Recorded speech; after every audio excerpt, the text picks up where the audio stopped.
have winner of qualifying, the overall best lap time. Starting pay-earn protocol, improving carts. Charging batteries. Loading. Complete.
And good morning, everyone. We are here at Wavre Indoor Karting for Saudi World Series E-Sprint Finals. 98 drivers from 21 countries today and tomorrow will race here in Wavre Indoor Karting, fighting for the E-Sprint champion title in 2 days overall. Now the qualifying session is over. All 98 drivers went through their qualifying sessions and we have a clear leader after qualifying session. It's Baptiste van der Beek who set absolutely best lap time with 47.592, and Baptiste van der Beek went out in a last qualifying group. Everyone else has been on the track before him, and now we are waiting for the first heats of this day. We will split the drivers into 7 groups for the heats. The winner of the qualifying will start from pole position in one group. Second best lap time will start from pole position in second. Third best will start from pole position in third group of drivers, and they will be joined accordingly by the lap times of 8th, 9th and 10th best drivers in their qualifying sessions, so we'll split the drivers. Now you see the track on your screens. It's more than half a kilometer here inside Wavre Indoor Karting track. The track layout has been changed just before this race, just before Saudi World Series E-Sprint Finals. The track layout has been changed, so everyone who was here for practice a month ago or even a few weeks ago has a very, very big surprise. The track has changed, and besides that, tomorrow we will drive opposite direction, so actually we have two different tracks for 2 days of racing. Now a short break here in Wavre. The drivers are getting ready for their heats, for the first finals of this day. First heat, we'll have a 12 minutes racing time on the track. In the first heat, we will group the drivers according their time in first qualifying. Here is Baptiste van der Beek still preparing for his first qualifying run, and now he has already finished. He has received his trophy and also got the first points in overall standings. So very, very good start for Baptiste van der Beek. But top 7 drivers so far in overall from all 7 groups combined. It's P7 Emrik Törnqvist, so he also will has a pole position in his group. It's 47.790 for Emrik Törnqvist. 6th best lap time with 47.782 for Jan Flambard. And then 6th place, also 6th best is Jan Flambard. Top 5 is Enzo Gagnage with 47.726, and 4th best lap time 47.721 for Max Karhunen. And then is top 3 qualifiers today, and for top 3 you already need 47.6 seconds. 47.644 for Axel Sarniala, 47.619 for Patrick Porta, and the absolute winner of this qualifying is Baptiste van der Beek with 47.592. No one else has managed 47.5 seconds. The second and third best lap times are 47.6, but actually all 98 drivers are split by hundreds and only a thousands of a second. And very, very competitive racers here for Saudi World Series E-Sprint Finals. They are getting ready for their first start of this day, of those 2 days of racing. Short break on the track now. We have the opportunity to see some moments from the previous qualifying races, but very, very soon we will start first racing of this day, first proper race with a standing start and 12 minutes on the track.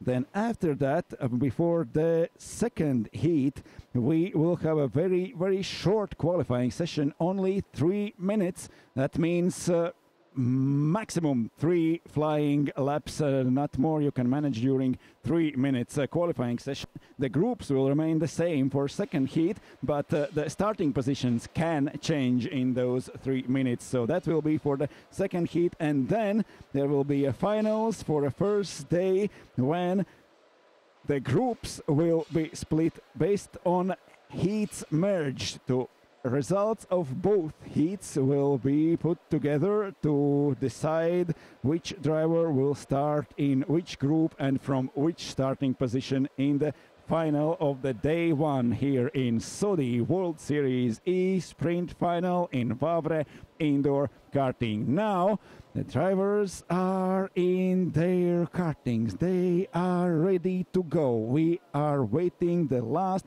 moments of silence on the track, and in a very, very short moment we are starting to race again.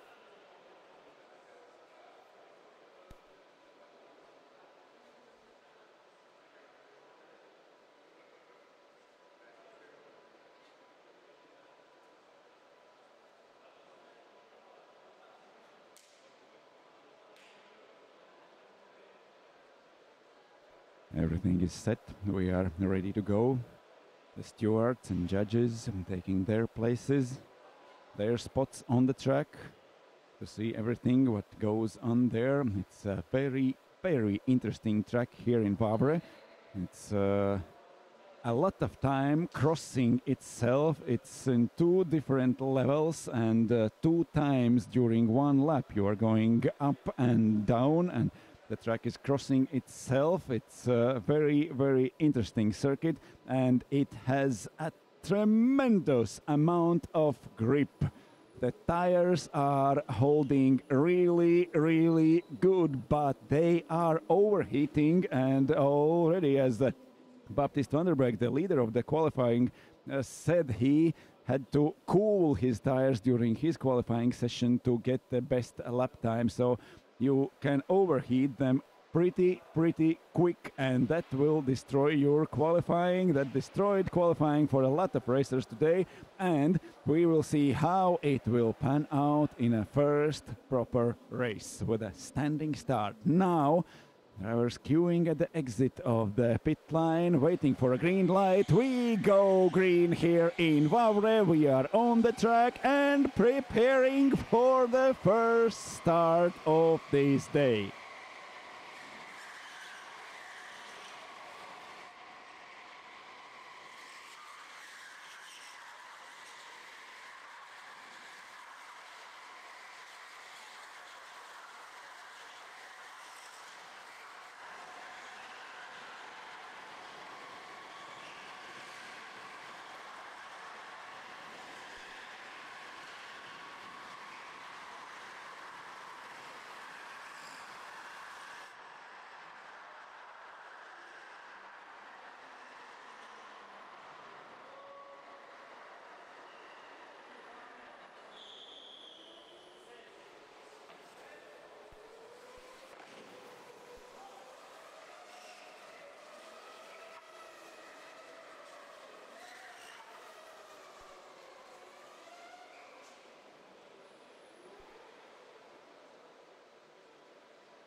And so drivers queuing on the starting grid. There is Baptiste van der Beek starting from P1. He said already after qualifying he saw no opportunities to overtake on this track with this amount of grip and with this very, very difficult layout. It's also difficult to find places where to overtake. Francisco Gelstein starting from P2, it's Philippe Mattea in P3, then Fabrizio Kallio from 4th on the grid. Besides him, Gianni Arcieri from P5, and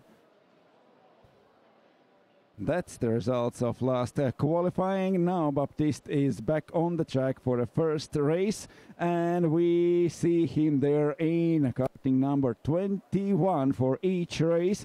The drivers have different kartings, so the race is leveled and decided only by level of each driver.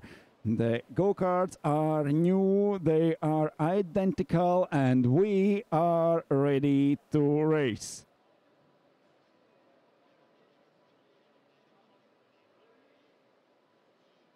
And green flag is on, we go racing! Van der Beek from P1 on the grid is in front of everyone. The first race of Saudi World Series here in Wavre has started. Van der Beek leading, Dorian Hankes from second, now has lost the second place, and it's Clement Esposito who is up to P2. Then Hankes, then Philippe Mattea, Mika Snellman, Marceau Guinea, William Kneppen and Harry Suoninen on the track. And now we had 10 minutes for qualifying. Now we have 12 minutes for first heat of this day, for first race of this day. First group led by the fastest man in qualifying, Baptiste Vanderberg. Clement Esposito up to P2. Dorian Hankes lost at the start, fighting through the first corner. Now he is running third. Philippe Mattea is fourth, then Snellman and Guinea. Harri Suoninen up to P7 now in go-kart number 7. He is in front of William Kneppen in number 20. Then Jason Bourbon with go-kart number 4, followed by Morgan Tevena in karting number 1. But Baptiste Vanderberg is leading, but behind him Clement Esposito has very competitive lap time. Now he is only 4/10 of a second behind Vanderberg. Then 5/10 of a second behind is Dorian Hankes in P3. There is a small gap between third and fourth places. The three leading guys now are running away from everyone else, but we have Clement Esposito and Dorian Hankes who are now able to maintain the speed of Baptiste Vanderberg. Baptiste sets a new record in a first sector, but Clement Esposito now is checking the lines of the leader and is following Vanderberg at the same pace. They have 20.507 seconds, absolutely identical time in a first sector. In a second, it's Dorian Hankes who is going a little bit faster than Esposito and Vanderberg, and then is a gap for more than 1 second already in front of fourth placed Philippe Mattea. Mattea is followed by Snellman, Guinea, Suoninen and Kneppen. They are fighting for positions outside top 3. But here is our leading group. Vanderbeek in 21, Esposito in 30 and Hankes in number 16. Then already more than second, almost 2 seconds split between third and fourth placed Hankes and Mattea. Behind Mattea, there comes down the hill Mika Snellman in karting number 6, followed by Marceau Guinea and Harri Suoninen.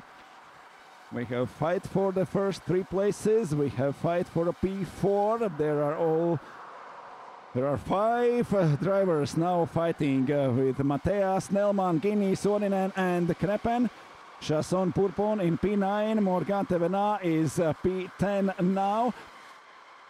Almost 4 minutes already spent on the track. We have only a few places gained at the start, and here is a fight. It is Marceau Guinea who is trying to get inside of Mika Snellman.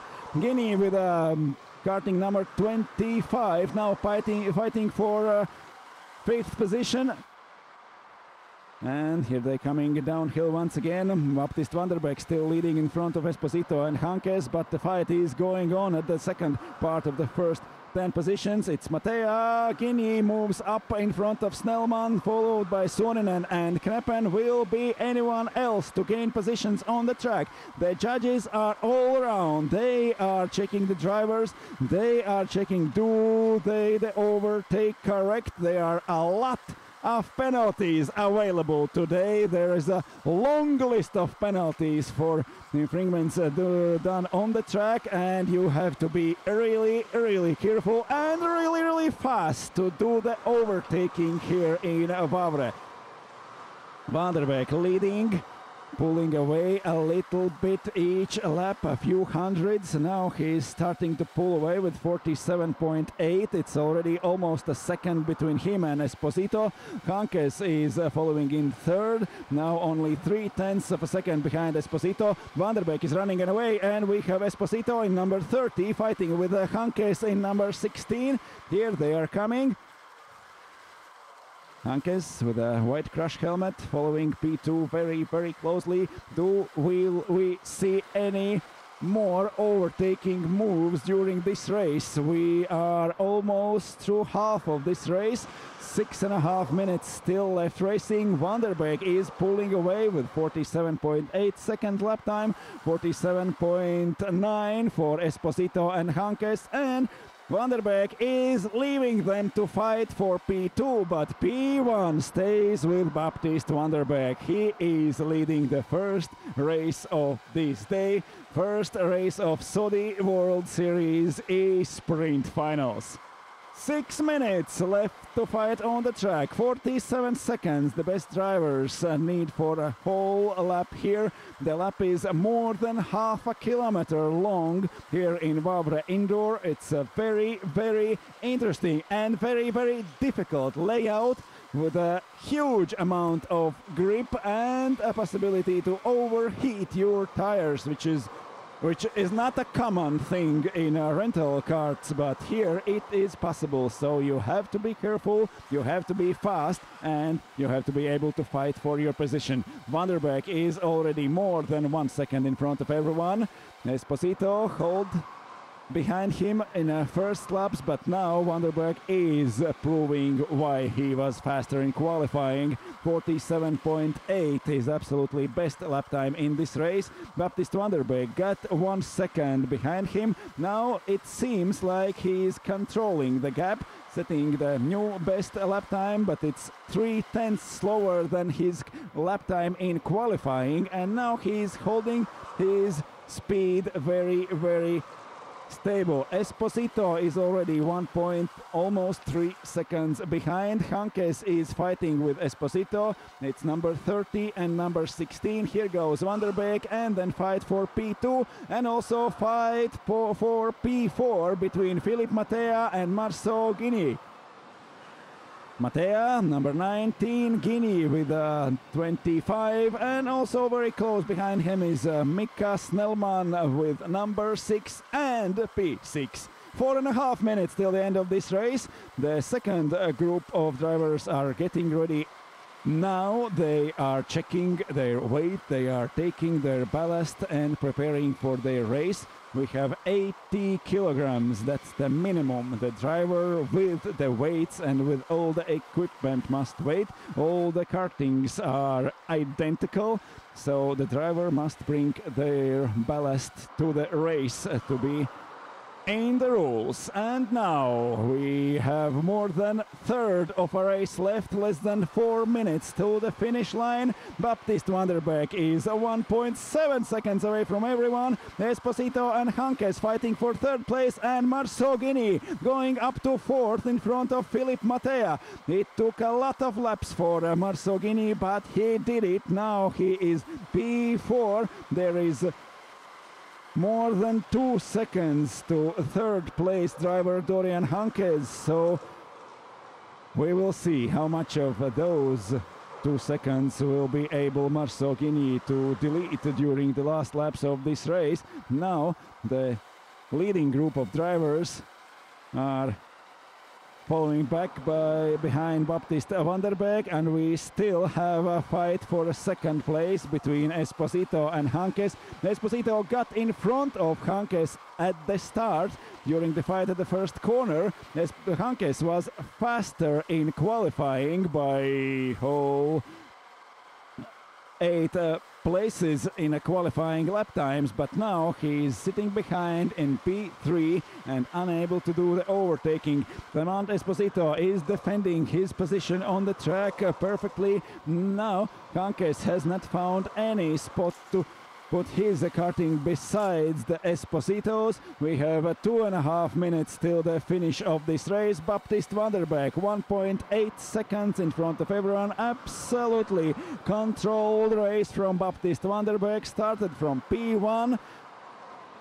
Esposito and Hankes were able to follow Van der Beek for the first few laps, but now it's almost 2 seconds for Van der Beek. It's absolutely controlled race from Van der Beek, and he is going to the finish after 2 minutes. Less than 2 minutes till end of this race. Esposito and Hankes still fighting for this second place. Baptiste Van der Beek is almost 2 seconds in front of them, but number 30 and number 16, that's the fight for the second. Now Marceau Guinea moved up to fourth in front of Philippe Mattea, then Mika Snellman in P6, Harry Suoninen is seventh. Jason Bourbon is 8th, then William Kneppen and Morgateven are completing top 10. But here is the fight for a second place. It's Clement Esposito in number 30 and Dorian Hankes in number 16. Baptiste van der Beek improves his lap time, which is still 0.3 of a second slower than his absolutely best lap time in qualifying. We have last minute in this race. It's Clement Esposito and Dorian Hankes fighting for second place in this first race. Baptiste van der Beek is more than 2 seconds in front of them, and Esposito and Hankes still fighting. They are coming through the last corners. We have 47 seconds till the end of the race, and maybe even at the end, already at the end of this lap, there will be a checkered flag for Baptiste van der Beek and everyone else. Half a minute left in this race. This is a last chance for Dorian Hankes to regain his second place, which he lost at the start. Here they are fighting for P2. Esposito is leading in number 13. Hankes is third in number 16. Then Marceau Guinea is more than 3 seconds already away in a P4, moved in front of Philippe Mattea, but unable to catch the leading group of drivers. It's last seconds on the track now. 9, 8, 7 and counting. Baptiste van der Beek coming to an end of the lap. Last corner on the starting straight, and it's a checkered flag for Baptiste van der Beek. He takes the first win of this day. The leader of qualifying has won his first race. Baptiste van der Beek finished P1. It's Clement Esposito who holds his second place during all those 12 minutes. Esposito second, Dorian Hankes is third, Marceau Guinea fourth, Mika Snellman fifth, Philippe Mattea in P6, followed by Harry Suoninen, Jason Bourbon, William Kneppen and Morgateven are completing top 10, and then comes Marco Miskic, Jim Snellman, Sylvain Brossard and Jérôme Bianchi. That's the first race of this day. Group A has finished. Group B is preparing for their race. We have 7 group of drivers. We have 98 drivers from more than 1,300 that qualified in Saudi World Series E-Sprint category, and 98 best drivers are here in Wavre. Baptiste van der Beek took the first win of this day. The first heat he has won. We will have a second heat today, and then we will have a first finals. And tomorrow we will go through the same order with a first heat and second heat and a short qualifying before second heat and the final. And we will have also a Saudi World Series winner overall according to the points scored during both days of racing. Now a short recap of the first race of the day. Van der Beek leading. A few first laps. Esposito and Hankes right behind him. Here comes Marceau Guinea, who got in front of Mika Snellman. And it is very, very hard to find a spot to overtake on this track, but anyone we saw overtakes during the race, we saw that is possible, and that means we have a very, very interesting races ahead of us. We are waiting for the Group B to go on the track.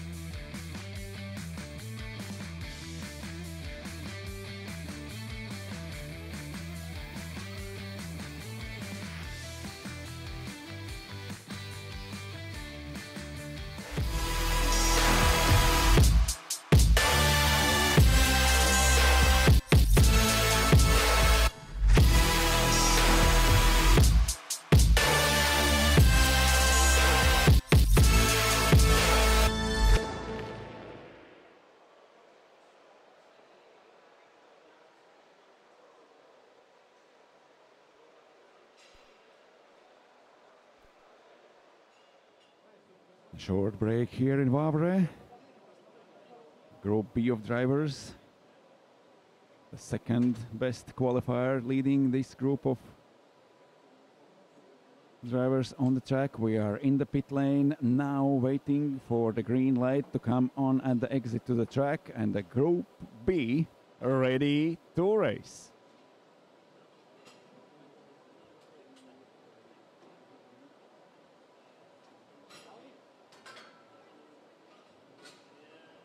And so, in the first race, judges have a lot of work. We have also first penalty for Sylvain Brossard for illegal overtake, also for Jason Bourbon.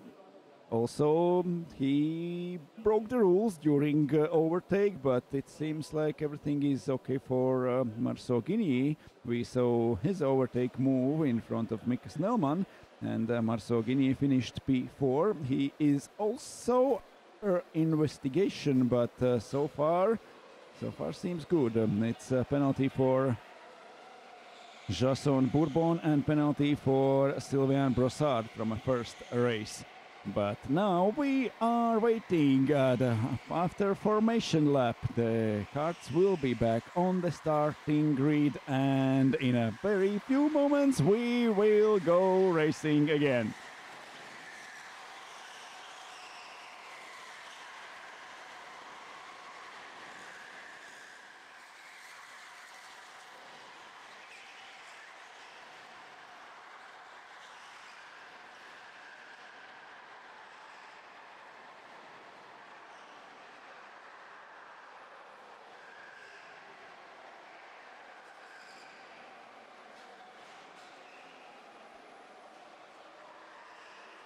Now drivers at the end of formation lap, waiting for the right order to take their starting positions.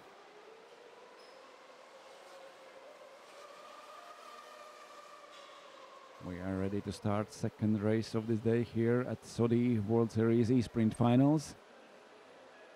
We are already fighting for the overall points to set the new champion in 2025 in SWS World Series E-Sprint. There is the pole position on the grid now, waiting for others to join. We have 14 drivers on the track.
All 14 drivers on the grid now, waiting for the green light, waiting for the green flag.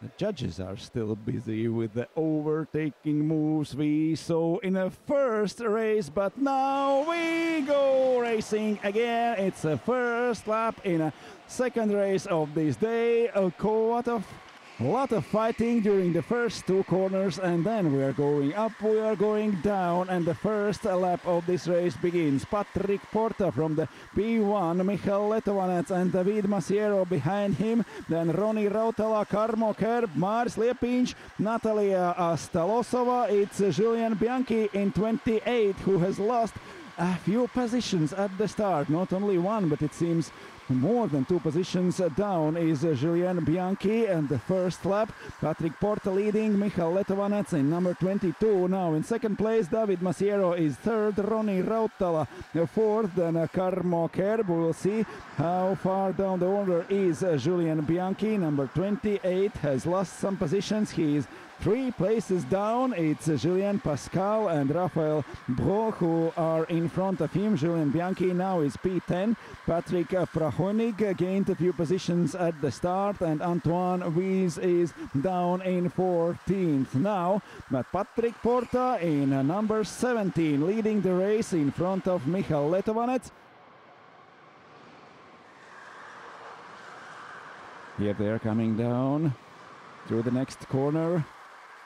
And a very difficult part of the track through the S's under the bridge, and to the end of the next lap. Porta is leading, Letovanets right behind him. They have a small gap before third, fourth and fifth place drivers. There is David Masiero, Roni Rautala and Karmo Kerb fighting for third. But here are the leaders, Patrick Porta and Michal Letovanets, 17 and 22.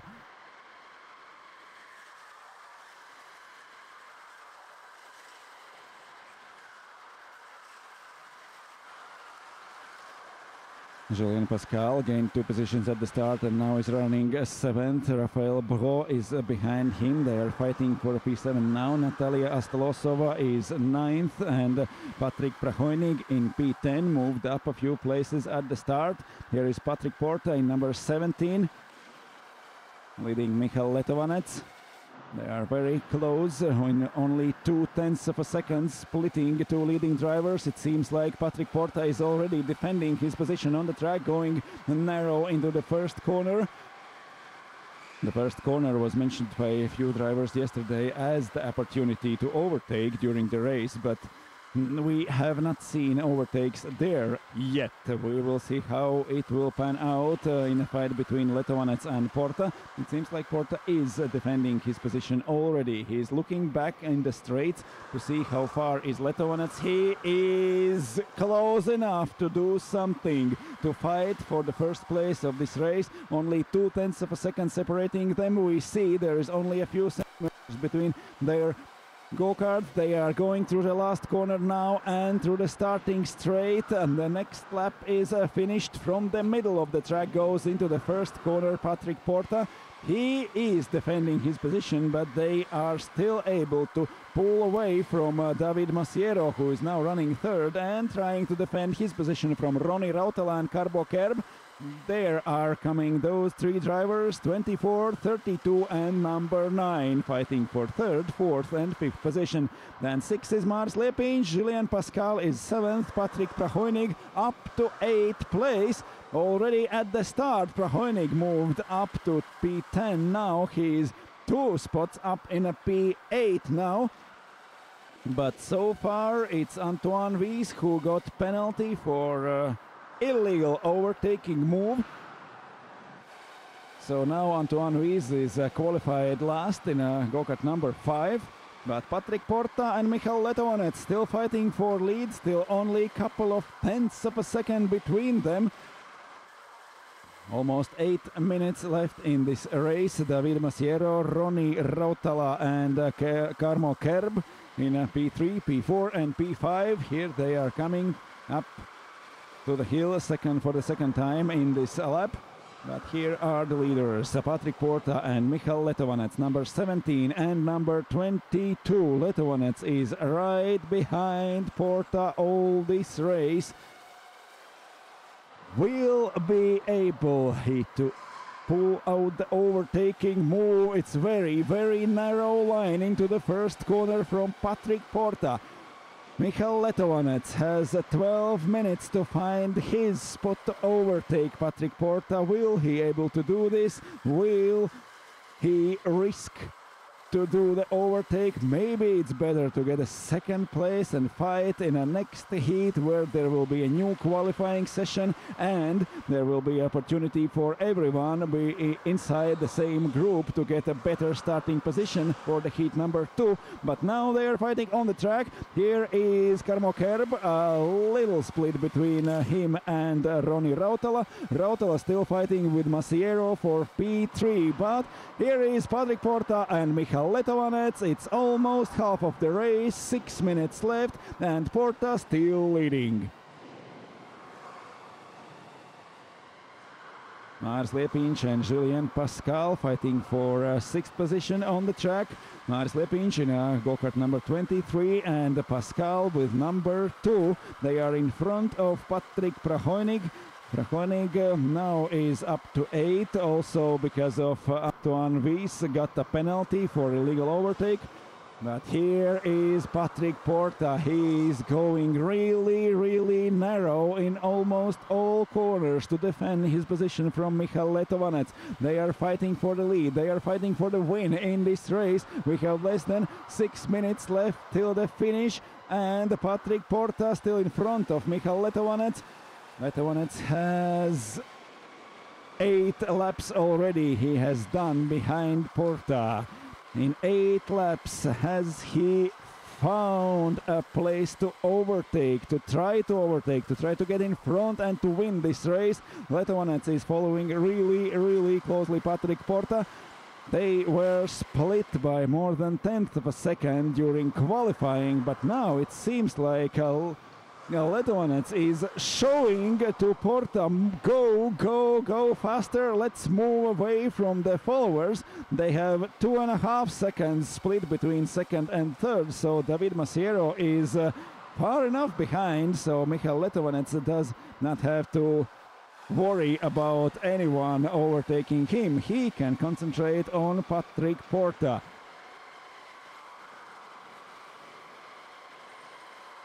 It's very risky to decide to do the overtake on the track or to try to go better in the qualifying in the same group.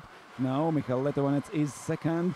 If he can pull a better lap time in the second quali, in the very short quali, 3 minutes qualifying session before the second heat, then he can go to P1 and start from first place the race and get the win at the end of the day. But now he is driving second, still after Patrick Porta. Once more we saw he is showing move faster, go to the front to the Patrick Porta. Maybe he's not considering to overtake the leader but to run away from everyone else and then try to fight with the fastest guy on the next qualifying session.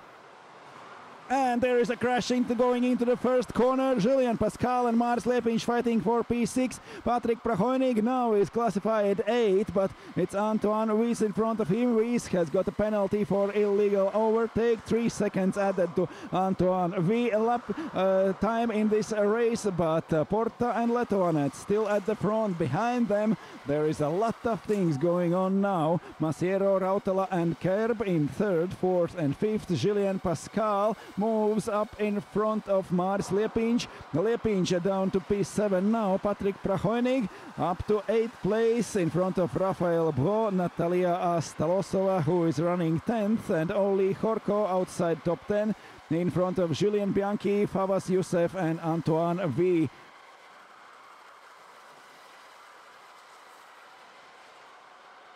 Third, fourth and fifth place drivers. It's number 24, 32 and number 9 for Karmo Kerb. Julien Pascal in front of Mars Lepinch, but they have lost more than 6 seconds to fifth place at Karmo Kerb, and now it's very hard for Pascal to catch anyone else. He got in front of Lepinch, but it seems like everyone else has run away. We have a little bit more than 2 minutes till the finish of this race.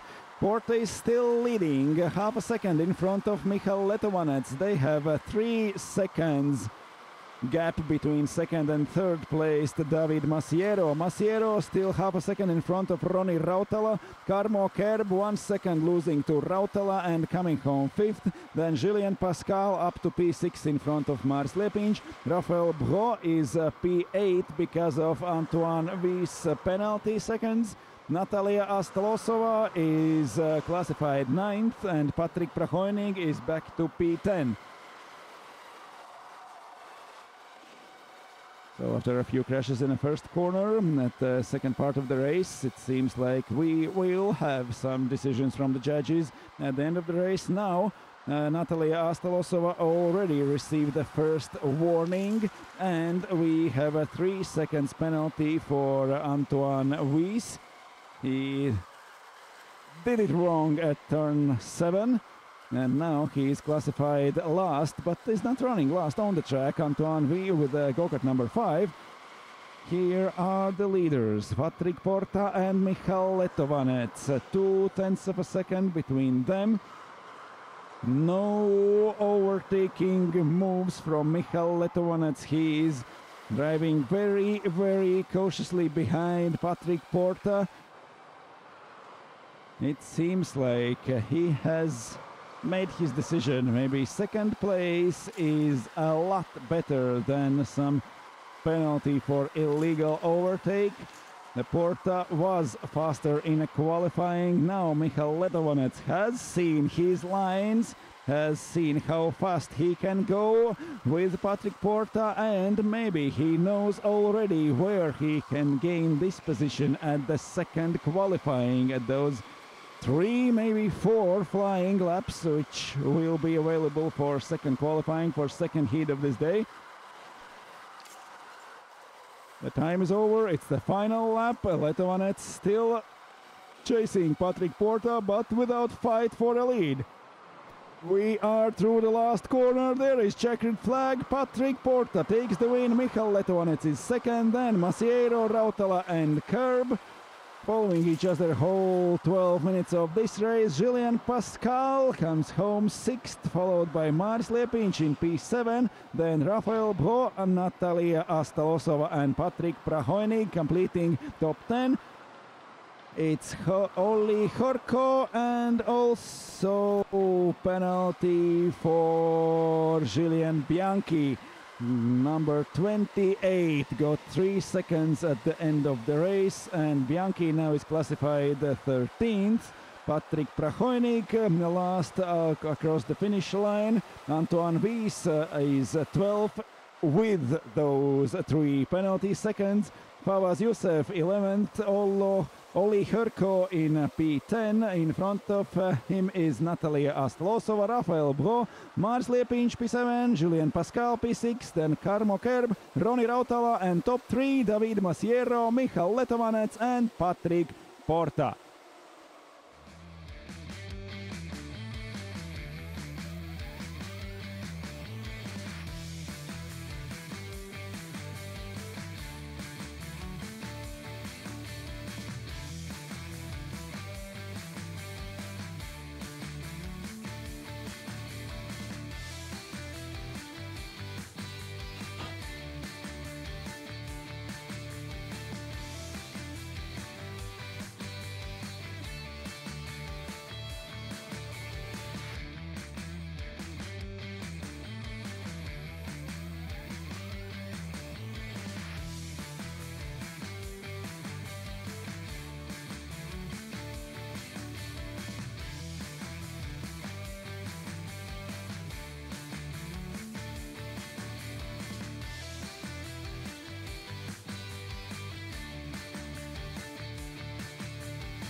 So there are a lot of emotions going on between the drivers who have finished their race already, but we have next group at the exit of the pit lane already waiting for the green light to come on, and we are ready to race again. Group C, the third best qualifier, followed by 9th and 17th qualifier, and so on and so on according to qualifying results.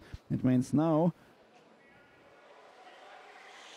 Axel Sarniala was the third best qualifier in the overall 7 sessions. Now they are going to the formation lap.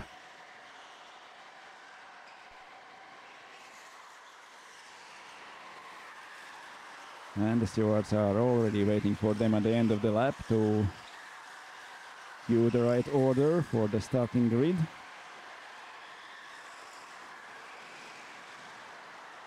And it is really hard to find a spot to overtake here in Wavre Indoor Track, but we have seen already it is not impossible.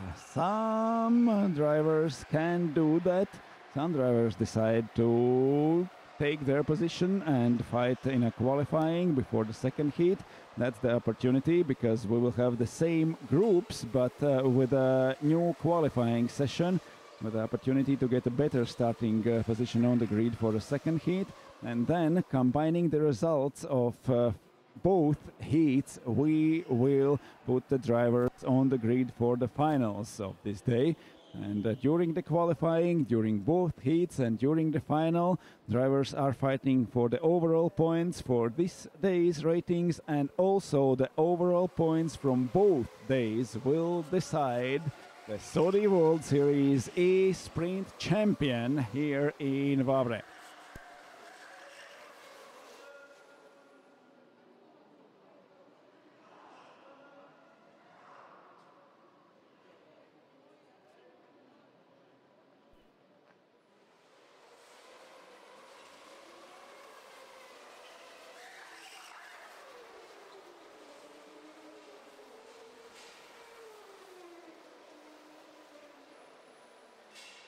We are on the grid, we are waiting for a green flag to start racing. 12 minutes for those drivers. Axel Sarniala from pole position.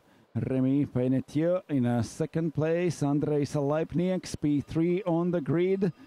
It's Volkerts and Papan and Edwards Keziks from third row on the grid, followed by Timoleon Dupin and Yanis Vey. And the fifth row, it's Arthur Piet and Antoine Bourgeois. Then Popelier, Veterova, Komi and Fuzzy ready to race, and here is a green flag. We start racing again, the third race of this day. Third group of drivers fighting through the first corner.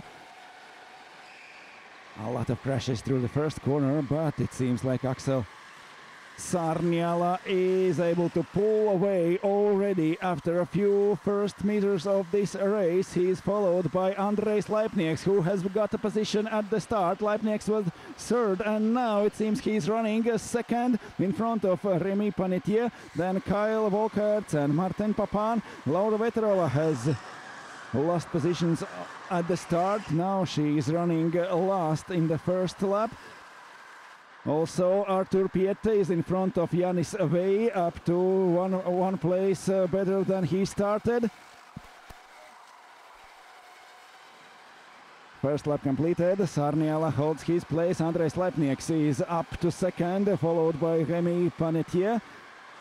Leipnieks only 6 tenths behind Sarniala. Leipnieks in number 13, Sarniala in number 6, Remy Panetier in 30.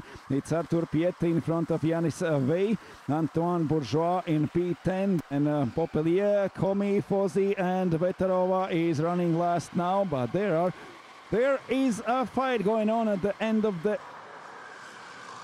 first 10 of the drivers, but Papan now Sarniala leading Leipnieks by 6 tenths of the second. Leipnieks in front of Panetier, already more than half a second in front. Volkerts is running fourth. Here they are coming through the first corner.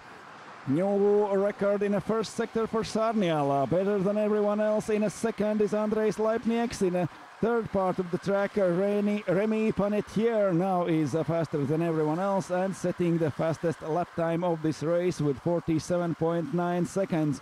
Leipnieks 7 tenths behind Axel Sarniala. It seems like Sarniala is pulling away already after the first 2 laps. He has almost a second in front. Leipnieks in a second place. Remy Panetier trying to get his second position back he lost at the start. Leipnigs was inside on the left side of the starting straight and got the inside into the first corner. That's where he overtook the Remy Panetier. Now Kyle Volkart and Martin Papin in 4th and 5th places. Timoleon Dupin is P6, followed by Edwards Keziks, Arthur Piette, Yanis Vey and Antoine Bourgeois in P10. Leipnigs sets best lap time so far with 47.8. It's even better than his qualifying lap time. So running behind Axel Sarniala, it seems Leipnigs is able to find some better lines. Here he is chasing the leader. Sarniala in number 6, Leipnigs in number 13. And also Remy Panetier is not so far behind. Between him and Leipnigs there is only 7/10 of a second. Leipnigs is really close to Axel Sarniala now, going through the starting straight, but Sarniala is not defending his position. He's not going narrow into the corners. He's riding his best qualifying pace now with 47.9 seconds. Leipnigs is behind, maybe the same as in the previous race. We saw the second place driver following the leader and not trying to overtake as long as the others are far enough behind. No, there is still not enough gap to be safe for no one in the first 4 places. It's Sarniala, Leipnigs, Panetier and Volkart, separated only by 1.5 seconds in the first 4 positions. A little bit bigger gap between Panetier and Volkart in 3rd and 4th. But 3 leaders coming closer and closer together now. Only less than 1 second already between Sarniala, Leipnigs and Panetier in the first 3 positions. Here comes Sarniala in number 6, Leipnigs 13 and Panetier in 30.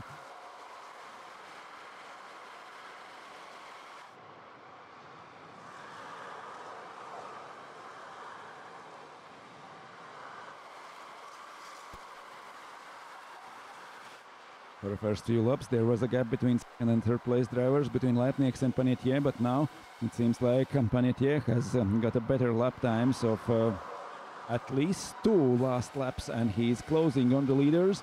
The gap between Leipnigs and Panetier is getting smaller and smaller, and now already it seems like Panetier is closer to Leipnigs than Leipnigs to Sarniala. The race is still more than 6 minutes to go, more than half a race to go. There is plenty of laps to do. There is still at least 6 or maybe even 7 laps till the finish of this race. Sarniala is still leading.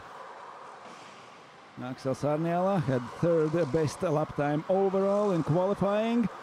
And here downhill goes Timoleon Dupin, going inside of Martin Papin. It's fight for P5, number 29 going up 1 position. Timoleon Dupin fighting with Papin. And Edwards Keziks with the number 8 now moves up to P6, and Dupin has lost 2 positions. In this line going downhill to the inside of the corner now, Dupin is in P8 in front of Yanis Vey, but Arthur Piette and Edwards Keziks, each of them 1 place better now to P6 and P7. Still without changes between Sarniala, Leipnigs and Panetier. Here they coming downhill, followed by Kyle Volkart in P4, then Lonely, Martin Papin in P5, number 1, Edwards Keziks, number 8, moved up to P6, together with Arthur Piette, number 21, and Dupin Timoleon has lost 2 positions on previous lap.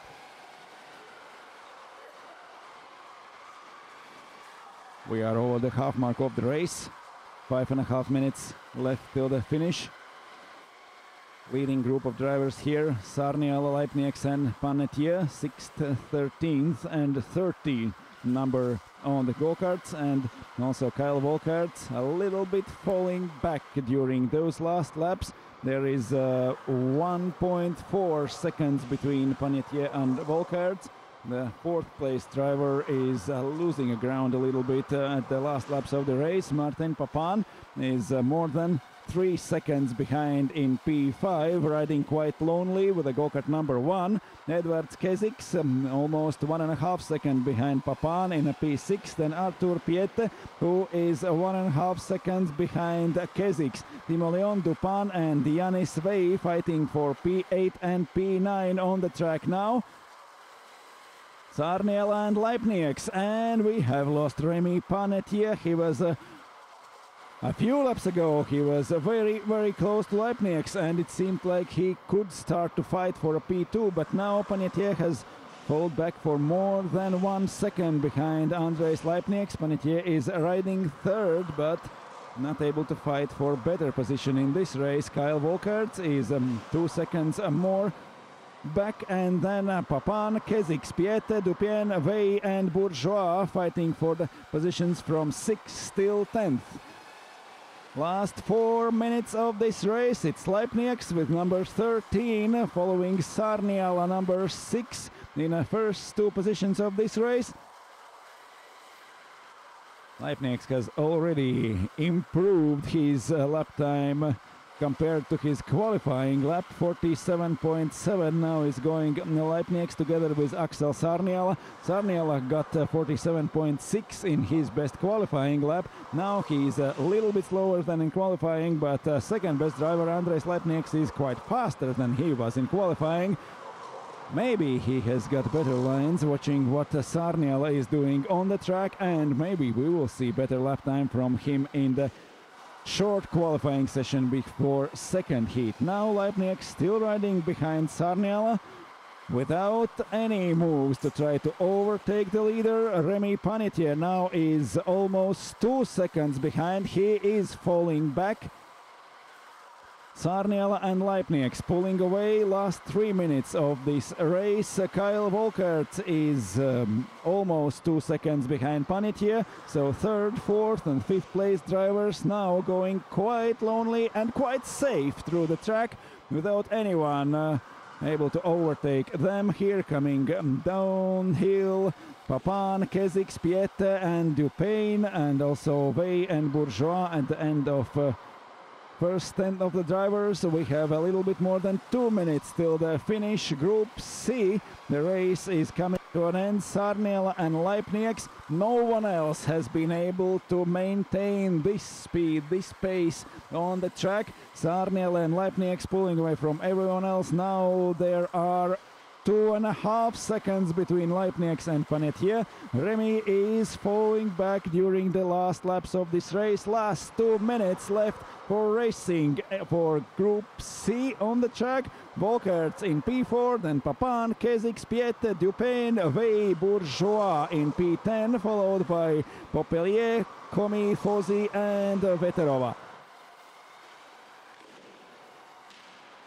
And here are coming the penalties for this race. Ayrton Komi got a 3 seconds penalty for squeezing another driver.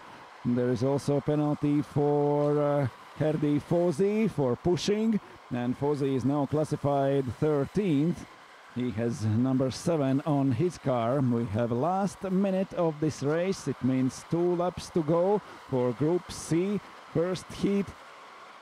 Once more up the hill and once more downhill for Sarniala and Leipnieks. They are going bumper by bumper, whole race, whole 12 minutes. Here is Leipnieks with number 13 following Sarniala. Will he pull some overtaking move in last lap? It's 48 seconds left. They are over the finish line once more, and 1, maybe 2 laps till the end. Will they be fast enough to complete this lap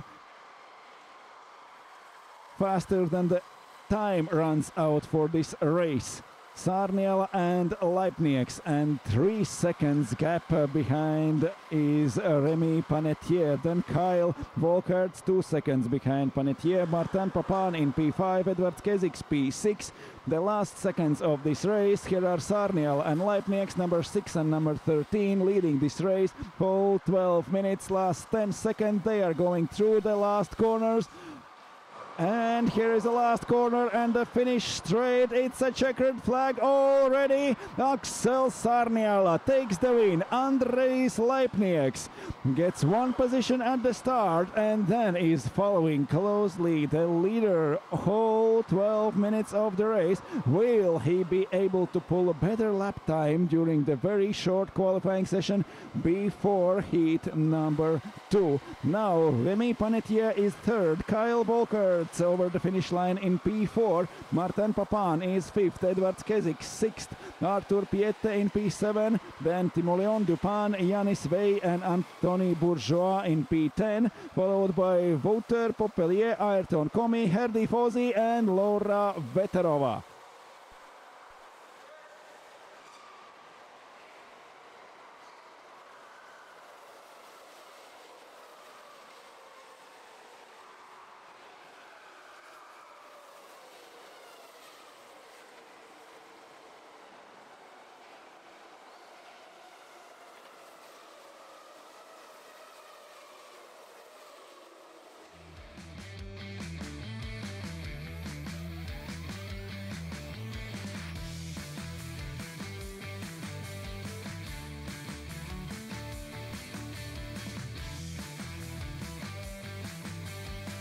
Well, first heat is over for Group C. Axel Sarniala took the win. Andrejs Leipnieks took the lesson from Sarniala and maybe found better lines for his qualifying before the second heat. Maybe we will see Leipnieks in better position for the second heat. He was third. He did an overtaking maneuver at the start during the first corner and then maintained the speed of the leader Axel Sarniala. Sarniala got the maximum points for the first race of this day. Leipnieks second, Remy Panetier third, Kyle Volkerts fourth, then Martin Papan, Edward Kezik in P6, Arthur Piette, Timoleon Dupin, Yanis Vey and Anthony Bourgeois completing top 10, then Wouter Popelier, Ayrton Comi, Herdy Fosi and Laura Veterova. We have only two penalties during this race. It's for Herdy Fosi for pushing another driver and for Ayrton Comi for squeezing another driver. Now we are getting ready for a start of Group D, which will be led by Max Karhunen, at least on the grid. So Karhunen from P1, besides him from P2 goes Sasha Mabio. On the second row it's Alex Mrocko and Massimo Crisculo. From third row Fabrizio Kallio and Glendy Dionysis. Jérôme Choquet and Eduard Varkel on a fourth row. Behind them, Tero Makinen, Ville Vilento, Yeng Yu Ko, Patrick Bonomi, Karl Seini and Nicolas Schifferl. They are on the formation lap and we are waiting for them on the grid.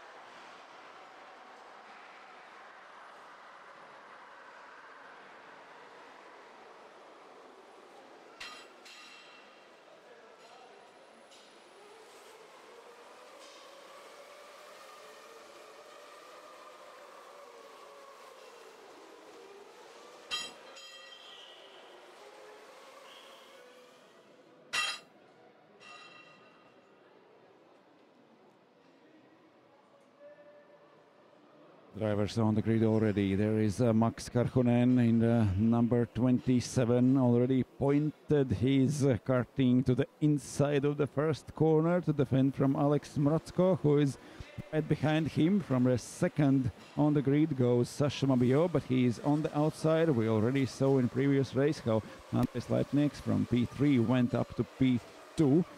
If you are able to follow close enough the leader into the first corner, you are able to pull out one position better, because the second, fourth and sixth place drivers are going to outside of the first corner. Then they have to be besides their competitors to take the inside and the second corner before the track goes uphill.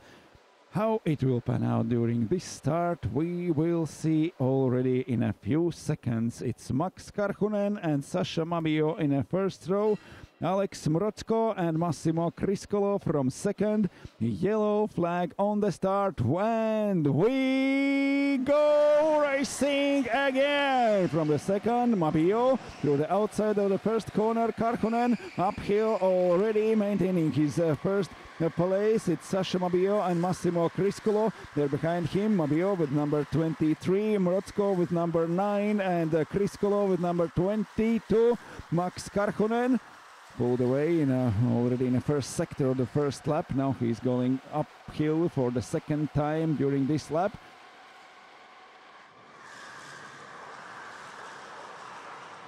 Max Karhunen leading Sasha Mabio, then Alex Mroczko.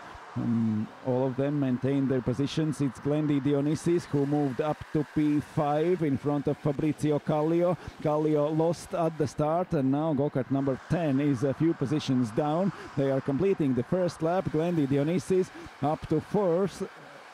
Fighting at the start, Massimo Criscolo and Fabrizio Kallio lost to him. Also Eduard Varkel and Vilento Ville and Patrick Bonomi moving each 2 positions up. And then Jérôme Choquet and Tero Makinen have lost their places at the start. Karl Skeini now is 14th, then Yengyu Ko is 13th. Nicolas Schifferl in P12, in front of him Tero Makinen, and in P10 it's Jérôme Choquet, but Max Karhunen maintained his pole position, now is leading the race, followed by 0.6 of a second from Sasha Mabio, and 0.4 behind Mabio is Alex Mroczko. 27, 23 and 9 on the kartings. It's Karhunen, Mabio and Mroczko.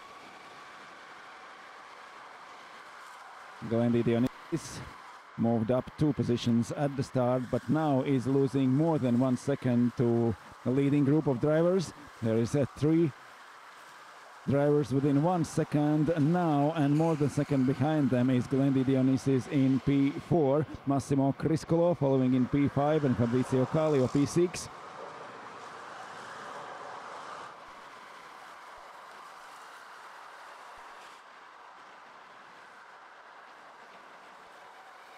And the fight for positions behind top 3 drivers. Karhunen leading, Mabio second, Mroczko third, and here is 27, no, it's 32, 22 and 10. Dionysis, Criscolo and Kallio fighting for P4, P5 and P6. Eduard Varkel is running 7th now. Behind him is Ville Vilento, Patrick Bonomi and Jérôme Choquet completing the top 10. First 3 minutes of this race are over.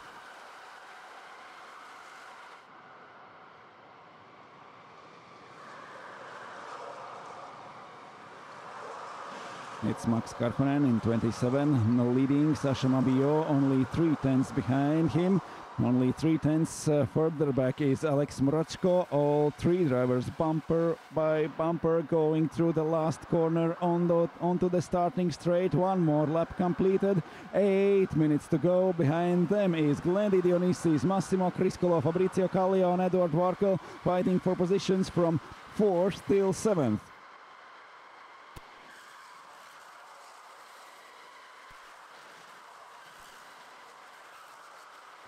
Group D on the track now, 8 minutes to go, but for everyone else here in Wavre, for the drivers who have completed the first race already, for the drivers who are preparing for the first race, there is a lunch served here in Wavre Indoor Karting.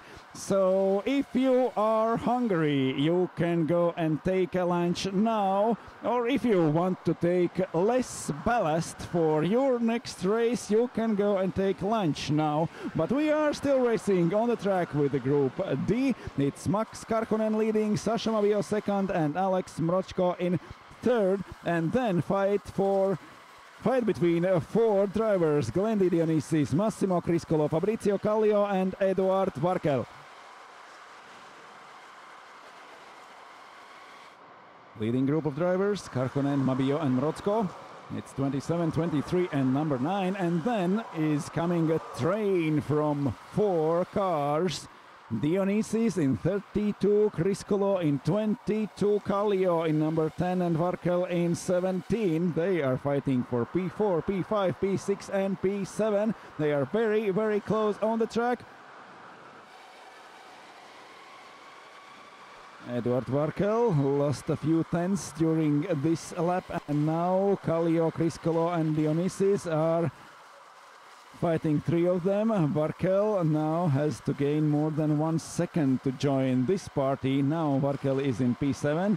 Ville Vilento is only 1 second behind him. Is Ville Vilento able to put a pressure on Varkel's 7th place during the last 6 minutes of the race?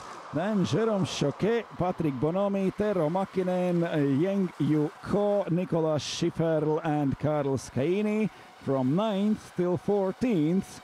They are also almost formed a train on the track and fighting hard, only a tenth of a second between them.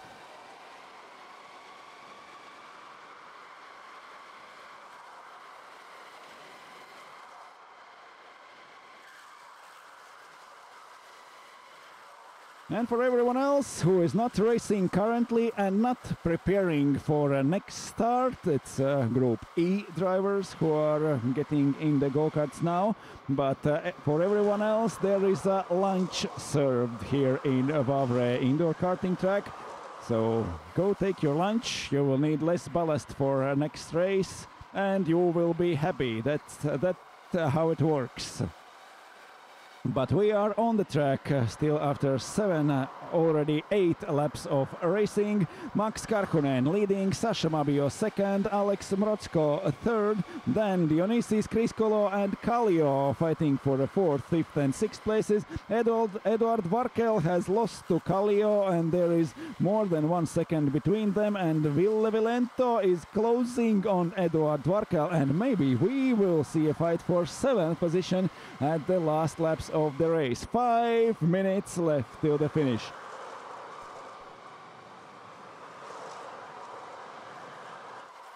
It's still Mrocko following Mabio, and both of them following Max Karhunen in the P1 of this race. That's the order as they started this race. Massimo Criscolo has lost to Glendy Dionysis, who got in front of him after the start. Now Dionysis is in P4, but he is slower. They are falling back from the leading group of drivers, which we see right now. It's Mrocko, Mabio and Karhunen. Maybe Massimo Criscolo, according to his qualifying lap time, would be able to follow leading group, but he lost at the start to Glendy Dionysis, and now they are more than 2 seconds back behind top 3 drivers in this race. 4 minutes left to race for Group D. Group E are now getting ready for their race. There are a lot of drivers already in their go-karts, watching the fight on the track and waiting for them to pit line to open. Less than 4 minutes till the finish. 48 seconds. So fast is going the leading group. Max Karhunen, Sasha Mabio and Alex Mrocko. Then after 2 seconds is coming Glendy Dionysis and Massimo Criscolo and Fabrizio Kallio. Next 3 drivers fighting from P4 till P6, and Eduard Varkel in P7 now is joined by Ville Vilento. There is less than 1 second between them. Vilento with a go-kart number 12, Varkel with number 17, and they are fighting on the track now. 3 minutes left. It's a leading group of drivers. Next, Dionysis, Criscolo and Kallio, and then coming Varkel and Vilento. Here they are on the starting straight. Vilento with number 12, Varkel with number 17.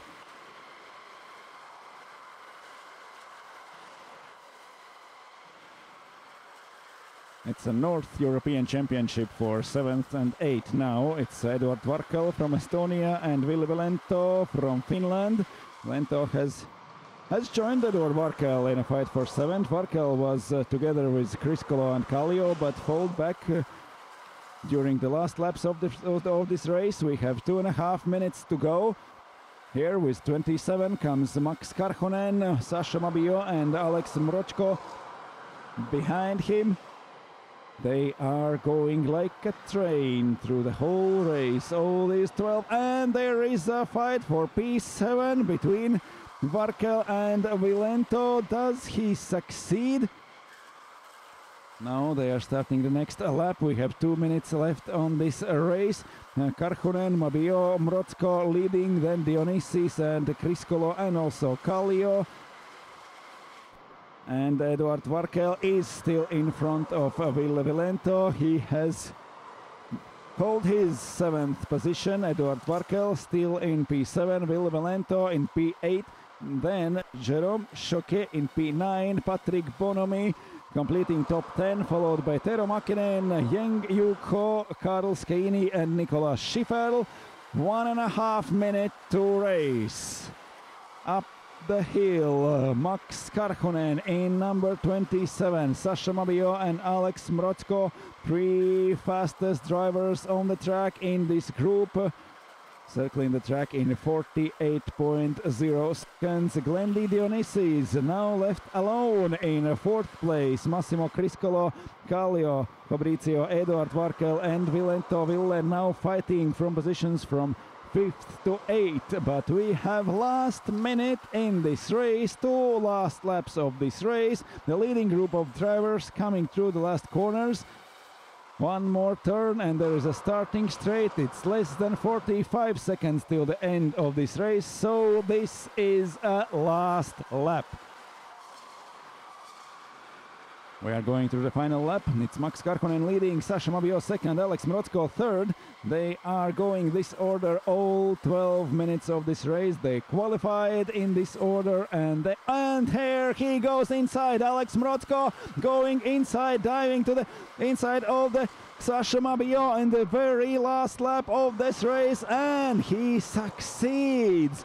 12 minutes in the same order, and the fight for the second in closing stages of this race. The time is over. The checkered flag is ready. It's Max Karhunen who takes the win, but Alex Mrocko takes second place in the last lap of this race. He waited 12 minutes and he found a spot on the track to get in front of Sasha Mabio.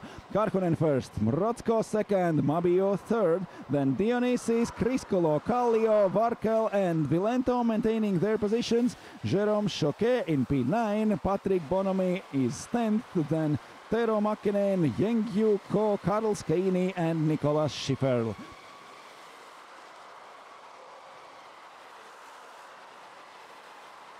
One more race done, 3 races to go in a heat number 1.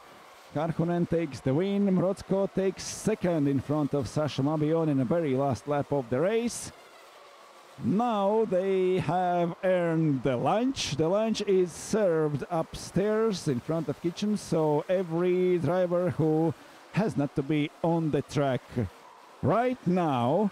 It's Group E preparing for their start. Group D is ending their race and lunch is served.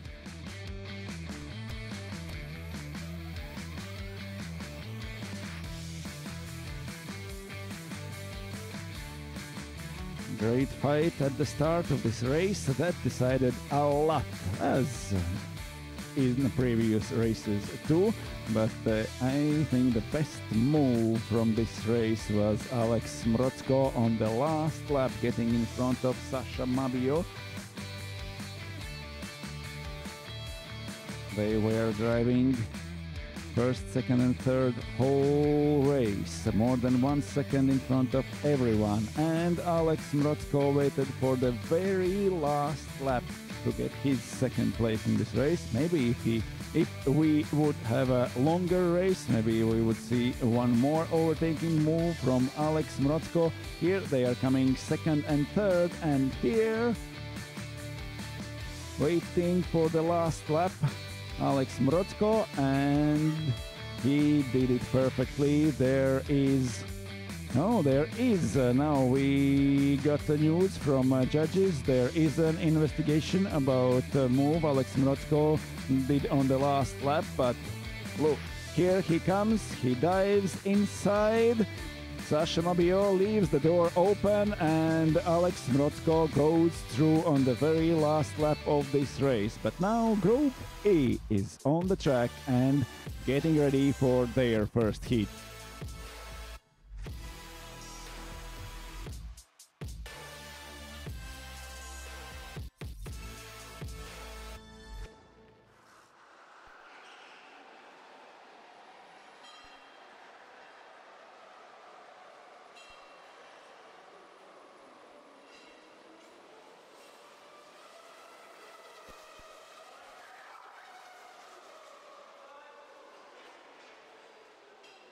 And we are forming on the grid right now. It's Enzo Gagnage from pole position. It's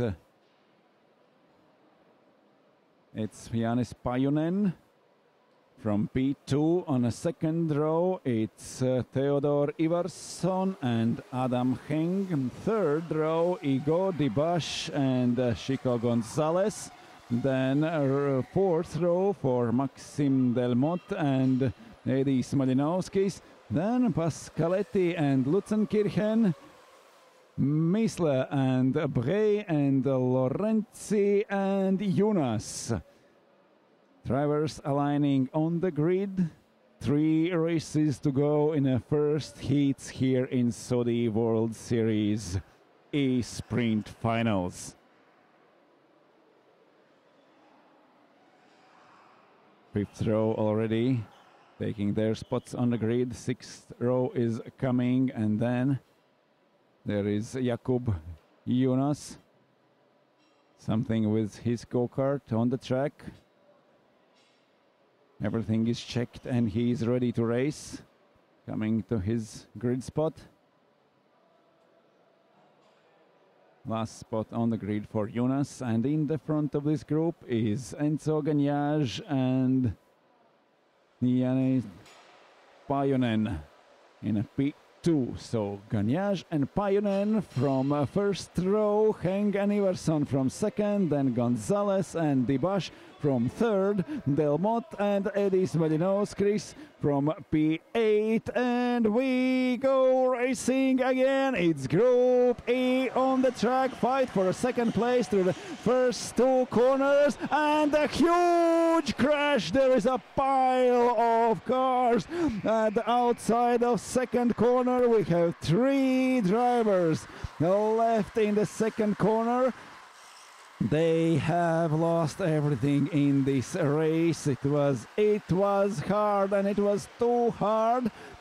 I think it's Adam Heng, one of the drivers who has lost a lot of places, and Maxim Delmotte and Mirko Pascaletti. The 3 drivers who are staying at the outside of the second corner now. They are joining the race, but very, very far back of everyone. Enzo Gagnage maintained the lead. Jan Pajunen is second. Theodor Ivarsson is third.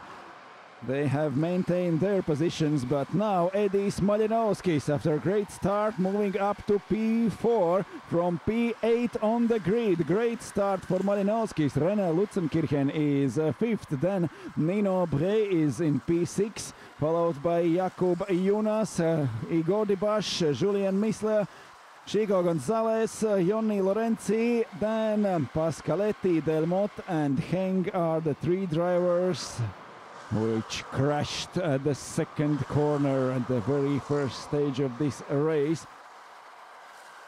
Enzo Gagnage with number 8 is leading. Jan Pajunen, number 11, is second, and Theodor Ivarsson, number 25, here going through the last corners of the lap. First 2 laps completed. Once more to the first corner, everything clear at the second. No yellow flags at the track now.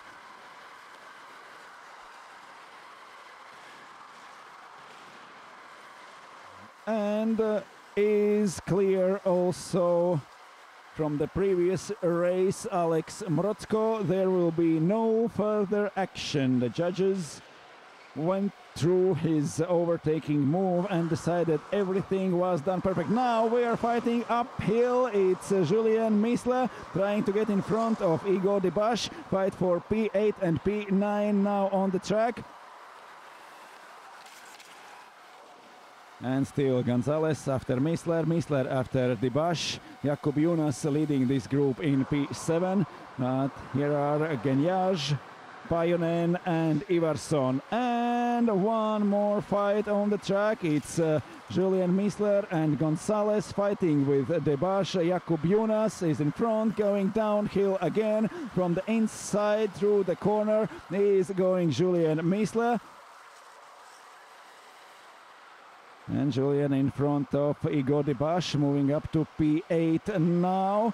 It's Jakub Junas further in front in P7. He managed to pull away, and now they're coming to the end of the lap. Now Jakub Junas has lost position. Has lost 2 positions now. Dibash and Missler. Junas behind them. Dibash moving up. Completing the lap, Genyaj, Pajunen and Ivarsson. Julien Missler up to P7 at the end of the lap.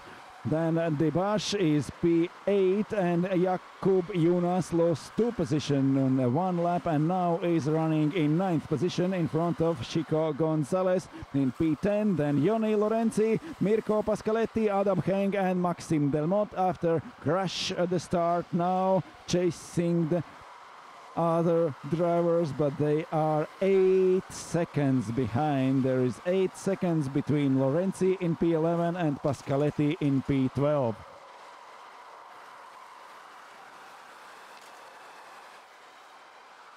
Julien Missler got in front of Igor Dibash and Jakub Junas. Leading group of drivers completing the lap. It's Genyaj, Pajunen and Ivarsson, followed by Malinovskis and Lutzenkirchen. Then Nino Bre in lonely 6th place, and Missler, Dibash and Junas fighting for positions on the track, joined by Sergio Chico Gonzalez and also Joni Lorenzi, only 1 second behind.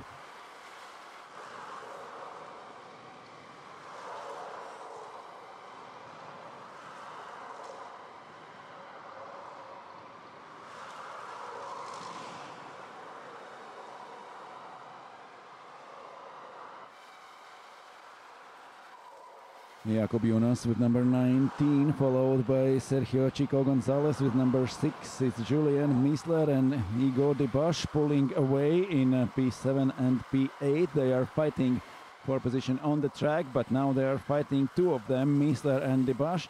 Junas and Gonzalez are now further back with 9th and 10th places, and Joni Lorenzi now is 11th, followed by Pascaletti, Heng and Delmotte after crash at the start.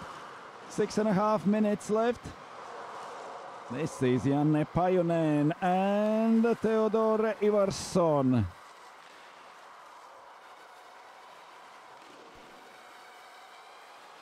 Genyaj got away from more than 1 second, more than 2 seconds already after this lap. Genyaj is maintaining his qualifying pace with 47.9 seconds, but Pajunen and Ivarsson now going a little bit slower and fighting each other. They are fighting and they are falling back from Enzo Genyaj. So and crash during the corner, trying to get inside. Theodor Ivarsson in number 25. He is left outside in the next corner, and now Janne Pajunen still holding 2nd place on the track. Maybe Ivarsson decided it was too aggressive a move into the corner, so gave the position back to Janne Pajunen. They are fighting for a 2nd place on the track. Genyaj is already more than 2 seconds in front of them, and they are losing more and more time. And on the starting straight goes inside Ivarsson. It's not enough, and Janne Pajunen maintains 2nd position on the track. 5.5 minutes to go. Genyaj is 3 seconds in front already. They are losing 1 second per lap, fighting each other, and maybe there is Edis Malinovskis. He has less than 2 seconds to this fight, and he can join this and fight for top 3 spots on this race. Malinovskis is running 4th. He is losing almost 5 seconds to Enzo Genyaj, but only 1.5 seconds to Ivarsson, who is now running 3rd. Here comes the leader Enzo Genyaj through the last corner, and here fighting Pajunen and Ivarsson and Malinovskis. closing in, followed by René Lutzenkirchen. It's fourth and fifth now on track.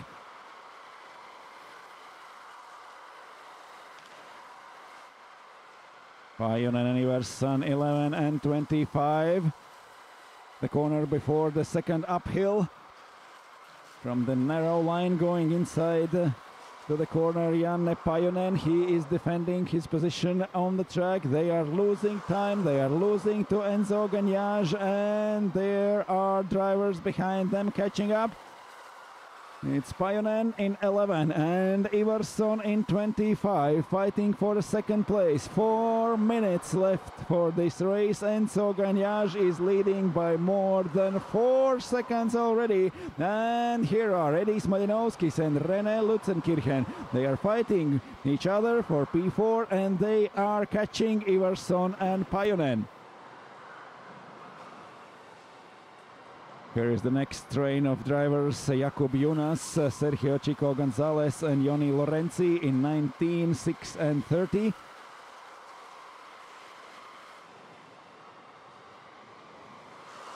That fight for the second still goes on. Edis Malinowskis is closing in, followed by René Lutzenkirchen. Maybe we will see 4 drivers fighting for steps on the podium in this race.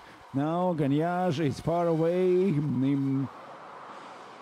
increasing his gap to more than 4 seconds. Pajunen and Iverson fighting each other. Here they are, 11 and 25. We have last 3 minutes of this race. Malinowskis is only 1 second behind in P4, followed by René Lutzenkirchen, which is only 0.6 of a second behind Malinowskis. Will Lutzenkirchen fight with Malinowskis and try to get P4, or will he allow Malinowskis to drive fast and catch the third place Theodor Iverson, who is fighting with Pajunen?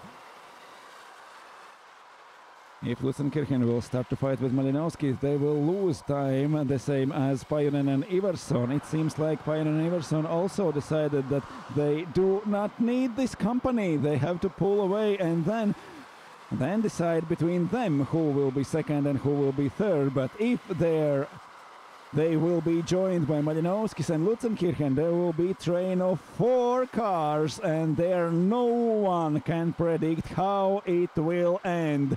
Here they are, Pajunen in 11 in P2, Iverson 25 in P3, Malinowskis in 13 P4, and Lutzenkirchen number 7 in P5. 4 cars fighting for places from 2nd till 5th. 1.5 minutes till the end of the race. Enzo Gagnage completing 1 more lap. 2 laps to go in this race. 4.5 seconds is Enzo Gagnage in front of everyone. Janne Pajunen and Theodor Iverson fighting for second, joined by Edis Malinowskis and René Lutzenkirchen. Nino Brey riding alone in 6th place. Julien Missler and Igor Debache still fighting for P7 on the track. It's last minute of this race here for Group E.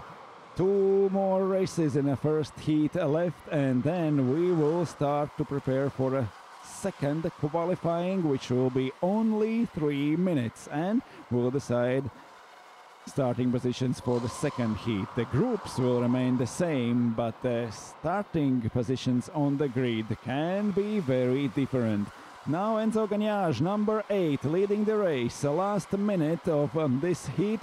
Janne Pajunen, Theodor Iverson, Malinowskis and Lutzenkirchen fighting for 2nd till 5th. Then Nino Brey in lonely 6th, followed by Missler and Debache in 7th and 8th. Jonas and Chico Gonzalez 9th and 10th. Then Lorenzi, Pascaletti, Henk and Delmotte. But we have last seconds of this race. In number 8 comes Enzo Gagnage. He was very fast in qualifying. Here is Janne Pajunen defending his 2nd place from Theodor Iverson.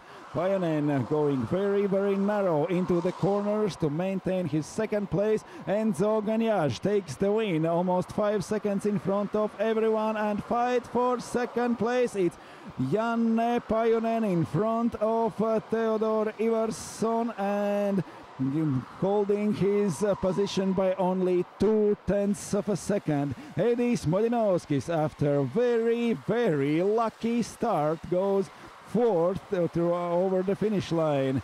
Behind him is René Lutzenkirchen, and between them only less than a second there is Nino Bre in P6, Julien Miesler in P7, Igo Dibash in P8, Jakub Jonas and Sergio Chico Gonzalez completing top 10, then Pascaletti, Lorenzi, Heng and Delmotte after very unlucky crash at the start. Two groups left in heat number 1, and after a short break we will continue with Group F, then Group G, and we will be through first heats, then a short break, then a very short qualifier, even shorter than break, and this is a crash in the first corner. It was Delmotte, Heng and Lorenzi and Pascaletti. They lost most. In the second corner there were 3 cars left on top of each other, and also a hard fight here behind. It's Igo Dibash with the number 16, and also a few overtaking moves we saw on this track. It was Julien Miesler drove very well and gained positions on the track. It's number 16, Igo Dibash, who lost 2 positions in 1 lap. We just saw how it went for him. But here, leading group of drivers were fighting each other at the beginning of the race. Then there were left only Pajonen and Iverson fighting for the second at the closing stages, and by Molinovskis and Lutzenkirchen. 2 times tried Theodor Iverson, but after that Janne Pajonen started to drive really defensive and hold his position and went over the finish line in P2, just 0.2 of a second in front of Theodor Iverson. Great fight for P2. Enzo Gagnage takes the win. Edis Molinovskis, after a lucky start, moves up to 4th, followed by René Lutzenkirchen. Almost everyone are improving their lap times comparing to their qualifying lap times. So it will be really interesting to see how the same groups will go through second quali, go through this very short qualifying race for only 3 minutes, and that will decide their starting positions within their group. The groups will remain the same to both heats, but the starting positions can be different. And now Group F on the formation lap now, and we are waiting for them on the grid.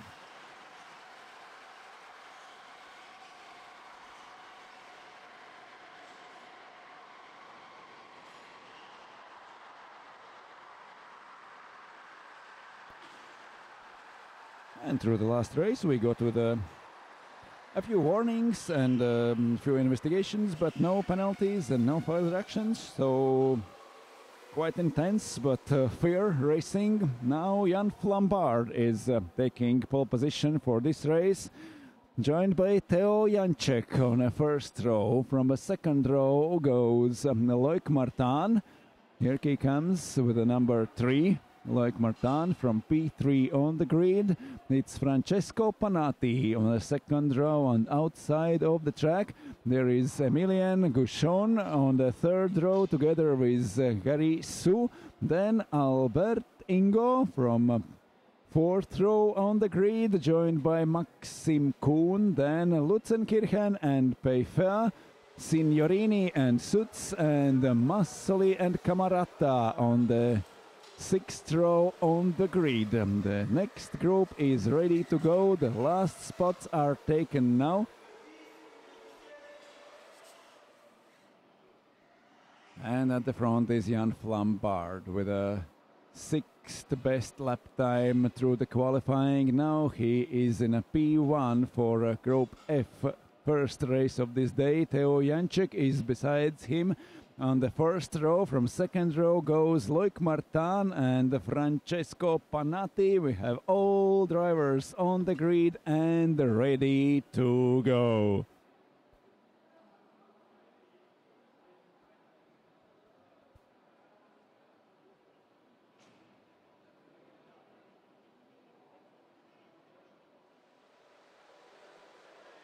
The drivers are ready. Everything is ready. We are ready to race again. Green flag at the start, and we go racing again. It's Loic Martin from the inside on the second row, moves up to second position. Teo Janček has lost his place at the start. After that, there comes Francesco Panati and Emilian Gouchon. The race has begun. It is the first lap of one more 12 minutes race. Teo Janček has lost not only one, but it seems like two positions. Loic Martin and Francesco Panati both were able to get in front of Teo Janček. They are in the middle of the first lap, and now coming to the end of the second sector right now. Flambard is leading. Loic Martin is second. Janček third or fourth now. There are a few positions gained during the fight in the first and second corners. The leading group drivers already over the finish line in the first. After the first lap, Loic Martin and Francesco Panati both in front of Teo Janček. Then Emilian Gouchon in P5. Albert Ingo moved up to sixth position in front of Gary Sulden. Alex Lutzenkirchen in P8, followed by Peifer and Signorini. Emanuele Signorini managed to get up a few places at the start, now is running 10th. Balas Suts and Marco Massoli in P11 and P12. Then Maxim Kuhn and Enrico Camarata. Second lap of this race has started. Jan Flambard in number 9 leading the race, and followed really closely by Loic Martin and Francesco Panati in number 3 and number 32. There is also Teo Janček, who lost 2 positions on the start, but it's sure Teo Janček is faster than Loic Martin and Francesco Panati. He was faster than them on the qualifying runs. Now he has lost positions on the start. It was unlucky position on the outside of the first row, and already 2 drivers got in front of him, but still Teo Janček was faster than both of drivers in front of him in a qualifying. So we will see, can he get back the lost positions during the 12 minutes race. There is less than 10 minutes left, 2 laps completed. Flambard leading, Martin second. Second behind is Francesco Panati. Only 4 tenths behind Panati is Teo Janček and Emilian Gouchon.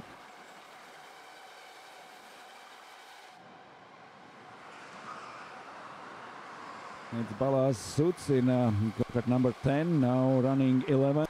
Maxim Kuhn in front of Marco Massoli, moving 1 place up. He also lost some places at the start. Jan Flambard sets the best lap time of 48.0 seconds. Jan Flambard went 47.7 through the qualifying, so now he is running 3 tenths of a second slower than he did in a qualifying only a couple of hours ago. Now we have less than 9 minutes in this race left. Jan Flambard is leading 8 tenths of a second. Behind him is Loic Martin, and then Panati and Janček fighting for third. Behind them is Emilian Gouchon and Albert Ingo. They are also separated only by a few tenths of a second.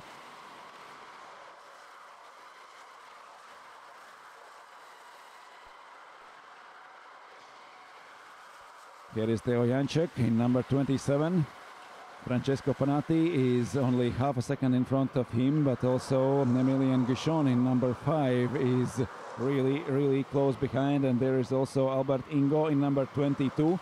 Here is the train of 4 drivers, and then are coming Lutzenkirchen, Suk, Peifer and Suts, all separated by only a few centimeters on the track and fighting for P7 till P10.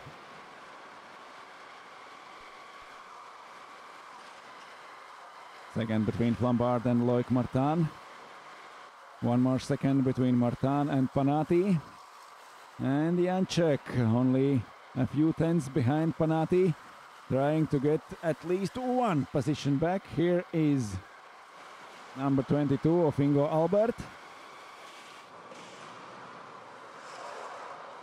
Albert downhill, chasing Emilian Gouchon in a P5.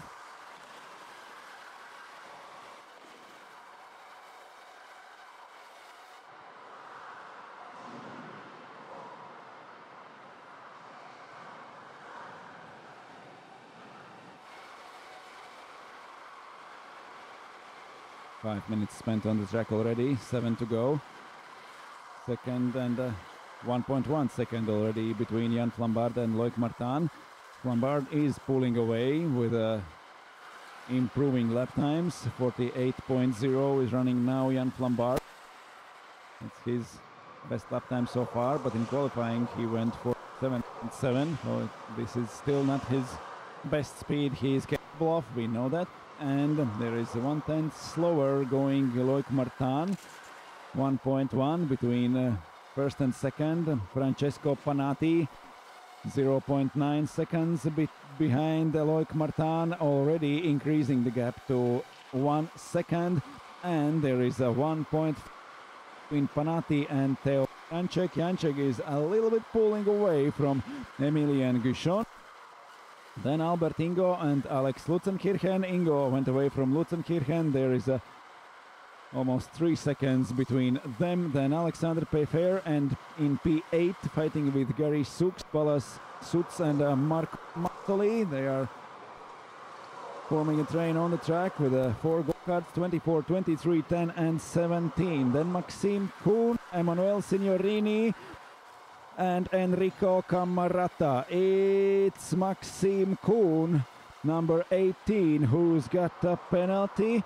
3 seconds added to his time, and now he is classified in P12.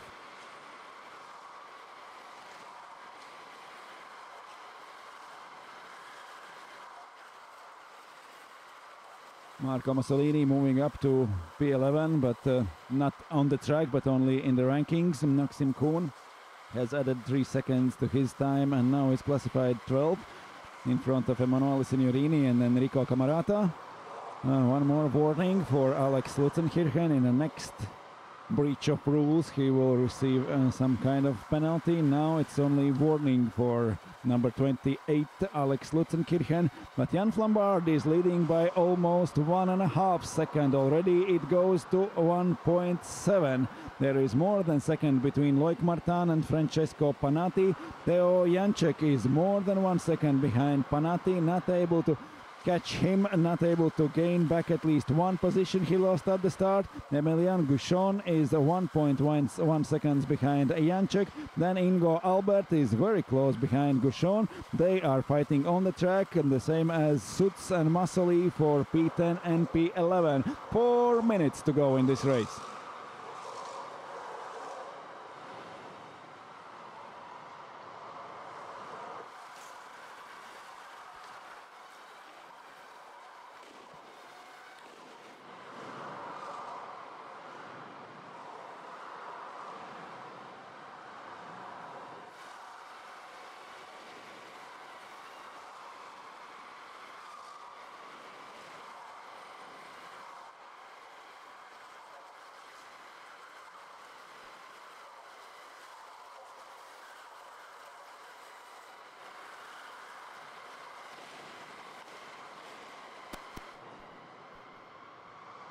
The gaps are increasing. Drivers settled in their positions. 1.6 already for Jan Flambard in front. Loic Martin is losing a few hundredths of a second each lap, but the gap is increasing and Jan Flambard is running away. Francesco Panatti also already 1.2 seconds behind Loic Martin. Then Theo Janček also losing more than 1 second to Panatti, more than 1 second. Also Emilian Guichon is losing to Theo Janček. The gaps are increasing, and the closest fight on the track is between Emilian Guichon and Albert Ingo for P5. Now Guichon with the go-kart number 5 and Albert Ingo with number 22 fighting on the track. Less than 3 minutes till the finish of this race. It's Jan Flambard in number 9 leading the race.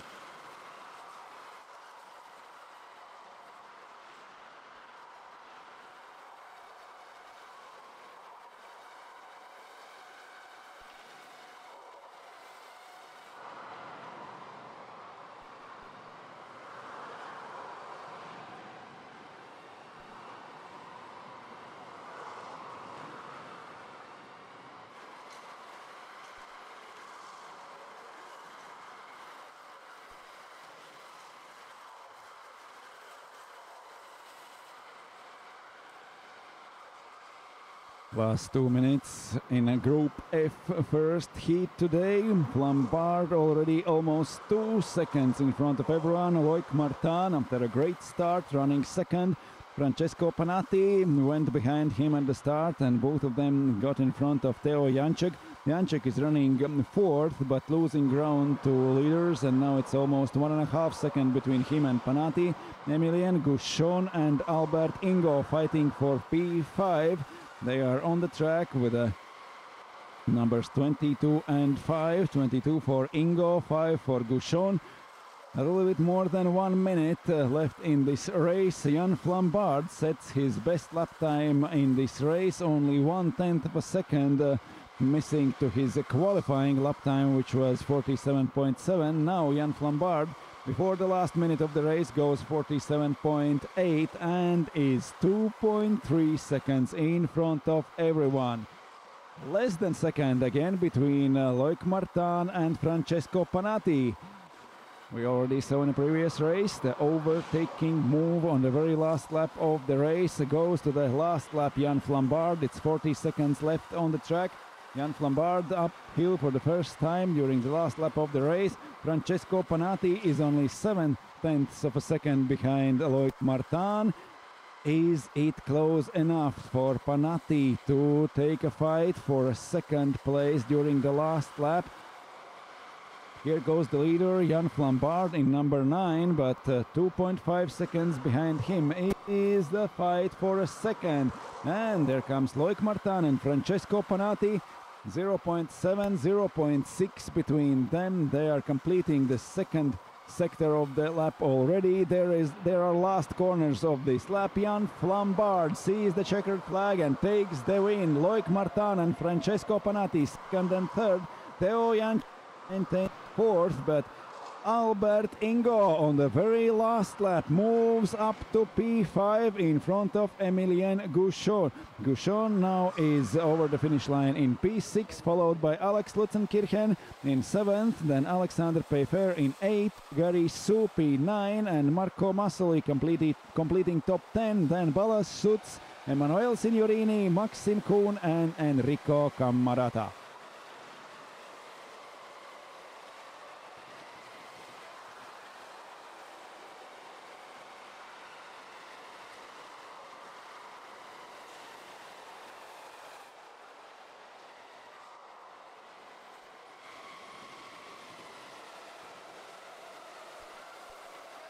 Maxim Kuhn gets a penalty of 3 seconds in this race and is classified in P13. Also warning issued for Alexander Lutzenkirchen, but no sanctions during this race, only a warning. And we have one race to go in a first heat here in Saudi World Series E-Sprint Finals. The highlights of the heat number 1 for Group F. Now we can watch without such a huge crash as in the previous race. We went through the second corner, a few overtaking moves during the first lap, and then a close fight during next 12 minutes. Here goes Maxim Kuhn, who lost a few positions and even got a penalty through this process, and is classified in a 13th place after this race. But Jan Flambard did it perfectly, starting from P1, took the win. Loic Martin advanced at the start, both with Francesco Panatti, got in front of Teo Janček. Janček over the finish line in P4, followed by Albert Ingo, who got in front of Emilien Gouchon in the very last lap of this race. One more race to go in a heat number 1, then will be short break, and then we will start second heat with a new qualifying session, with a very short qualifying session, only 3 minutes. It's 3, maybe 4 flying laps. Anyone can pull out. Actually, it could be 3 flying laps for those 3 minutes, and then between the same groups of drivers we will probably change starting positions for the heat number 2. So groups will remain the same, but the starting positions will be different.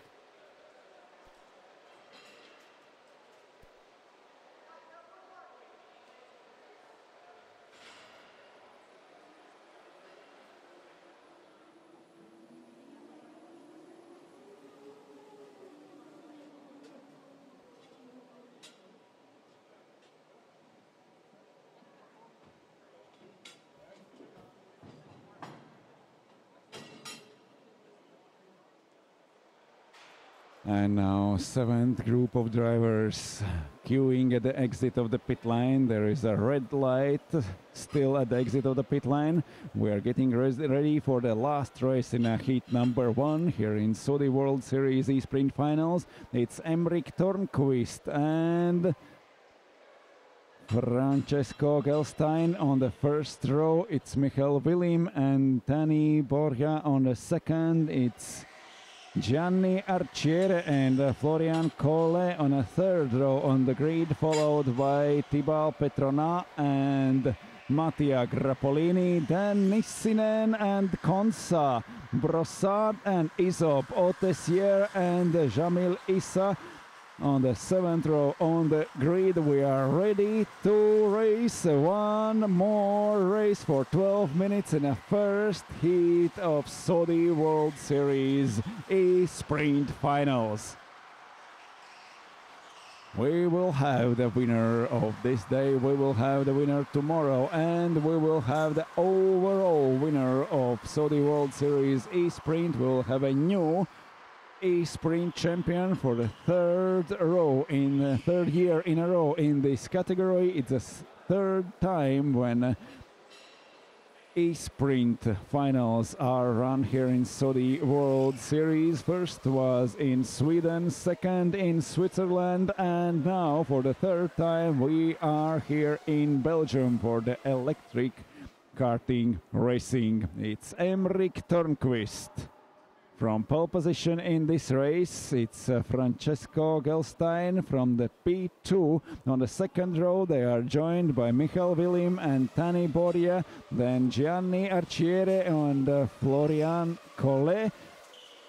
Fourth row for Petrona and Grappolini. On a fifth row, Jesse Nissinen and Thomas Konsa. Sixth row on the grid, Brossard and Isop. And then the last spots on the grid for Otessier and Jamil Issa.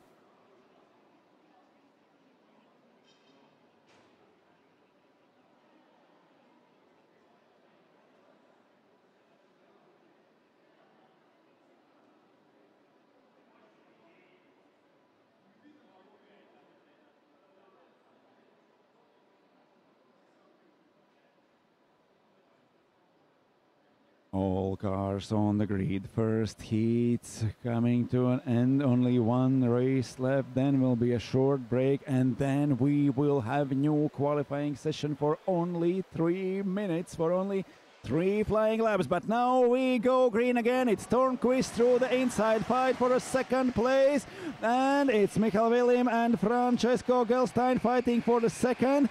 Seems like Gelstein are moving uphill, gets in front of Michael Willim. How this fight will end at the end of the first lap. They are fighting to corner number 5, and there is crash. The spun and 2 cars are left behind.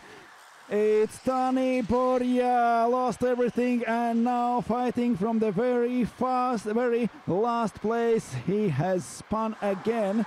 He has found reverse, going opposite direction on the track and trying to reverse his go-kart.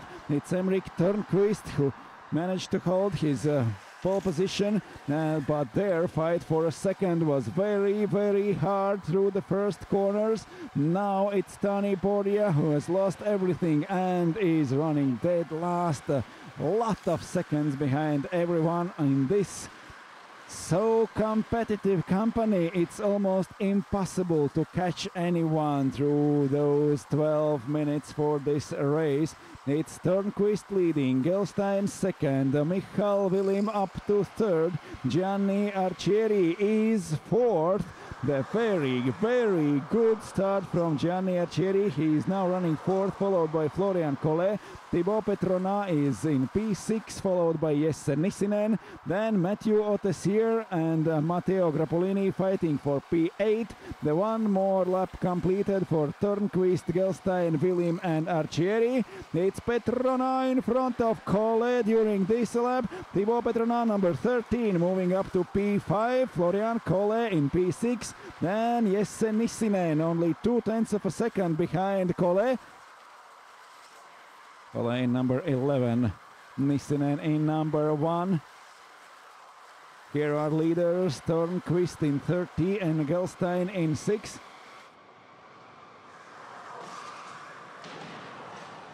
Up to the hill and down, full throttle downhill through the next corner, and Francesco Gelstein is in front. Emrik Törnqvist, it seems he has lost the lead in this lap. They are coming through the last corners, and Gelstein gives back the position. He decided by himself that that was too aggressive, and now he is giving Michal Willim the lead.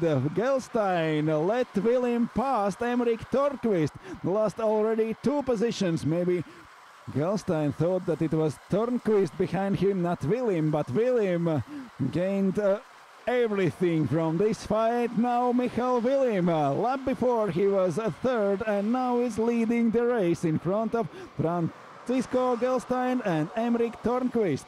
Törnqvist comes with the number 30, followed by Gianni Arcieri. Very good start from Arcieri. He is in a go-kart number 8, followed by Thibaut Petrona in number 13. We have train of 5 cars through the starting straight. It's Willim, Gelstein, Törnqvist, Arcieri and Petrona.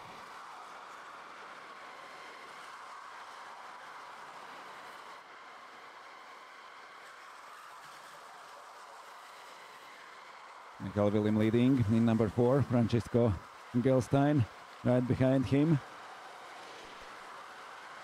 The very narrow line uphill from Francisco Gelstein, but not enough to overtake Willim. Willim still maintaining his lead. Törnqvist running 3rd. There is Arcieri and Petrona in P4 and P5. One more lap completed.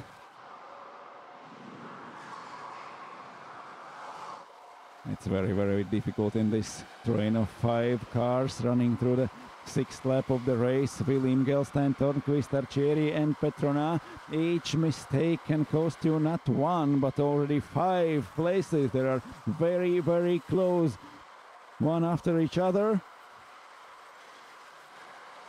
And we already saw in previous races how calm it can go even to the very last lap of the race, and then someone will make a move, someone will find a gap, and someone will gain the position. Now they are running Willim, Gelstein, Törnqvist, Arcieri and Petrona, the leading group of 5 drivers, now more than 2 seconds in front of everyone. Kole Nissinen fighting for P6 and P7.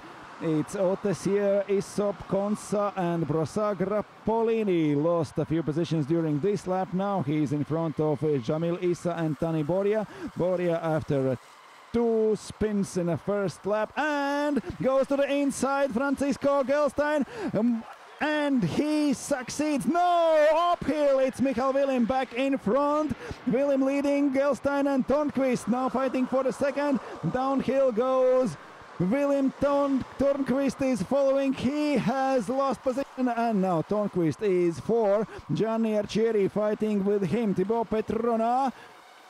And here Michal Willim still holding P1 during this race. Gianni Arcieri is up to P2. It seems like the most gained places during one race today for Gianni Arcieri. He is 2nd and only 0.3 of a second behind Michal Willim. Thibaut Petrona now is 3rd. Emrik Törnqvist has lost 1 position and is running 4th. Francisco Gelstein is in P5 fighting with Florian Kole.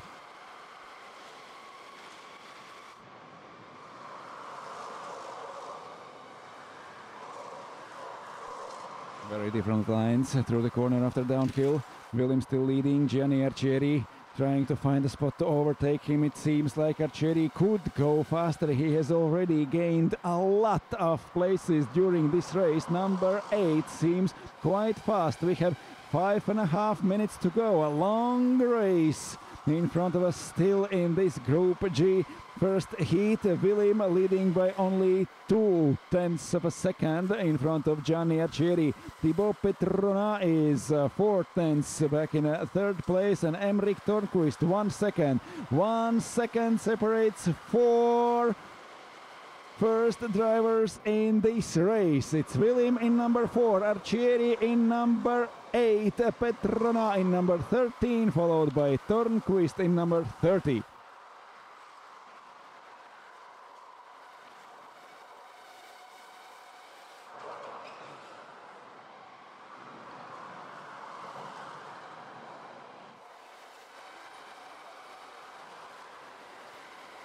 It's 5 cars within 1.5 seconds now fighting for the positions on the track. Gelstein dropping a little bit back from Törnqvist. Gelstein running 5th, but Törnqvist, Petrona, Arcieri and William fighting for the first 4 places on the track.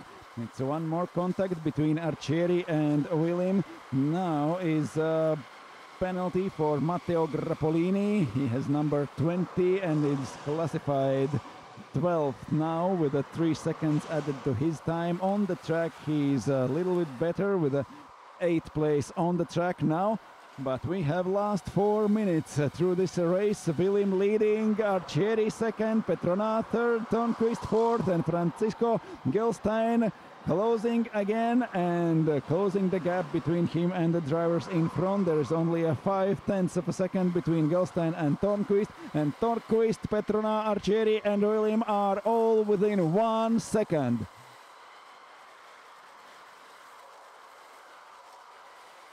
William number 4, Arcieri number 8. Up the hill they are going bumper to bumper, all 5 leading drivers. Francisco Gelstein pulled out the best lap of this race and now he is trying to fight with Emrik Törnqvist for P5. A lap before Gelstein was more than 1 second behind and now he is fighting with Törnqvist for P4. Gelstein took the best lap of this race so far. It's a Törnqvist is moving up to 3rd. Gelstein now is P4 and Thibaut Petrona has lost 2 positions during this fight. Now Petrona is running 5th. Not there behind them. Collet is P6, Nissinen P7, Otesier up to P8 and Matteo Grappolini down to P9 in this race. We have 2.5 minutes to go. William is leading by only a few centimeters in front of Arcieri. Gelstein in front of Petrona. Emrik Törnqvist down to P5 in this lap.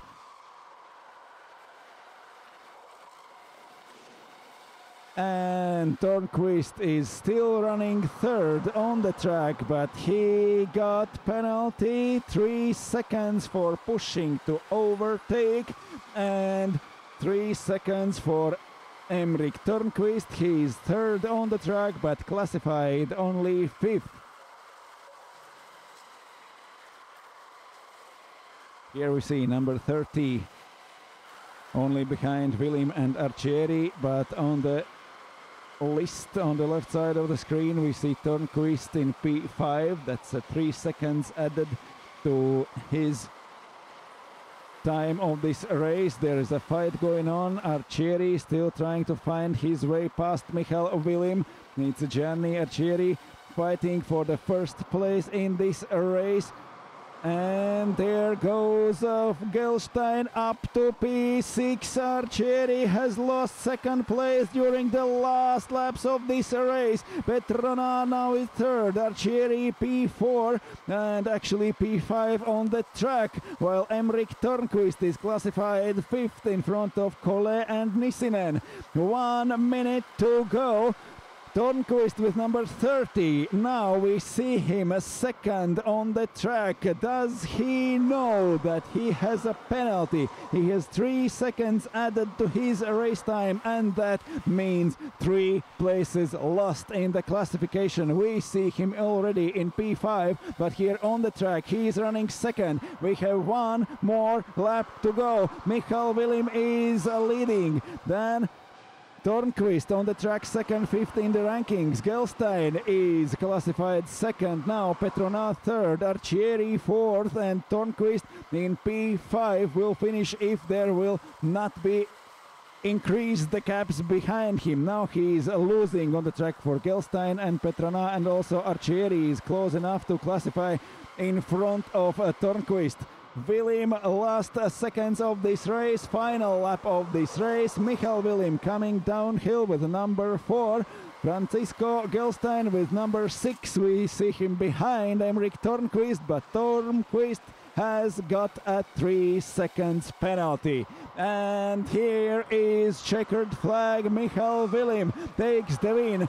Tornquist is second over the line, but it doesn't help as he has 3 seconds penalty. Gelstein classified second. Petrona is third. Gianni Arcieri was running second through the penultimate lap of this race, but lost 2 positions during the fight in these last moments. Thibaut Petrona and Michael Willim congratulating each other with a great race of heat number 1. Willim first, Gelstein second, Petrona third, Arcieri fourth. Turnquist classified in P5 in front of Collet and Nissinen. Then Grappolini, Otessier and Isop completing top 10 in front of Thomas Konsa, Maylin Brossard, Jamil Issa and Tani Borja.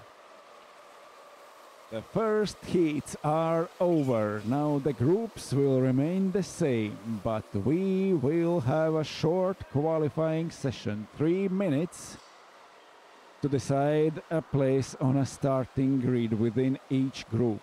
So now a short break and then we will continue with the second heats. After the second heats we will form a new groups of drivers according to the results of both first heats merged.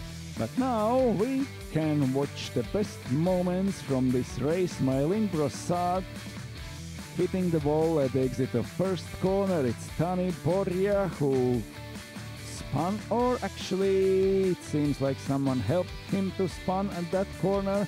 Here is Florian Collet and Jesse Nissinen fighting for P6 on the track. It was Emmerich Tornquist leading at the start, and then he lost some positions, then he got a penalty and is classified only P5. Over the finish line he went in second place, but that was not enough. Now we see in front of him Francisco Gelstein with number 6, and he also was classified in front of Tornquist. A very, very great race for Gianni Arcieri. He went up to even second place of the race, but then lost a few places during the last laps of the race. Here is Tornquist hitting the ball at the outside. It's Thibaut Petrona with number 13, gaining from his mistake and going uphill in front of Tornquist. So the first heats here at Saudi World Series E-Sprint Finals are over. We are going through our first day of racing here in Wavre Indoor Karting track. For the drivers, the lunch is served, and I hope everyone is enjoying their lunch, and we will be ready to race again in only a few minutes. A short break, and we will be back with an even shorter qualifying session.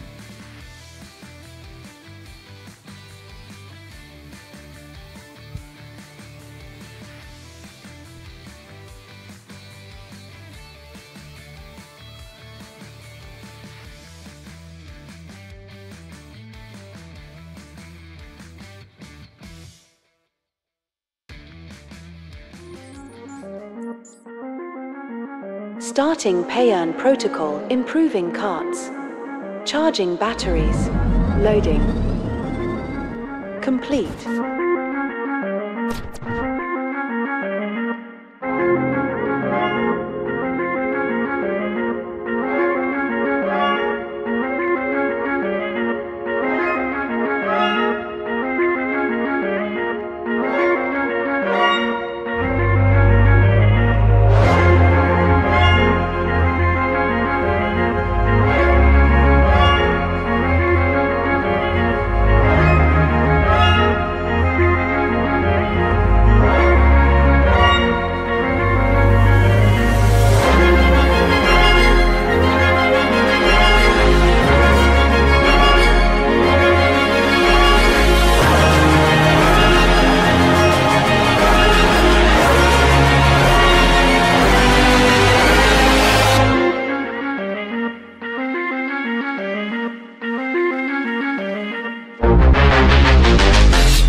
5 years ago now that we've been using the kart. It's been a journey of exploration and learning for the company. It's been really good.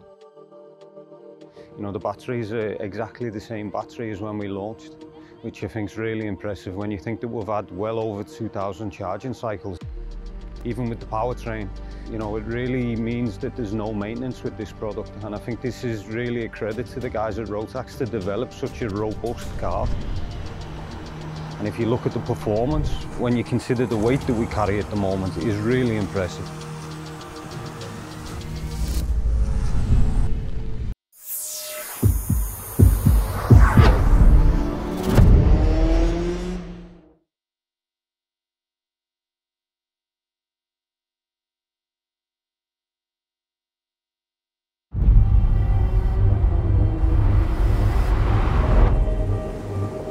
Why do you come here? Is this your career? Or is it all about fun? A chance to get away and leave it all behind?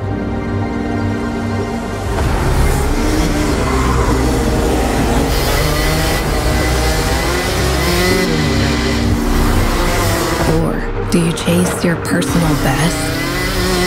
Challenging yourself over and over again.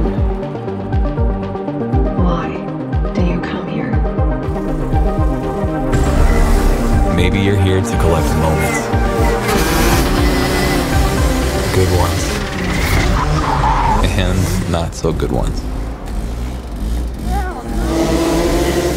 Or you can't afford mistakes because you want that victory.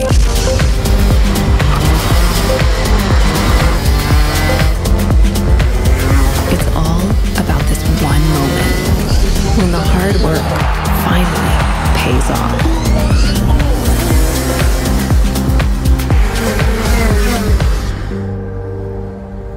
This is the place that brings us closer to the people who share our story. Whoever we are, Whatever we're here for, racing is who we are.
Starting pay-earn protocol, improving carts.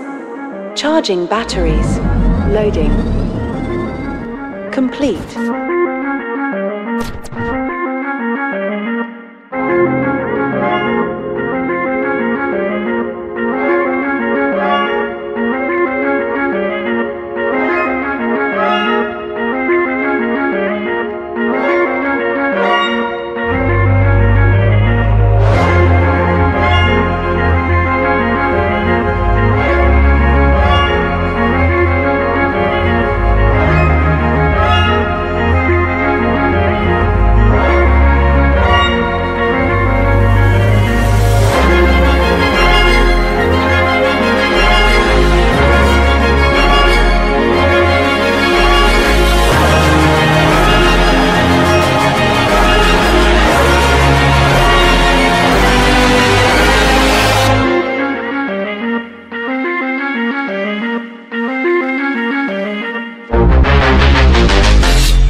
5 years ago now that we've been using the kart. It's been a journey of exploration and learning for the company. It's been really good. You know, the batteries are exactly the same battery as when we launched, which I think is really impressive when you think that we've had well over 2,000 charging cycles. Even with the powertrain, you know, it really means that there's no maintenance with this product. And I think this is really a credit to the guys at Rotax to develop such a robust car. And if you look at the performance, when you consider the weight that we carry at the moment, it is really impressive.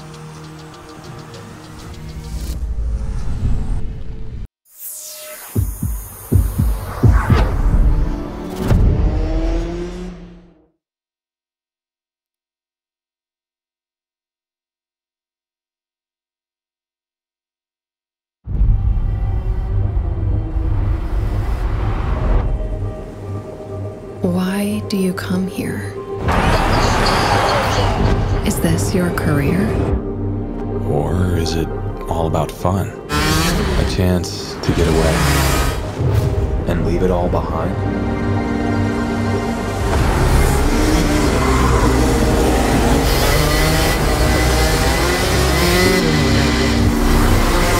Or do you chase your personal best? Challenging yourself over and over again. Why do you come here?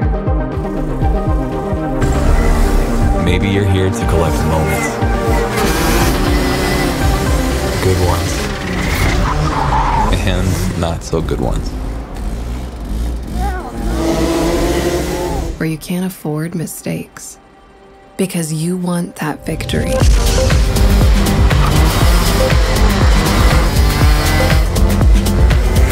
It's all about this one moment when the hard work finally pays off.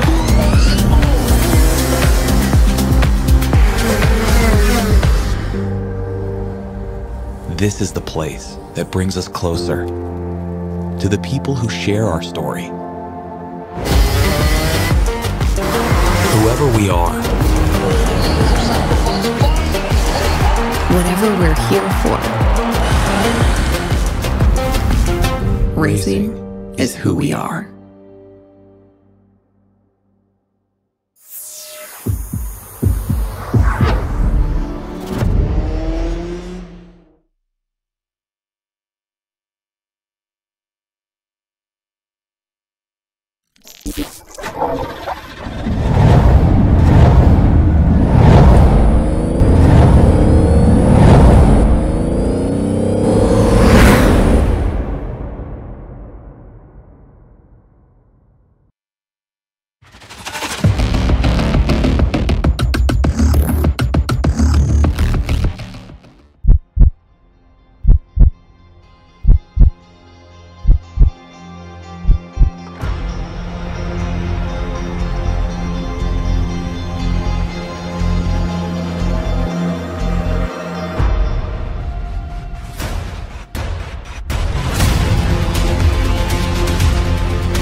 Starting pay-earn protocol, improving carts. Charging batteries. Loading. Complete.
And we are back in Wavre Indoor Karting. The track is on your screens right now and drivers are in their cars. The first group of drivers are ready to go on the track. We still have a short break.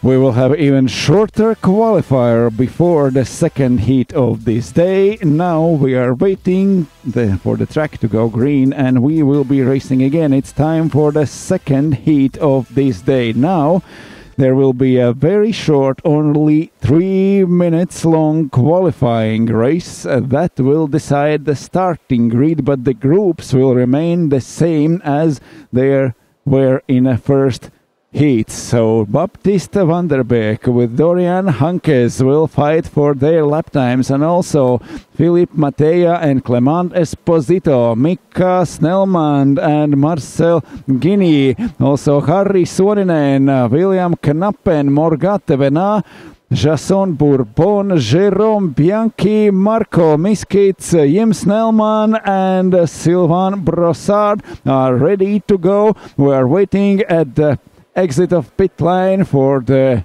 red light to turn off and to start 3 minutes qualifying before the second heat. Baptiste van der Beek set the best lap time overall in qualifying, started from P1 in this group in heat number 1. He was first over the finish line, so everyone went just great for Baptiste van der Beek, and we are ready to race again. Only 3 minutes for qualifying, only 3 minutes to set your best lap time, and drivers will be back on the grid for the second heat of the day. So extra points for winning the qualifying for Baptiste van der Beek. Already points earned in a first heat for all the drivers, and the points combined from both heats will determine groups and also starting positions in a finals of this day, and the points together from both days will determine who will be the champion of Saudi World Series E-Sprint Final here in Wavre. So you have to fight every corner, every lap and every race when you go out on the track here in Wavre, to fight for position on the track, to fight for points for overall rating of one day and also for points for overall rating of both days. And now a very short qualifying session for Van der Beek, Hankes, Esposito, Mattea, Snellman, Guinea, Knappen, Suoninen, Venat, Bourbon, Bianchi, Miskits, Brossard and Snellman. All cars on the track and they have 3 flying laps. There will be no more time to set your best lap time. Baptiste van der Beek now with the car number 3. It's Dorian Hankes with number 10, Clement Esposito with number 22, Jason Pourpon with number 9. It's Philippe Mattea, number 12, Sylvain Brossard, number 32, Esposito 22, Suoninen with 17, Bianchi with 24, Miskits number 5, Snellman number 23.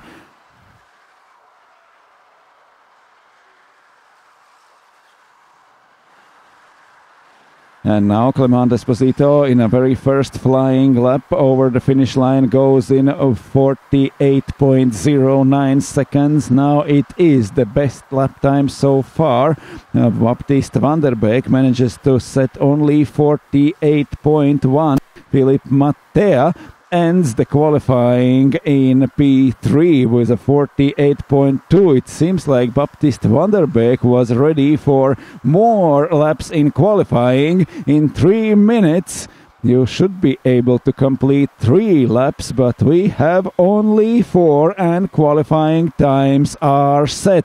And the winner of first heat, Baptiste van der Beek, now is classified second, and he has lost only 11 thousandths of a second to Clement Esposito. And if the results remain as they are, Esposito will start from pole position, van der Beek will be second, Mattea third, joined by Hankes on a second row on the grid. From third row, Snellman and Thevenard, and Kneppen and Guinea.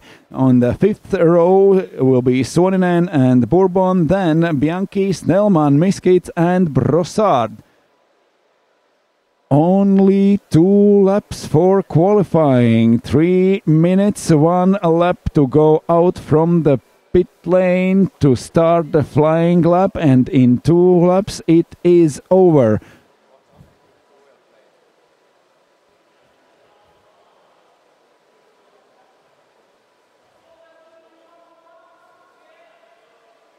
And it seems like we will get 1 more lap to run for this qualifying. Not 2 but 3 laps. It should be enough for 3 laps during 3 minutes. But now everyone has gathered at the end of the lap. They are not in the pit lane. How this will pan out anyway. Baptiste van der Beek needs 11 thousandths of a second, a little bit more than 100th of a second to be in pole position again. Now he is classified second, and as Clement Esposito is first with a car number 22. And now we go again. Only 2 corners to gain the speed and start the flying lap. Baptiste van der Beek starts his flying lap, also followed by Esposito, Mattea, Hanke, Snellman, Thevenard, Kneppen and everyone else on track right now. We have 1 more lap for qualifying in this short race, and then we will start the second heat of this day for Group A. 1 more race for them to get together in a second heat, and then for the finals we will regroup the drivers according to the results merge from both heats, from first and second together.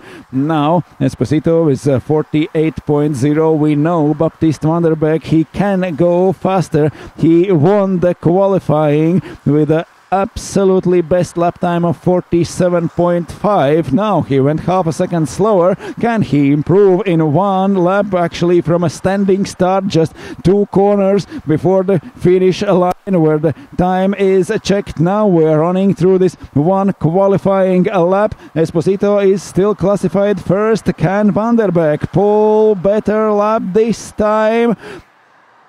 And here comes Suoninen, here comes Kneppen improving to 48.0 in front of Esposito. We are still waiting for everyone else to complete their laps. Hankes moves up to 4th, Marceau Guinea up to P6th.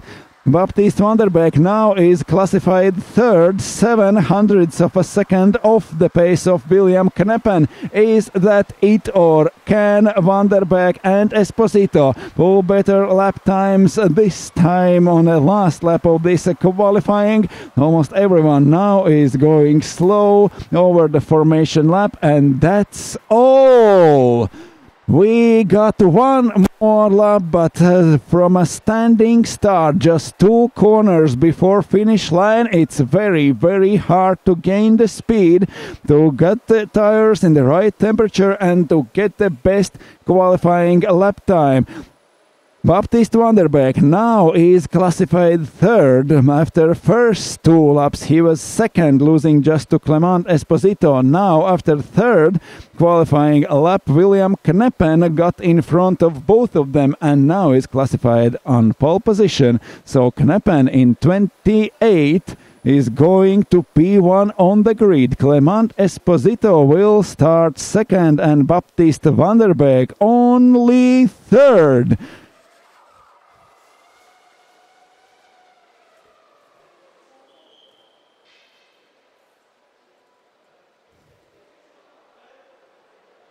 Anyway, it seems van der Beek expected something different from this qualifying session, but it is as it is, and track is the same for everyone. And van der Beek will line up on the grid in only P3, besides Dorian Hankes, who will be together with van der Beek on a 2nd row on the grid. But William Kneppen has got pole position in the 2nd heat for the first group of racers. Here he is, William Kneppen with the car number 28.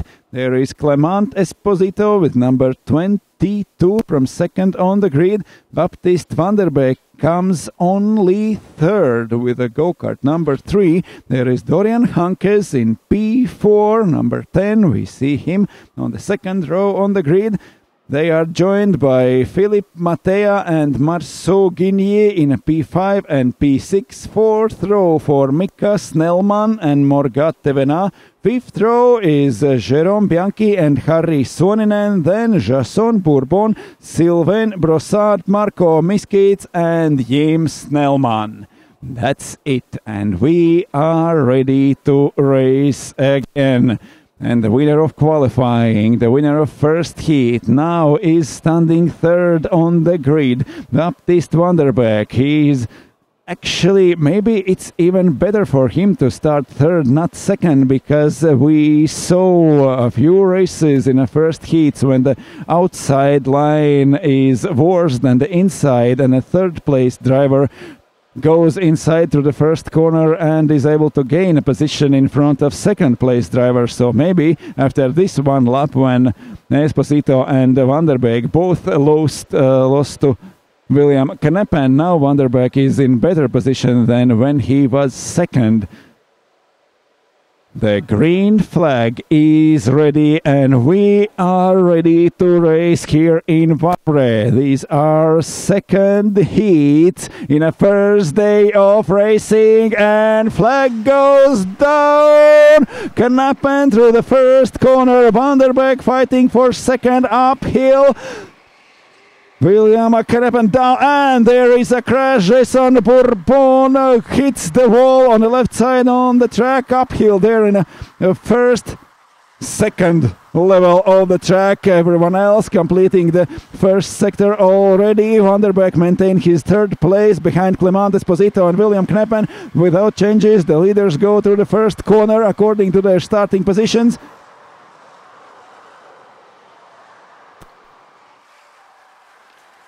Start for Jason Bourbon. Now he is last together with Sylvain Brossard. He also lost 2 positions during the first lap, but leaders are coming to an end of the lap, and it's Baptiste van der Beek who is in front. Esposito second, and William Kneppen lost 2 positions during this first lap of the race. What a great start from Baptiste van der Beek. He was third on the grid, and he goes first after only 1 lap of racing. Van der Beek leading, Esposito second, Kneppen third. They have swapped their positions. Now Kneppen is third and Van der Beek leading. Esposito maintained second place as on the grid. There is Dorian Hankes and Philippe Matea in 4th and 5th places.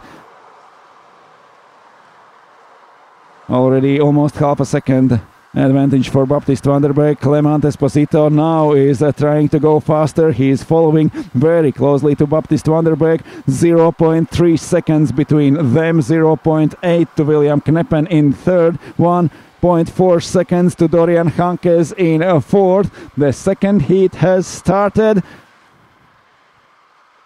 12 minutes, the same as in the first heat.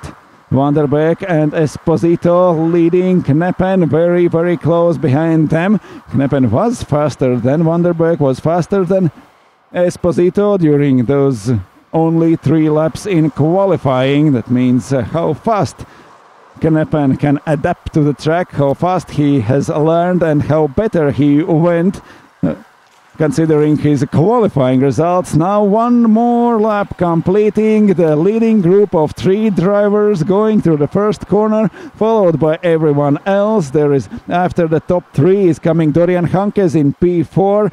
Very, very close behind him is Philippe Matea, Marceau Guignier, Morgat Tevena, Mika Snellman, Harry Suoninen, Jérôme Bianchi, Snellman and Miskits. They are all bumper to bumper train of 8 cars.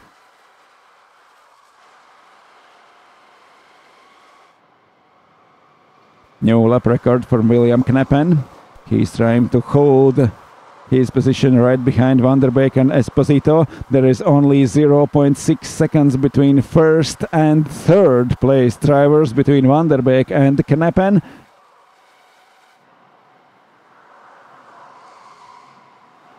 It was very, very great start from Baptiste van der Beek. As we see, they are really competitive and driving together, all three drivers. The leading group has formed, and William Kneppen was at the front at the start. If van der Beek wouldn't overtake him at the start, it would be even harder now, because we see William Kneppen is following right behind. He's not falling back. He has the same speed as Esposito and van der Beek. Can any one of them make an overtaking move during 8 minutes left for racing in this group? Van der Beek is leading again, so it pans out really, really great for Baptiste van der Beek, even after this mishap at the qualifying, at the second qualifying, with only 3 laps available. And van der Beek is back in front. He won qualifying, got extra points. He won first heat. He is already leading the point standings, and now he is back in front after only a first lap of racing in this second heat.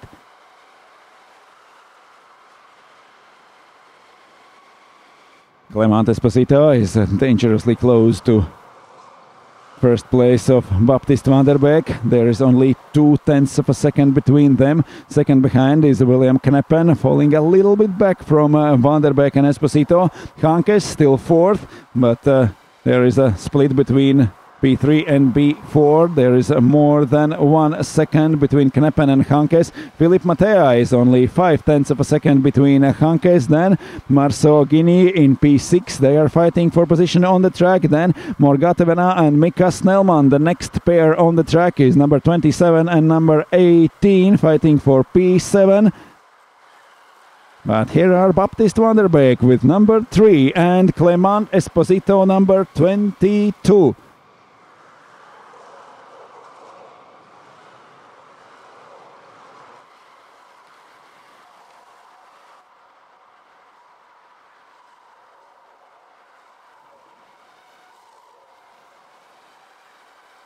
And those fight at the start of the race should come as a big relief for Baptiste van der Beek. It almost seemed like a bad luck for him, this qualifying, and only P3 on the grid. He managed to get back in front, and now is also going to lead the point standings today. If he can maintain, if he can hold this first position in this race, Baptiste van der Beek will lead the point standings after first heats, and then we will have only the finals left. Already last year Baptiste van der Beek was between the leaders in a Saudi World Series E-Sprint finals. He was one of the fastest drivers as he is today, but he got one disqualification for the weight infringements, and that left him with a very, very hard pill to take in his results last year. So will it pan out better this year for Baptiste van der Beek? So far it is going just great. William Kneppen falling a little bit back from a second place Clément Esposito. Then Kneppen goes again with the best lap time of the race and is closing the gap to second. Can Kneppen join this fight for a lead? And will Clément Esposito do something with the first placed Baptiste van der Beek? We have less than 5 minutes to go. Esposito is really, really close after van der Beek, but we still have not seen any overtaking moves, any tries from Clément Esposito. He is driving really close after van der Beek. He is maintaining the same speed as van der Beek. There is coming William Kneppen with a new best lap time of this race, and he is joining this fight for first, second and third. Van der Beek with number 3, Esposito number 22 and Kneppen with number 28. Then is Dorian Hankes now left alone on the track. Philippe Mattea and Marceau Guinea fighting for P5 behind him. There is Snellman and Suoninen, also Bianchi and Jim Snellman. but we have 4 minutes to go. Esposito right after Van der Beek. They are running 47.8, 47.7 for Kneppen. One more lap record for William Kneppen, and he is back right behind Clement Esposito. Corner before uphill. There we saw some overtaking moves before. Now the leaders are going through in the same order. Baptiste Van der Beek is leading but is unable to pull away from Clement Esposito. Esposito was slower in qualifying, but it seems he was faster in this short qualifying with 3 laps to go, and he's very fast in a Heat 2. Also, now he is chasing Baptiste Van der Beek. 3 minutes to race in this heat. Esposito is right on the rear bumper of Baptiste Van der Beek. Will he try to do something? Will he try to move up to first? That is his only chance to take away points from Baptiste Van der Beek and maybe leave Van der Beek not with a so convincing first place in the standings. Also William Kneppen closer and closer to both drivers. 0.5 seconds between Kneppen and Esposito, 0.2 between Baptiste Van der Beek and Clement Esposito. One more lap completed, 2 minutes to go. 3 or 4 laps till the end of this race. The second group of drivers already are preparing for their starts. We are going through second heats of first day of racing here at Saudi World Series E-Sprint Finals. Esposito is really close behind Baptiste Van der Beek, still without any moves, without trying to overtake. He is there and he is waiting, or can he pull out some overtaking move? Does he have a plan where to do it? Or he is just waiting for Baptiste Van der Beek to make some mistake, to leave some space, and then Clement Esposito can take his chance. 1.5 minutes to the end of the race. Van der Beek leading, Esposito second, William Kneppen just 0.9 seconds behind the leader. We have 3 best drivers in this race within 0.9 seconds. Then after 1.5 seconds is Dorian Hankes alone in 4th place. For 5th fighting Philippe Mattea and Marceau Guigny. Then Morgatevena and Mika Snellman 7th and 8th. Harri Suoninen is P9. Jérôme Bianchi P10. Last minute of this race and Baptiste Van der Beek leading.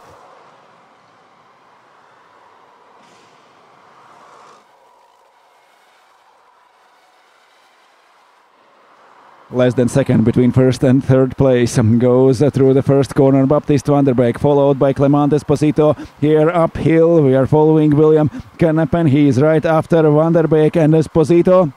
Dorian Hankes is in 4th, is setting new best lap time, but anyway he is more than 1 second behind 3rd placed William Kneppen. It's too late for Dorian Hankes to join this fight. Baptiste Van der Beek going through the last lap of this race. Clement Esposito has waited 12 minutes.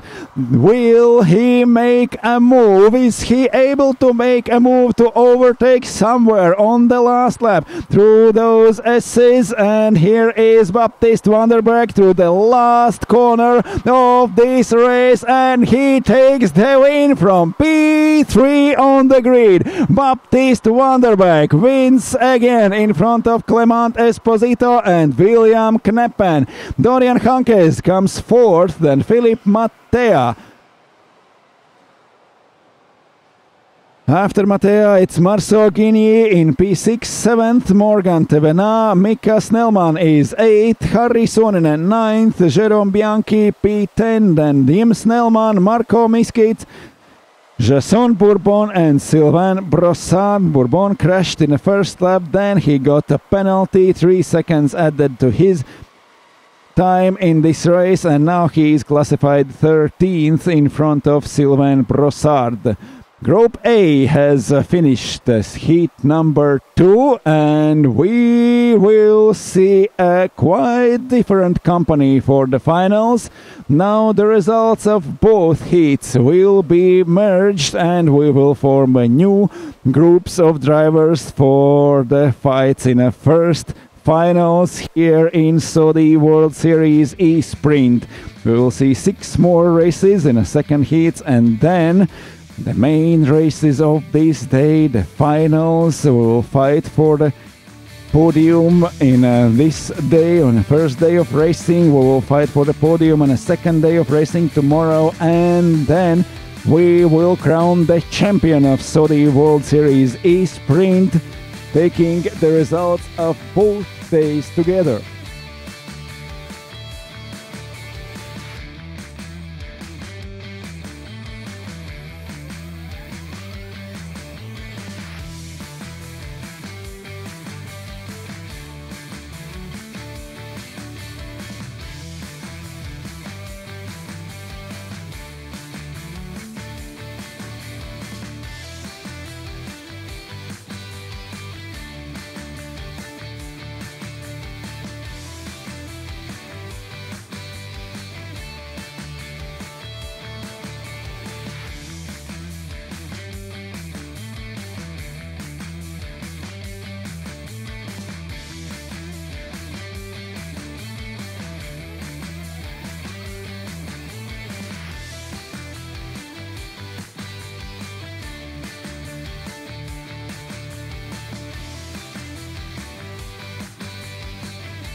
First heat. The second heat is over for the first group of drivers. Now we have Patrick Porta, Michal Letovanec, Roni Rautala, David Masiero, Karmo Kerb, Mars Liepiņš, Julien Bianchi, Natalia Stalosova, also Julien Pascal, Antoine V, Korko, Thibaut, Youssef and Prahonig will go on the track now for the 3 qualifying laps and then for their second heat.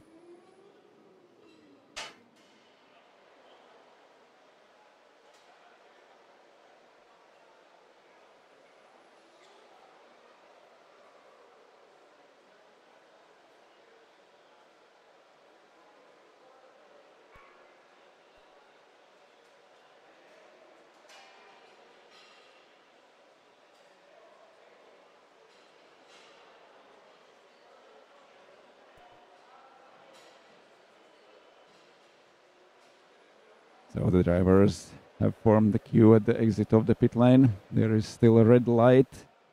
We are waiting it to go green, and then we are racing again. The second heats are going on here in Wavre in Saudi World Series E-Sprint Finals.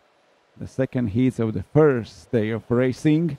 We are fighting for the points, we are fighting for the podiums, we are fighting for the places in the finals now, and the most important races of this day will follow around 5 o'clock at the afternoon. Then we will start the finals. Now it's second heat.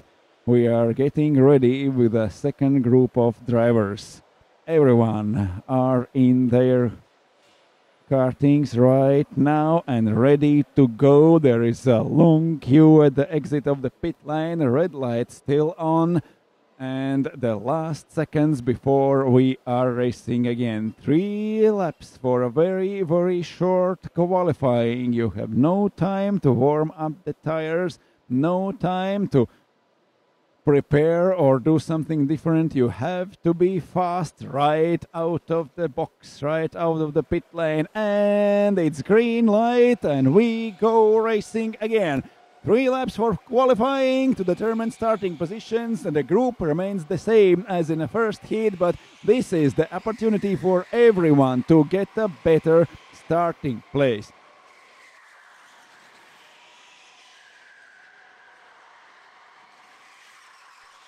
Patrick Porta was fastest of this group of drivers in the first heat. He took the win.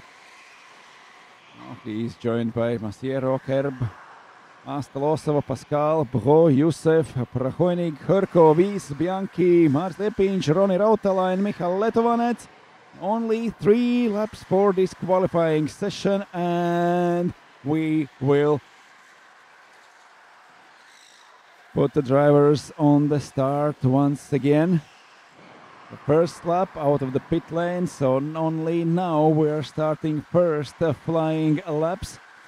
Patrick Porta goes with number 29, Michal Letovanec has number 8, it's David Masiero with number 13, Roni Rautala number 4, Karmo Kerb with number 25, Mars Liepinch number 7, Natalia Staloso with number 19, Julien Bianchi number 1, Julien Pascal 30, Antoine V with number 26, Raphael Bro with number 11, Olli Hörkö with number 16, Pavas Youssef 21 and Patrick Prahonik with number 20. The second lap and also actually the first flying lap of this qualifying session has started. Now David Masiero moves in front with 48.1, Pascal 48.8 as third, Letovanec 48.3 to second place. Up now Masiero still fastest in this qualifying, Rafael Bro up to P4, Prahonik now down to P8, also Julien Bianchi 5th now, and one more lap for this qualifying. Patrick Porta sets new record in the first and second sector. Now even faster goes Michal Letovanec till the first part of the lap. David Masiero is faster than Patrick Porta through the second. They are now completing their flying laps. A little bit slower goes Letovanec through the second sector of the lap. David Masiero over the finish line, now classified second. Karmo Kerb is third. We are waiting for Michal Letovanec. He's over the finish line. He's slow through the third part of the track, and he is third on the grid. David Masiero second. Patrick Porta with 47.7 seconds takes the pole position now. Karmo Kerb is in P4. Can he improve in the last lap? Karmo Kerb has a new record in a second sector of the lap, but he goes slower in a first and third part of lap, and he is fourth. So Patrick Porta, the winner of first heat, will start from pole position in a second heat too. David Masiero will be besides him on the first row on the grid. Michal Letovanec and Karmo Kerb will start from second row. Julien Pascal and Natalia Astalosova 5th and 6th. From fourth row, Mars Liepinch and Olli Hörkö. Then Antoine V and Raphael Bro from P9 and P10. Followed by Julien Bianchi, Roni Rautala, Favas Youssef and Patrick Prahonik.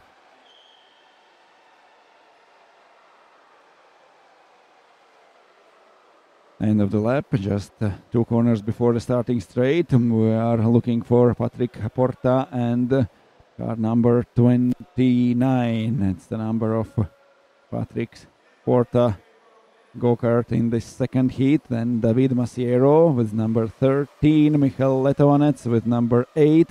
There goes Patrick Porta to the pole position for the second heat. On the first row, we are waiting for David Masiero. There comes number 13. On the second row will stand Michal Letovanec with number 8 and Karmo Kerb with number 25.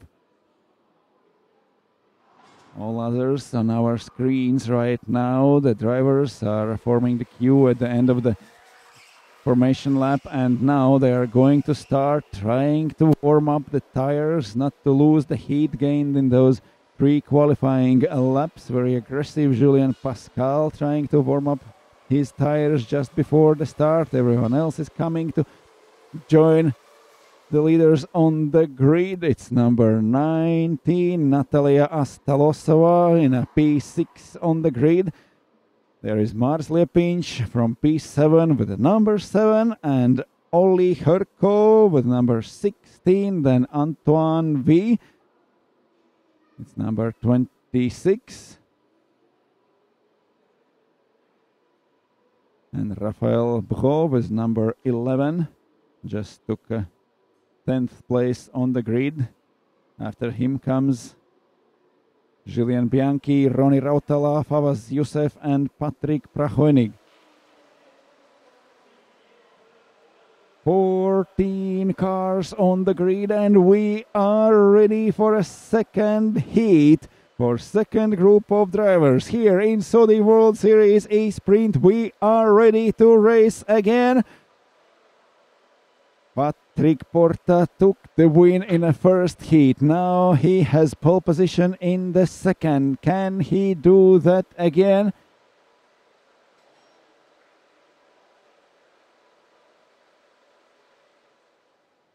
And green flag at the start. We are ready to race again. And there we go. Porta from the pole position goes up the hill. Not so lucky at the start is Michal Letovanec, number 8. There is a lot of fighting through the last places on the start.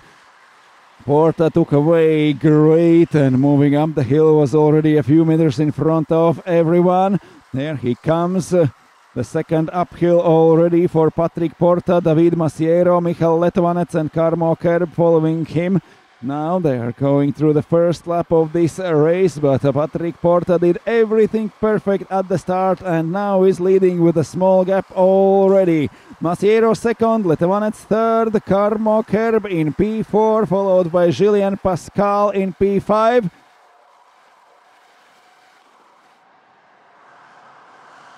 Through the last corners, Julien Pascal moving in front of Karmo Kerb, Natalia Stelosova maintaining her 6th position, Mars Liepinš still in P7, followed by Oli Horko. Then is Patrick Prahoenig from the last on the grid. He is now up to P11. That's actually an unbelievably great start for Patrick Prahoenig. From P14 to P11 during the first lap, and now he's going after Rafael Bro, who is running 10th with a car number 11.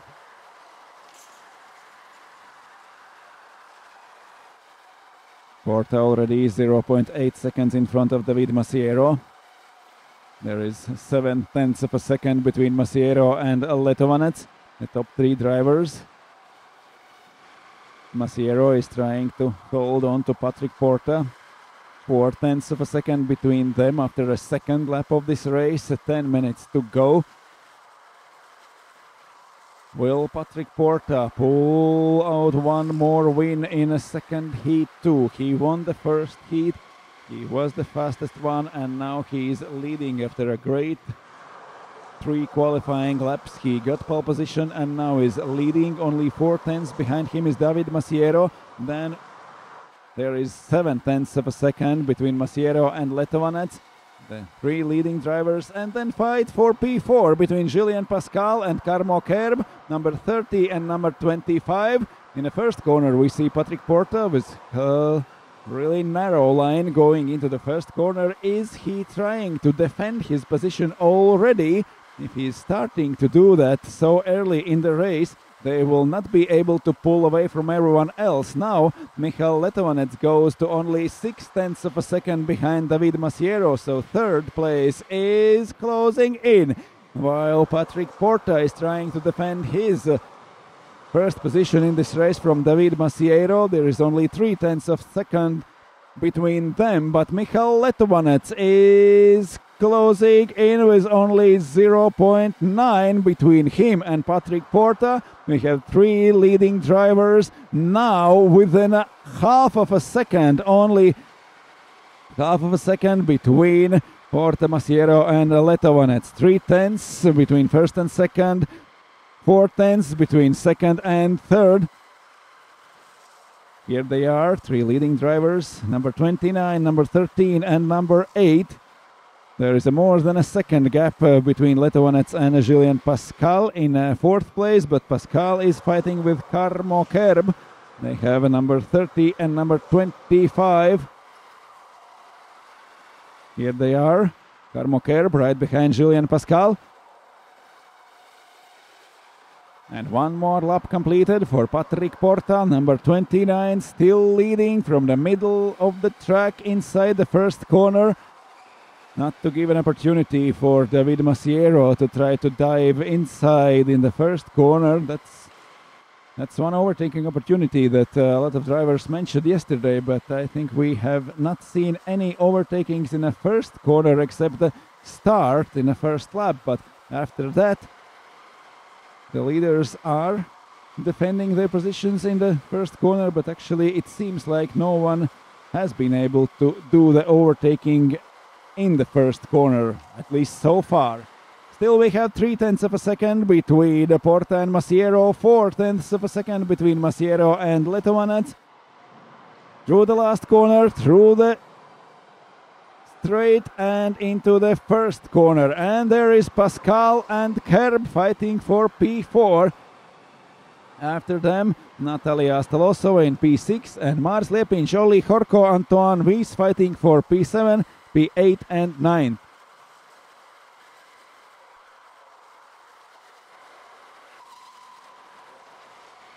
Porta still in front, David Masiero following, 0.2 seconds between them, 0.6 between first three drivers. Between Porta and Letovanec is only a little bit more than half a second. All three bumper to bumper through the last sector of the lap.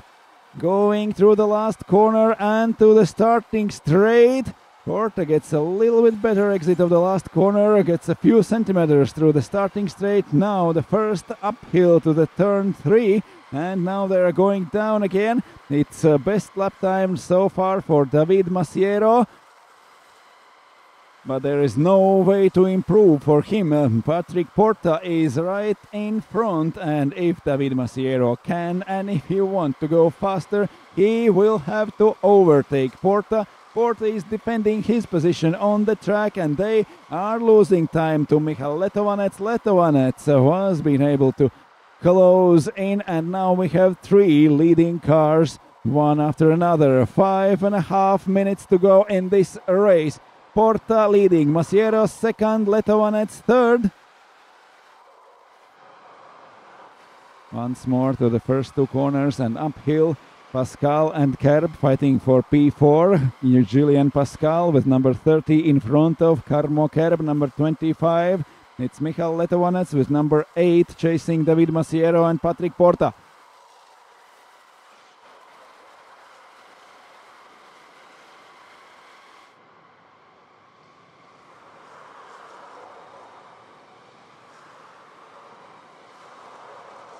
Here are coming Pascal and Kerb, 30 and 25. They are fighting for P4. Then Natalia Stalosova left quite alone on the track. She's running P6 now with car number 19. And there are Mars Lepin, Jolie Horko and Antoine V fighting for P7. But number 29, it's Patrick Porta, winner of the first heat and leading the second. 4.5 minutes to go. Porta is leading. Masiero is really close the whole race. There is no way to go for David Masiero. He has to overtake Patrick Porta, or he has to go to the finish line in the second. Can he do something? Can he do the overtaking? Can he push the Patrick Porta out somewhere? Will Patrick Porta leave some space, leave some gap for David Masiero? We have seen in previous races the overtakings right in the last lap of the race. He's waiting for something like that, David Masiero, now, or he will drive to the finish line in second. Letovanec is also too close for David Masiero to be sure for his second place. Letovanec has catched both leaders and now is fighting. Here tries to go inside. Michal Letovanec, number 8, moving to the left before the left-hand corner. Now uphill, all three right behind one another. Porta still leading, Masiero second. But it seems like Michal Letovanec could try his luck first. They have quite a big gap to the fourth place, Julian Pascal, and Pascal is busy with Karmo Kerb trying to defend his P4. So Michal Letovanec is the one who can risk more than Masiero and Porta in front of him. There is a almost 4 seconds gap between Letovanets, so he can take the risk, he can try to do something. He sees the David Masiero, number 13, in front of him for quite a lot of laps already. There is also Patrick Porta in a P1 with number 29. And less than 3 minutes till the end of this race. Porta leading, Masiero second. Down the hill they are coming. Michal Letovanets in third. Here is no place to try to do overtaking, but there are fighting Julien Pascal and Karmo Kerb. The Estonian guys trying to move up to P4. Through the last corner goes Patrick Porta, followed by David Masiero. Karmo Kerb here is in the starting straight in front of Julien Pascal. It took almost 10 minutes, but Karmo Kerb is in front of Pascal and now goes up to P4. There is more than 4 seconds gap till the 3 leading guys, but anyway, Karmo Kerb has done a great job in this race. He has moved up 1 position, overtaking Julien Pascal. Will we see something like that between 3 leaders? There is Patrick Porta, 29, David Masiero, 13, and there comes Michal Letovanets already on 2 cars side by side. It's Pascal and Kerb fighting for P4. Here they coming through the last corners. The fight continues. Karmo Kerb got the 5th position and now he has lost it. It is Julien Pascal now back up to P4. Natalia Astalosova moving up to P5 and Karmo Kerb just lost 2 positions in a 1 lap. We have 1 minute to go. Porta leading, Masiero second, Letovanets third. Karmo Kerb has lost 2 places. Julien Pascal now is running 4th. Natalia Astalosova just got up to P5 in front of Karmo Kerb. And the fight continues. It is a very, very hard race for Karmo Kerb, Letovanets and Masiero. And there is one more crash. It's Antoine V now gaining 1 position, but it seems like there will come also a penalties. There is a penalty for Fawaz Youssef. He has a number 21. Karmo Kerb goes in front of Natalia Astalosova up to P5. Julien Pascal has pulled away in a P4. Patrick Porta, David Masiero and Michal Letovanets. Here are the leaders and this is final lap of this race. There is a hard fight going on behind them, but they are riding like a train. It's Porta leading, Masiero second and Letovanets third through the last corners of this race, and it is Patrick Porta again who sees the checkered flag first. Second for David Masiero, third Michal Letovanets. Julien Pascal gets back his 4th place. Karmo Kerb is 5th again in front of Natalia Astalosova. Mars Lepinch started 7th and over the finish line in P7. Antoine V behind him in P8. Then comes Olli Hörko, Rafael Bro, Roni Rautala, Julien Bianchi, Patrick Prahoinig and Fawaz Youssef. That's all for second group of drivers in a heat number 2, but in a very, very short time we will be racing again. The third group, Group C, is already in their cars waiting in a pit lane to go on the track, but one more win for Patrick Porta. In a Group B, he is currently leading.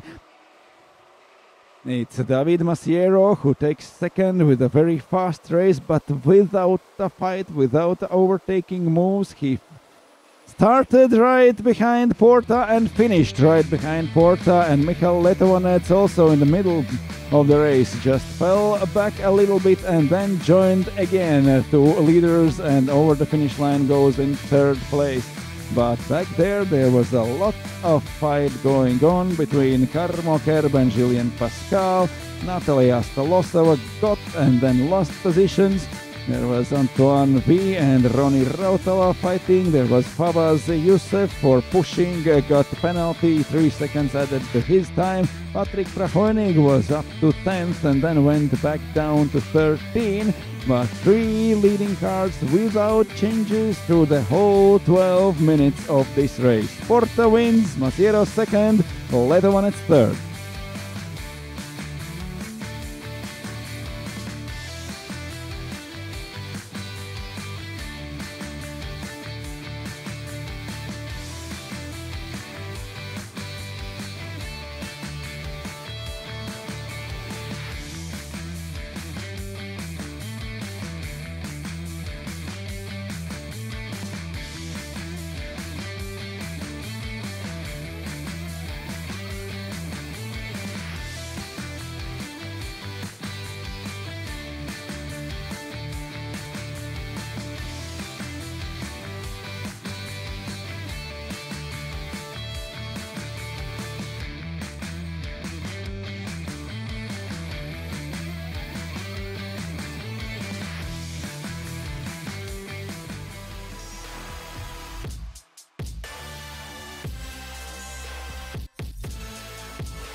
Third group of drivers on the track for a very short qualifying session. It's the World Series E-Sprint Finals here in Wavre Indoor Karting Group C. On the track, it's Axel Sarniala who took the win in this group in the first heat. Remy Panetier with number 18 on the track. Andrei Sleipnieks, he was second with now he's running the car with number 2. Kyle Volkerts, number 22, Martin Papan, number 23, Edwards Keziks, number 24, Timo Leon Dupan with number 5, Yanis Vey, number 17, Artur Piette, number 9, Anthony Bourgeois, number 28, Wouter Popelier, number 12, Laura Veterova, number 3, Ayrton Komi, 32, and Herdy Fosi with number 27.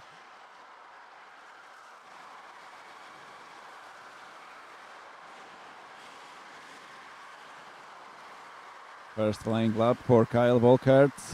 Wouter Propelier moves up to third behind Anthony Bourgeois and in front of Laura Veterova. It's Remy Panetier who sets new record in the first part of the lap. He goes 3/10 faster and now he moves to first. It's Remy Panetier now with the best lap time of 48.1. Leipnieks down to third after Edwards Keziks sets the best lap time with a 48.0. 2 laps completed, last flying lap and now on the track. The third group of drivers, Keziks now is in front, Timo Leon Dupan, and now it's Axel Sarnala getting back his pole position. Anthony Bourgeois is second over the finish line with 48.0. Sarnala is the only one who moves into the 7.7 seconds his lap time. Edwards Keziks is still on the flying lap, but he goes slower at the first sector. At the middle of the track, he is faster than anyone, so new record in a second sector for Edwards Keziks. Now he is down to fourth, but he is going through the last corners of this lap, and he stays fourth. Is Timo Leon Dupan. Still waiting for the checkered flag, but for him, this lap already is slow, so he stays sixth. We will see Axel Sarniala starting from P1 again. He won first heat and now is going to pole position in a second. Andrei Sleipnieks will join him in the first row on the grid. Then there will be Anthony Bourgeois from P3 and Edwards Keziks from P4. It's Remy Panetier from P5 and Timo Leon Dupan joining him on the third row. From fourth row, Artur Piette and Kyle Volkerts. Fifth row on the grid, Yanis Vey and Martin Papan. Sixth row for Wouter Popelier and Herdy Fosi. And then Ayrton Komi and Laura Veterova. Forming the grid now, and we are ready to race again.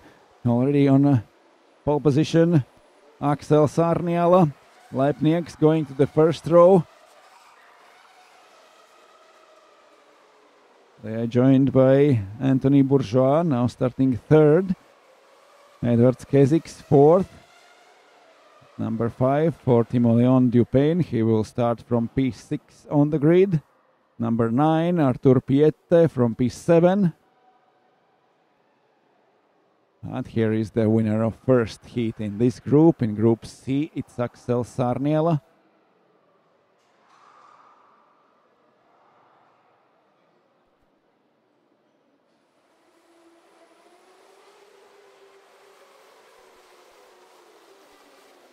Axel Sarniela had the third best lap time overall in a qualifying. He won the first heat in this group and now has done a great job in this very short qualifying with 47.7. Only Andres Leipnieks manages to go under 48 and his lap time in a qualifying is 47.9. Everyone else is over 48 seconds in this short qualifying run, but now we are ready to race again, waiting for a green flag at the start. Sarniela and Leipnieks, then Bourgeois and Kesix, Panetier and Dupain, Piette and Volkert, Wey and Papan, Popelier and Fozzi, Komi and Veterova, and as soon as the green flag goes down, we are racing again.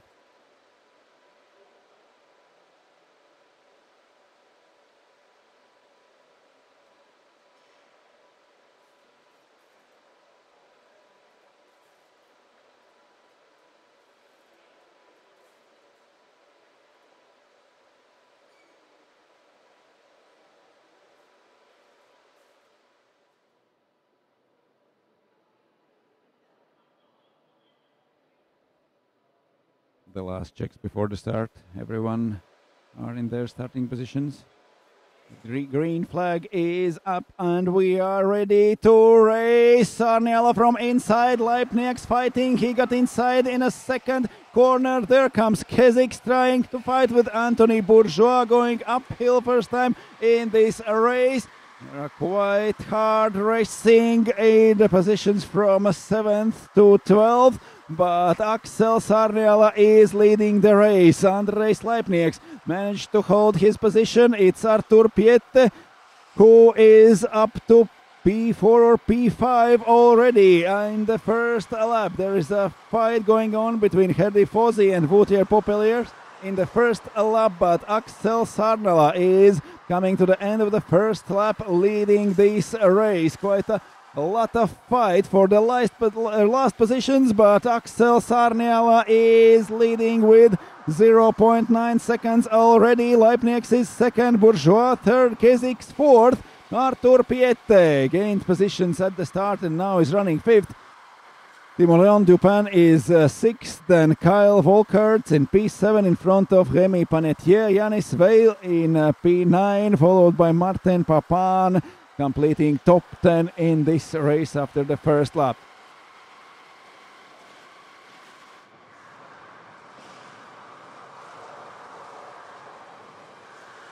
.9 for Axel Sarniela after first lap. In a second lap in the first sector he sets new record and is pulling away from Andres Leipnieks. There they are coming through the last corners of the lap.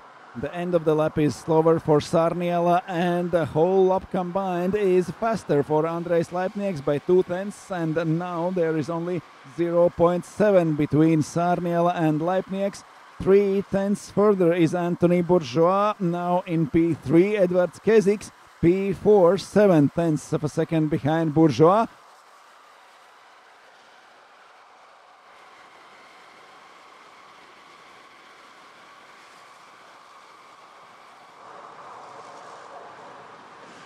Bourgeois sets the best lap time and now is really close behind Andres Leipnieks. It's a fight for second place. Leipnieks is running behind Sarniela. Axel was faster in qualifying and went in front of everyone already at the start. Now is leading the race, already 1 second away from Leipnieks. The previous lap was 2/10 faster for Leipnieks. This lap is 3/10 slower, and now Leipnieks is left fighting with Anthony Bourgeois, who has a lap record of this race so far.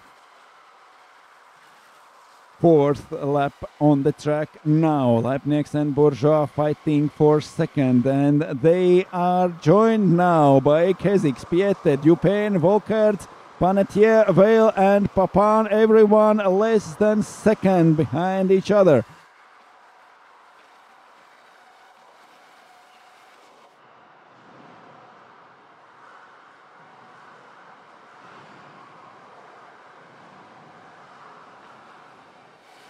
Axel Sarniala trying to pull away, still 1 second between him and Andrés Leipniks. The last lap is almost identical for both drivers, and Tony Bourgeois is only little bit more than 0.3 of a second behind Leipniks. There is Timoleon Dupin with number 5, Kyle Volkerts with number 22, and Rémi Panetier with number 18, fighting for P6, P7 and P8. But it's Axel Sarniala leading the race with number 10. Andrés Leipniks 1 second behind Anthony Bourgeois, only 0.3 of a second behind Leipniks.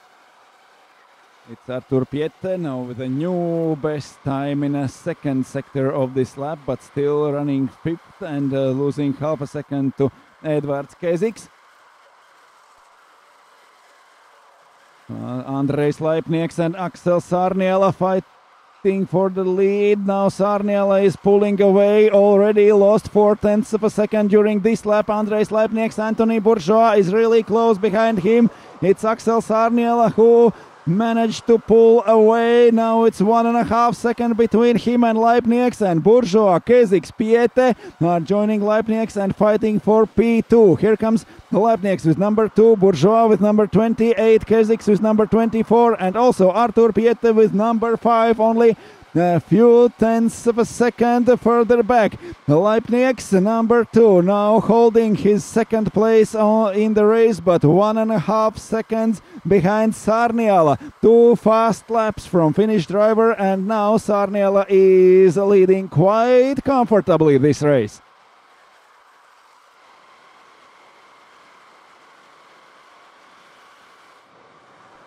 Bourgeois downhill behind Leipniks, trying to find for second position. It was Leipniks who overtook Bourgeois at the start of the first heat. Now they have switched their positions during the second qualifying and during the start, but now it seems like Bourgeois is faster in the middle of the race. In the second part of the race, Leipniks is losing ground to Axel Sarniala. There is almost 2 seconds between them, but Anthony Bourgeois, Edvards Keziks and also Artur Piette, the 4 drivers now fighting for positions from 2nd till 5th.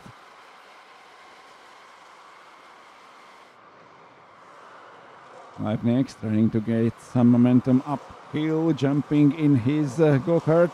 Anthony Bourgeois is only 0.3 behind him. There is no way to go closer. Bourgeois has to find a spot on the track where to overtake Leipniks. He's right over his back bumper, and there is also Edvards Keziks, and they are joined by Artur Piette.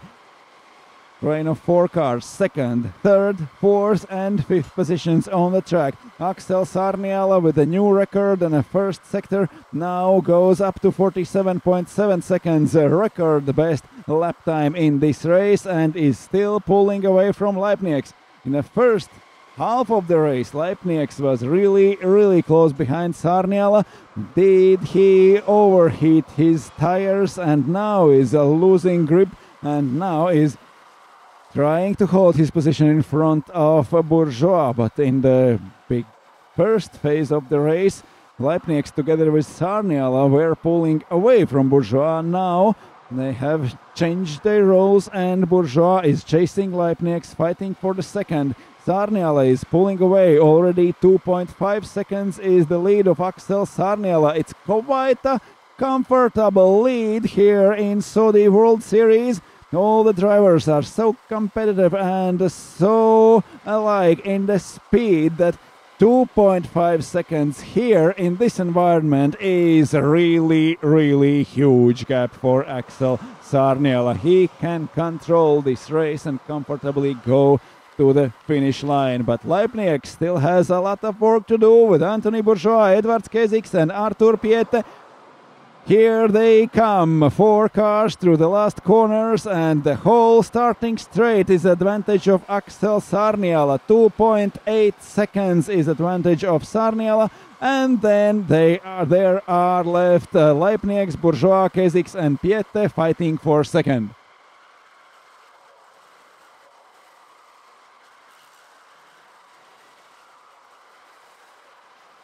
Three and a half minutes to the finish. Bourgeois is really close behind Leipnieks. Sarniala is pulling away. There is almost 3-second gap behind Sarniala. He is in no hurry now. He's got really comfortable lead during those first 9 minutes of this race, and now 3 minutes to go. Sarniala is still pulling away, clocking even better and better lap times. Now he goes with 47.6 seconds, which is a really great lap time. It's almost as fast as Sarniala went in qualifying, 100 of a second. Sarniala is losing to his own best lap time in qualifying, and he is flying on the track with more than enough lead in front. Sarniala is still trying to find something more on this track, trying to find some thousandths or hundreds of a second to be faster in the grand finals today. This is only the second heat. After the heats, we will split the drivers in different groups according to the results of both heats merge, so there will be quite a different company probably in all groups, and we will see a real close fight in the finals. But now Sarniala still has to go for 2 minutes on the track. He has more than 3 seconds advantage over Andres Leipnieks. Leipnieks is holding second in front of Bourgeois, Keziks and Piette. Then there are 6, 7 and 8, Dupain, Volkerts and Panetier fighting each other. Leipnieks is second, Bourgeois with 28. Here are Timo Leon Dupain and Kyle Volkerts with number 5 and number 22. 1.5 minutes till the finish in this race. Bourgeois still behind Leipnieks through the starting straight and into the first corner. One more record fast time through the first sector for Axel Sarniala. In a previous lap he set a new best lap record of this race. He's still pulling away. Almost 4 seconds is advantage of Axel Sarniala. He is clocking 47.7 as Leipnieks and Bourgeois going 48.0. Here we see Leipnieks and Bourgeois joined by Keziks and Piette. 4 cars, number 2, number 28, number 24 and number 9. Here is the leader, Axel Sarniala, more than 4 seconds in front of everyone. Leipnieks still holding second. This is the final lap of this race. Bourgeois, Keziks and Piette, can they do something? Even faster than in qualifying goes Axel Sarniala in this race. The Finn is leading a second heat in Group C. He has half a lap till the finish line, and he is going faster and faster. Coming to the end of this race, Andres Leipnieks trying to hold his second. Anthony Bourgeois is chasing him for whole 12 minutes, but does not succeed. And here is the winner, Axel Sarniala. Sees the checkered flag first. There comes Andres Leipnieks in P2. Anthony Bourgeois P3. Fourth is Edvards Keziks. Fifth is Artur Piette. And this train of cars without changes goes through those 12 minutes. Leipnieks, Bourgeois, Keziks and Piette. Then sixth is Timo Leon Dupain. Seventh, Kyle Volkerts. Eighth, Remy Panetier. Martin Papan in P9, Yanis Vey completing top 10, and then Fozzy, Veterova, Komi and Popelier.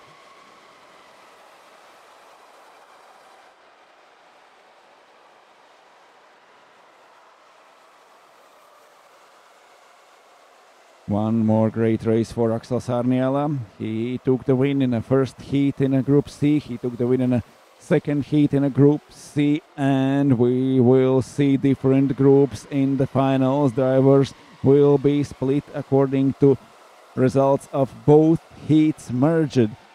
After the qualifying, the fastest Baptiste van der Beek started in the first group for pole position. The second fastest, it was Patrick Porta, started from pole position in a B group, and Axel Sarniala was third fastest and started from P1 in a first group. It is quite possible they will be together in a one group for the finals. We will see how that will pan out. So the World Series E-Sprint finals are going on here in Wavre Indoor Karting. It's just a few highlights from Group C heat number 2, but Group D is already in their cars and waiting to go on the track.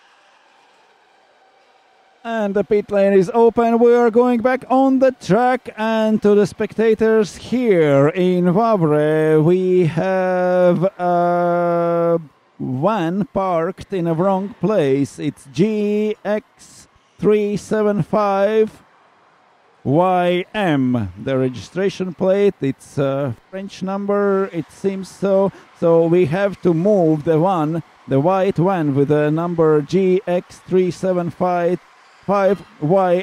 to the different spot.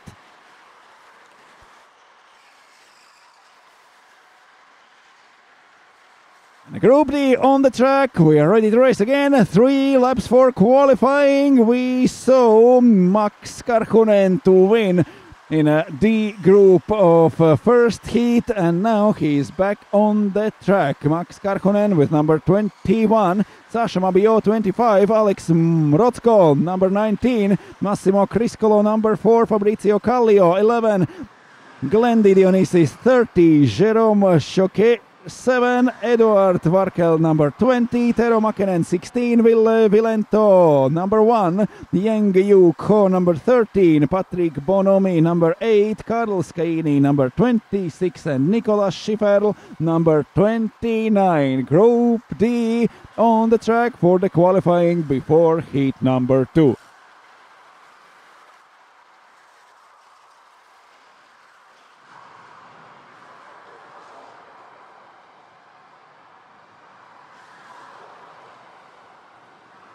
First flying laps completed. Yang Yu Ku with 48.9. Sasha Mabio moves up to second. Alex Mrotko to first with 47.7. That is a fast lap from Alex Mrotko. Now he is first. 0.7 seconds behind is Jérôme Choquet. Moving up to fifth is Tero Makinen. Then comes Fabrizio Kallio to P3 and Massimo Criscolo to P4. It's Ville Vilento up to P8, second of 3 flying laps in this qualifying.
Third lap of this race, Mrotzko is leading with 1.2 seconds already. He is pulling away. That one fast lap from Alex Mrotzko wasn't an accident. He is really, really faster than at the morning in the quali, and now Mrotzko is the fastest guy in this group of drivers. Max Karhunen, who was fourth fastest in the morning, now is running second and is not able to maintain the same speed as Alex Mrotzko. 47.74. Mrotzko is quite a lot faster than he went in the morning qualifying. Karhunen second, Mabio third, Kallio fourth, Eduard Varkel in P5 after the first fights in the first lap. Now we are running in queue already more than 3 minutes.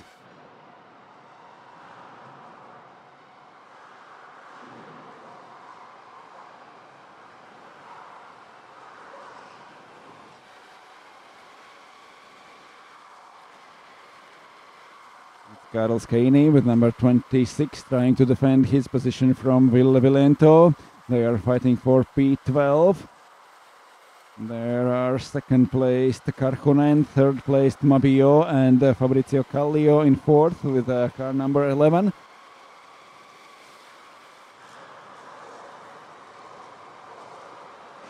And already huge gap in front for Alex Mrotzko. The Polish driver is pulling away after 4 laps. He has 2 seconds advantage over first heat winner and a really faster driver in morning's qualifying, Max Karhunen. But now it seems like Karhunen is holding back everyone else. He is not able to get the same speed as in the morning qualifying, and now he has only 4/10 of a second behind him, Sasha Mabio. Then 3/10 behind comes Fabrizio Kallio. Then Eduard Varkel, Jérôme Choquet. Quite a queue of drivers now driving behind Max Karhunen, and Mrotzko is pulling away.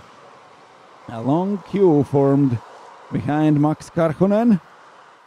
There is within less than 1 second gap is everyone till 13 placed Ville Vilento. Everyone is behind Max Karhunen.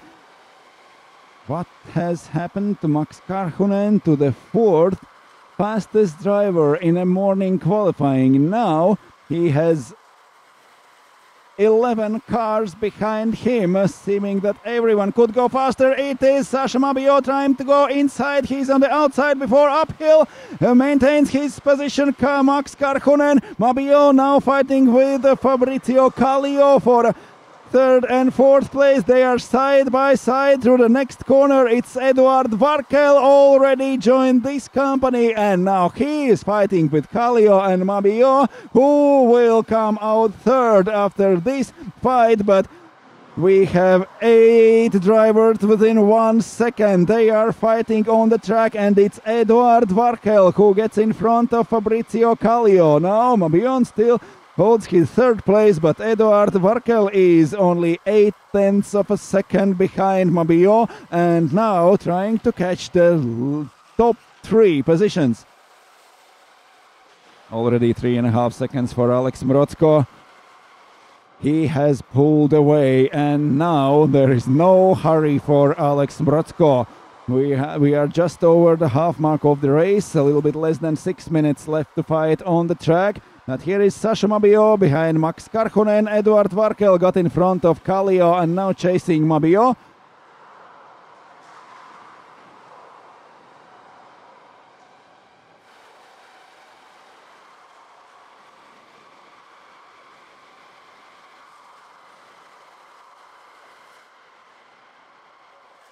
It's number 21 for Max Karhunen, and the winner of first heat now is going slow. There is an overtake, and goes Sasha Mabio to 2nd.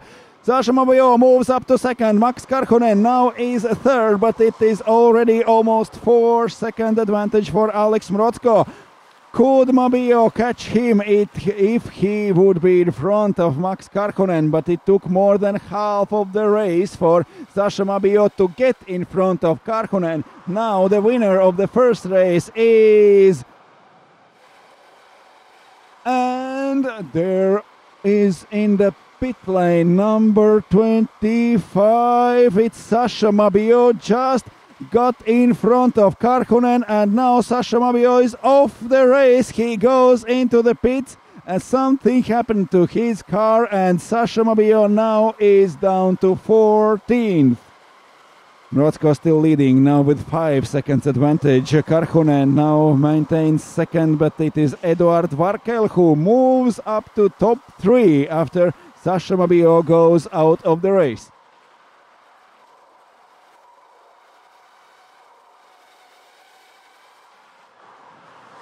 Very, very unfortunate this race for Sasha Mabio. He just went up to second. He overtook Karkonen. Everything was great, and then he went to the pit lane and off this race. Something happened to Mabion's car. He's off. He's still in the pit lane. And Alex Mrotzko, 3.5 minutes before the win, and with a 5.4 seconds advantage over second place Max Karkonen. Karkonen is second again. For a few meters he lost to Sasha Mabio and now is back into the second, but it is Eduard Varkel who is trying to close in. There is a less than second between them, 0.6 between Karkonen and Varkel. Fabrizio Kallio is half a second behind Varkel, and again everyone from second till 8th is within 1 second after each other. Last 3 minutes of this race, Alex Mrotzko leading by 5.5. There is no one going as fast as Alex Mrotzko in this second heat in this group. Mrotzko was faster in this short qualifying session. He set a lap time quite better than his qualifying lap time, and he is flying on the track through those 12 minutes now. Mrotzko 5.5, Karkonen second, Eduard Varkel third. They are still fighting for the position on the track. Fabrizio Kallio only half a second after Varkel, then Jerome Criscolo, Yengyu Ko and Galendi Dionysis. Quite small gaps between first 8 drivers on the track, then and there is more than 5 seconds between Dionysis and Scaini. Last 2 minutes of this race with number 19. There comes Alex Mrotzko leading this race, leaving no hopes for no other to catch him, pulling away for whole 12 minutes, getting the better and better lap times through whole race, and now it is 47.597 for Alex Mrotzko. He could have been second in overall qualifying this morning with this lap time. A great speed from Alex Mrotzko.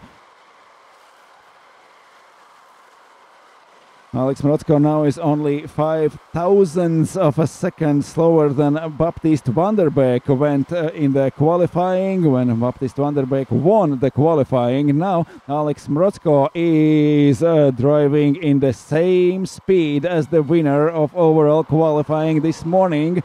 Less than a minute to go, but it seems like this is penultimate, not the final lap. We will see how this will pan out. There is Alex Mrotzko leading, Karkonen still second, only 0.9 seconds in front of Eduard Varkel. Fabrizio Kallio 4/10 of a second behind Varkel. Then Choquet, Criscolo, Ko and Dionysis fighting from P5 till P8. And here is number 19. Comes the leader Alex Mrotzko. 15 seconds till the end of the race. Mrotzko still through the last corners of this lap we have. And there is a checkered flag on the starting line. The race is over and Alex Mrotzko sets the new record of a third sector and holds the best lap time of this race with 47.5. A great race from Alex Mrotzko, setting fantastic speed during the second heat. Max Karkonen won the first, but now is home second. Edward Varkel from P6 on the grid moves up to P3. Fabrizio Kallio is fourth, Jérôme Choquet P5, then Massimo Criscolo, Yengyu, Ko, Glendy Dionysis, Carlos Caini and Patrick Bonomi completing top 10 in front of Ville Vilento, Tero Makinen, Nicolas Schiffler and Sasha Mabio is out of the race 7 laps before the finish.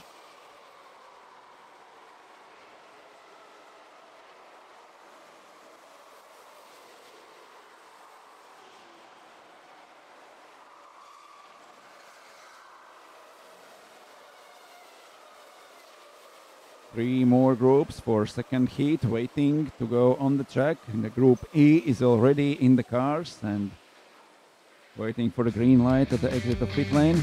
The group D is returning to the pits. We already had seen a few surprises in a second heat. A completely different situation in this group. Mrotzko takes the win, but not only takes the win, he shows the great speed, much faster than in the morning. Max Karkonen maintains the second place, but was quite slower during almost whole race, and we have a lot of drivers improving their lap times in this group and also in other groups, especially in a second heat. So Varkel moves up to third with a lap time of 47.8. It is also faster than before. How the groups will form in the finals. We will count together results from both heats, and then there will be drivers with even less differences between lap times. So after the qualifying, we got the leader in a pole position of Group 1, second best driver in a pole position of Group 2, then the 8th best lap time took the P2 on the grid in a P1 besides the leader of the qualifying. So the drivers were split with a maximum difference in their lap times, and still we saw so much racing in those both heats. The pace is changing through the day. Someone is gaining, someone is losing, and in the finals it seems it will be even harder.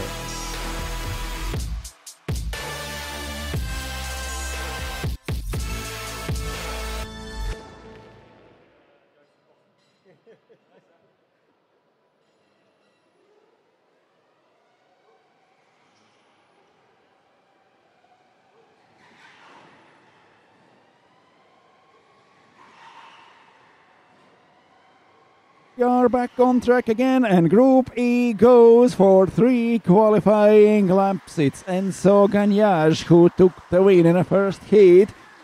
Now he's joined by Yanis Pajunen, Adam Heng, Theodor Ivarsson, Hugo Igor Dibash, Gonzalez, also Delmotte, and everyone else. Now they have got 3 laps for their qualifying, and then we will be racing again. This is only a second heat of the first day of racing here in Saudi World Series E-Sprint Finals.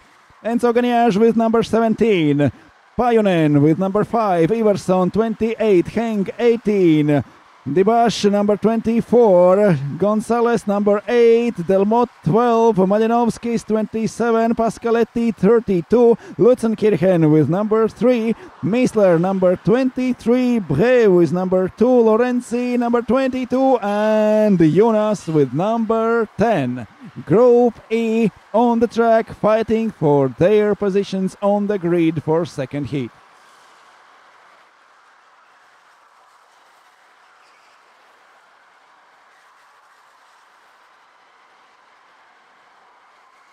Warm-up lap completed. We are in the first flying lap already. It is the second lap of this very short qualifying, and it means they have only 2 shots for the starting grid, only 2 opportunities to set best lap time. We just saw the very quiet progress in a second heat from a lot of drivers, and now we will see who will start first. Now it's Theodor Ivarsson with 48.2, moves Enzo Gagnaire and Adam Heng in front of him. Heng now has 47.8 seconds lap time. Gagnaire is 48.1.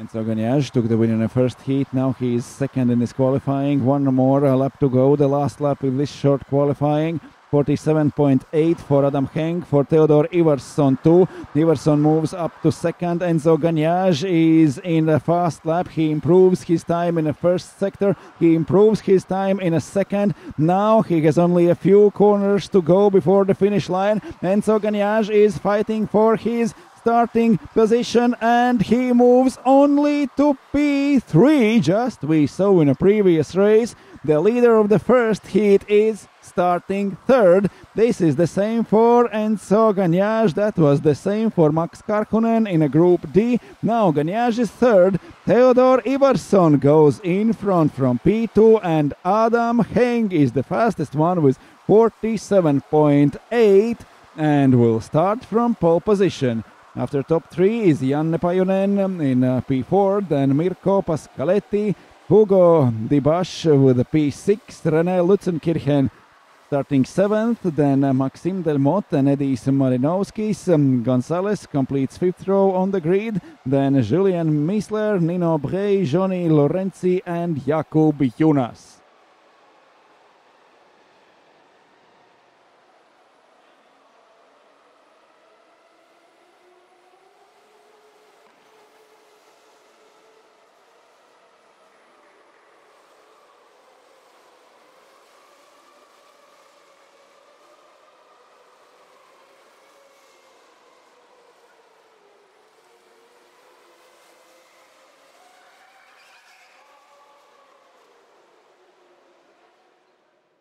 Here they come, forming the starting grid for Group E in a second heat of the first day of Saudi World Series E-Sprint Finals. It's Adam Heng starting from pole position in a second heat. Theodor Ivarsson from first row from outside. It's Gagnaire and Pajunen starting from second row. There is Mirko Pascaletti and Hugo Dibash from P5 and P6. Fourth row for René Lutzenkirchen and Maxime Delmotte.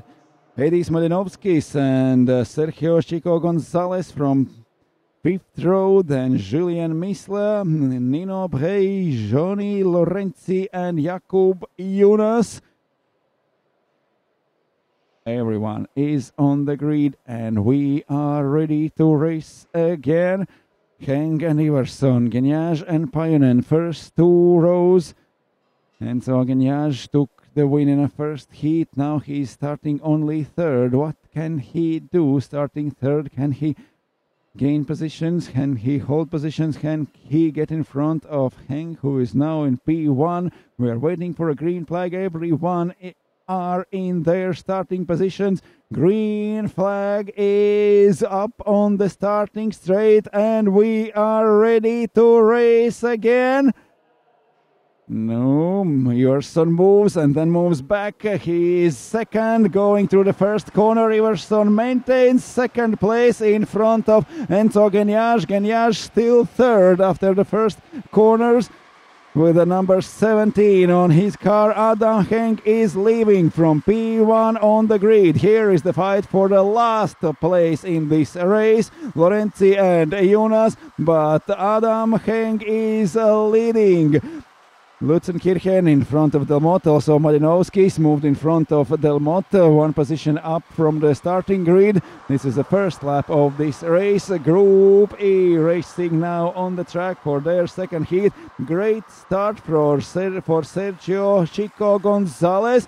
It seems like he has gained at least 3 positions in the fight through the first corners. And now they're coming to the end of the first lap. Edis Malinowskis up to 7th. Then Lutzenkirchen, Delmotte and Miesler. Sergio Gonzalez is 11th now. Johnny Lorenzi, then Nino Brey and Jakub Jonas.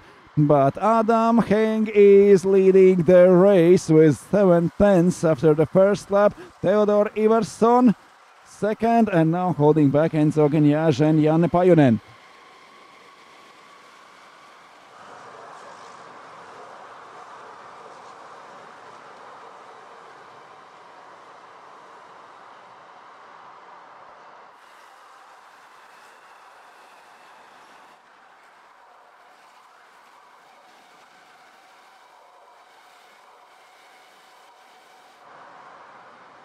Second lap completed. Quite hard fight for all positions in the first 10 drivers.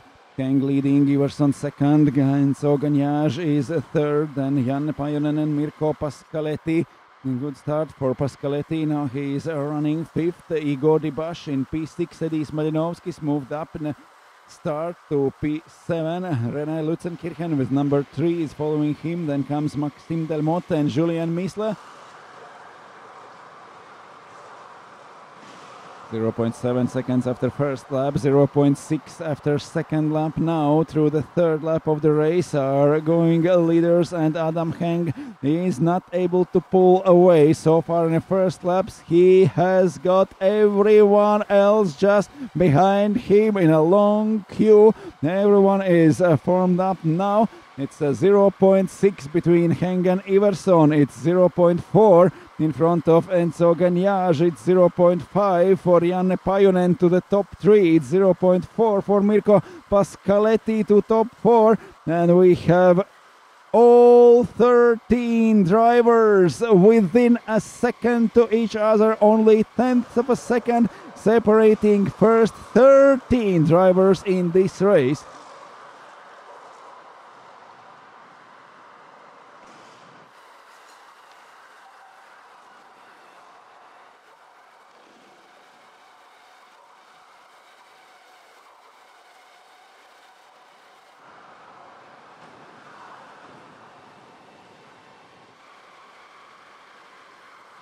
Adam Heng trying to improve his lap times. Now 47.8 is best for him. Everyone else is a little bit slower, but anyway, 0.5 seconds between Heng and Ivarsson. The new record in the first sector of this lap for Adam Heng. Will he be able to pull away? Ivarsson is 0.5, 0.4 is Enzo Geniage, then Pajunen 0.6, 0.4 for Pascaletti in P5. Everyone quite close there. Everyone can fight for position. Everyone can do anything if there is a gap. If there comes an opportunity, you can gain positions anytime, any lap in this race. They are so close together now. Less than second, only tenths of a second between first and 13th driver. They are really close one after another, but we still have not seen any overtaking moves, just the fight from the start, and now they are racing in this long queue from P1 to P13, and only Jakub Jonas is almost 4 seconds further back. But everyone else still forming one really long train for almost half a lap in this race. 5 minutes already spent on the track, 7 minutes to go. 2 more races in a second heats, and then we will make the new groups of drivers with a closer lap times than before, with a closer results in the first 2 heats. So we will see maybe even closer racing than we have seen so far in the first 2 heats. But now Adam Heng is leading after great qualifying laps. He took the opportunity starting from P1 and is leading the race. Not able to pull away. 0.4 between him and Theodor Ivarsson. Enzo Geniage 0.8 seconds further than Janne Pajunen in P4. 0.7 behind Enzo Geniage. Here is number 18, Adam Heng, leading the race. Number 28 is Theodor Ivarsson. They were fighting in the first heat too, but not for the first position. It was Enzo Gagnage who was leading in the first heat this group, but now he's running only third, the same position as he got in the second qualifying, in the same position he was starting this race, and now they have the same order. Ivarsson, new record in the middle part of the lap, but it is not enough to catch Adam Heng. There is still 0.3 of a second. Can he do anything? Here are the leaders. Heng leading, Ivarsson second. New best lap time for Theodor Ivarsson, chasing Adam Heng. He got 47.838 seconds. It is 0.06 of a second faster than Adam Heng went with his best lap time. They both are very fast and now starting to pull away from third place. Enzo Gagnage, the winner of the first race, now is 0.8 behind Ivarsson and 1.1 behind Adam Heng. They are pulling away, and Enzo Gagnage, who took the winner first race, now is falling back a little bit, but falling back. There is 4.5 minutes to go. There is still time for Enzo Gagnage. Can he gain the ground? Can he improve his lap times? His best lap time is only 0.05 of a second slower than Theodor Ivarsson's and 0.01 of a second faster than Adam Heng went ever in this race. But anyway, in the second part of the race, Enzo Gagnage is falling back 0.7. Now they are closing to the end of the next lap. Will be there even more split. Gagnage at the beginning of this lap was faster than Ivarsson and Heng. At the second part of the lap he is slower than Ivarsson. Here they are coming through the last corners and there is a gap between second and third. Heng and Ivarsson are pulling away 0.8. It is 1/10 of a second during a whole lap here in Wavre, but anyway, it is 1/10 of a second, and the gap between second and third is increasing.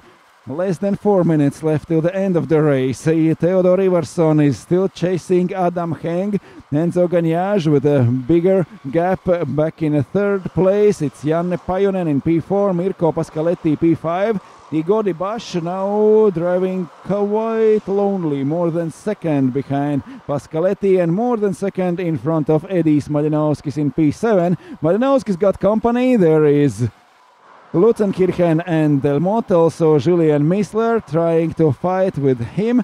But here are the leaders: Adam Heng, number 18, and Theodor Ivarsson, number 28. Last 3 minutes of this race. Can Ivarsson do something? Now he has a gap of 0.8 seconds in front of Enzo Gagnage. Gagnage is a little bit too far back to fight for position. Maybe this is the time for Ivarsson to try to overtake Adam Heng. Will he take the risk? Will he take the lead? Will he do something? Can he do anything? The last laps of the race, 2.5 minutes left to go. We have seen obviously planned overtaking moves right in the last lap of the race, so the competitor cannot gain his position back. Will do something alike. Theodor Ivarsson, 0.3 seconds, bumper to bumper. They are going up, they're going down. 2 minutes left in this race. Enzo Gagnage is trying to catch both of them, and now Gagnage sets the best lap time of this race with 47.7 seconds. He is faster than Heng, faster than Ivarsson. He is back at the rear bumper of Theodor Ivarsson. Enzo Gagnage is back in the game. He is fighting again. We have 3 fastest drivers in front now, all within 1 second. From first to third, 0.7. Now Gagnage is really close. He got his speed back during the last laps of the race. 1.5 minutes left in this race. There is Heng, there is Ivarsson, and there is Enzo Gagnage in P3. They are 1.5 seconds in front of Pajunen and Pascaletti. They are fighting with Dibash for P4. But three fastest drivers are coming here. Adam Heng with number 18, Theodor Ivarsson with number 28, and Enzo Gagnache with number 17. Last minute of this race. This is probably penultimate lap of this race through the starting straight with 48 seconds left to go. Adam Heng, Theodor Ivarsson and Enzo Gagnache. Probably already at the end of this lap we will see a checkered flag. Can do anything Enzo Gagnache, can do anything Theodor Ivarsson. Heng has led the whole race, whole 12 minutes on the track. Gagnache fell back in the middle of the race. In the last laps he was faster than anyone else, set the absolutely best lap time of this race with 47.7, and now he is right on the rear bumper of Theodor Ivarsson. Ivarsson only 0.3 of a second behind Heng. Final lap of this race. The time is over and three fastest drivers are fighting for the win. It's Adam Heng, number 18, over the finish line first. Theodor Ivarsson stays second, and Enzo Gagnache over the finish line in third. It's Janne Pajonen and Mirko Pascaletti, then Igor Dibash in P6, Edis Medinovskis P7, René Lutzenkirchen takes 8, Maxim Delmotte 9th, then Julien Missler in P10, followed by Sergio Chico Gonzalez, Jonni Lorenzi, Nino Bhei and Jakub Jonas. Great qualifying for Adam Heng. Hold on to his first place. He got in those three short qualifying laps and took the win in a second heat. Enzo Gagnache was first in a first heat, but now comes home only third after Heng and Ivarsson. It seems like Ivarsson could have the best result from this group when results of both heats are combined. We will see how the groups will form for the finals. We still have two races to go in a heat number 2 for Group F and Group G, and then we will form the new groups for the finals. For the finals of first day of racing here in Wavre in Saudi World Series E-Sprint Finals. But now, a recap of the second heat for Group E. Adam Heng went off the start in P1 and took the checkered flag in P1. Enzo Gagnache in one part of the race was faster than anyone else, set the fastest lap time, but still finished only third behind Heng and Ivarsson. Everyone else was really close on the track with really small gaps within first till 13th place in this race.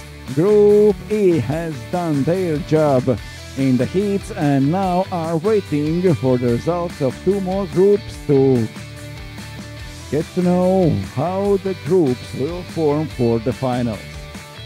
There we will see the fastest drivers from two heats combined in one group and the slowest drivers in a different group, not split over the whole qualifying results in the lap times, but it seems like we will see even more intense racing in the finals of this day. And you have to remember that finals of this day and finals of tomorrow will count together, and then we will know who will be the Saudi World Series E-Sprint champion here in Wavre.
We are back with the qualifying session for Group F. It's Jan Flambard with number 19, Theo Janček with number 7, Loic Martin with number 1, Francesco Panatti number 25, Emilien Gouchon with number 8, Gary Su with number 29, Albert Ingo 11, Maxim Kuhn 13, Lutzenkirchen 16, Pfeiffer 4, Signorini 21, Sutz 26, Massoli 20 and Camarata 30. 3 laps for qualifying, actually 2 flying laps, and the starting grid will be set for Group F. It's Jan Flambard after the first lap sets 47.9 of the fast lap already. Theo Janček, then Emilien Gouchon moves up to P4. It's Enrico Camarata now to P5. The second flying lap has started. Jan Flambard back at the front with 47.9, 600 faster than Loic Martin. Martin now is second, Janček third, Francesco Panatti over the finish line in P4. Jan Flambard with 47.8 improves his lap time by 1 more tenth of a second, and now he is set for the pole position on this race. Loic Martin is still in the flying lap, but he is slower in the first sector already. So very little hopes for Loic Martin to improve from second on the grid, but everyone else also does not improve in a third lap. Janček takes third, Panatti, Albert Ingo P5, Gouchon is on the track still waiting for checkered flag, but he's also slower than before in the first sector. Gouchon and Camarata coming to an end of their laps, but Jan Flambard, Loic Martin, they will be in a first row on the grid. Theo Janček and Francesco Panatti second row. Albert Ingo and Emilien Gouchon will form a third row. Then Enrico Camarata and Alexander Pfeiffer. Fourth row on the grid. 9th is Marco Massoli. 10th Maxim Kuhn. 11th Gary Sux. Then Lutz and Signorini and Stutz from Hungary. So 14 drivers, 14 spots on the grid, and we are ready for heat number 2.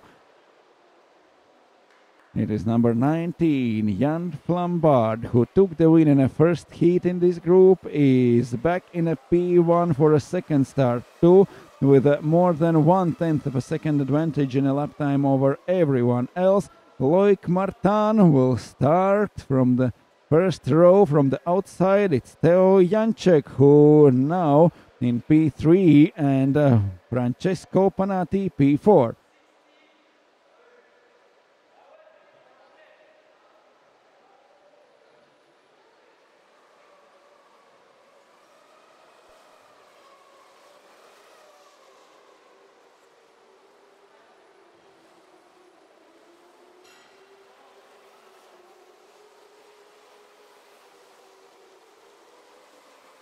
And all drivers coming to a starting grid according to their places. First 4 rows already on the grid. 9th and 10th, it's Camarata and Pfeiffer. Then Sux and Massoli, Signorini and Zutz. But at the front there is Jan Flambard, Loic Martin, Theo Janček and Francesco Panatti in the first 2 rows on the grid. Now all 14 drivers are in their starting places on the grid and ready to go. Second heat, 2 more races in the heats, and then we will be ready for the finals.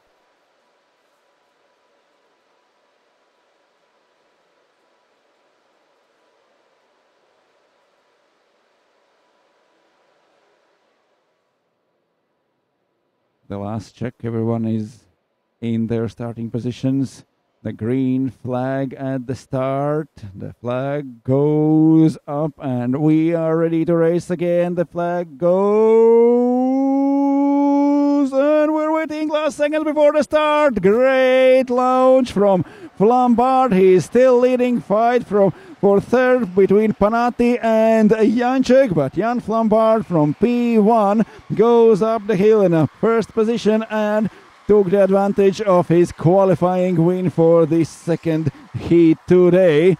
It's Jan Flambard with kart number 19. Here they are coming. It's Loic Martin, Teo Janček and Francesco Panati.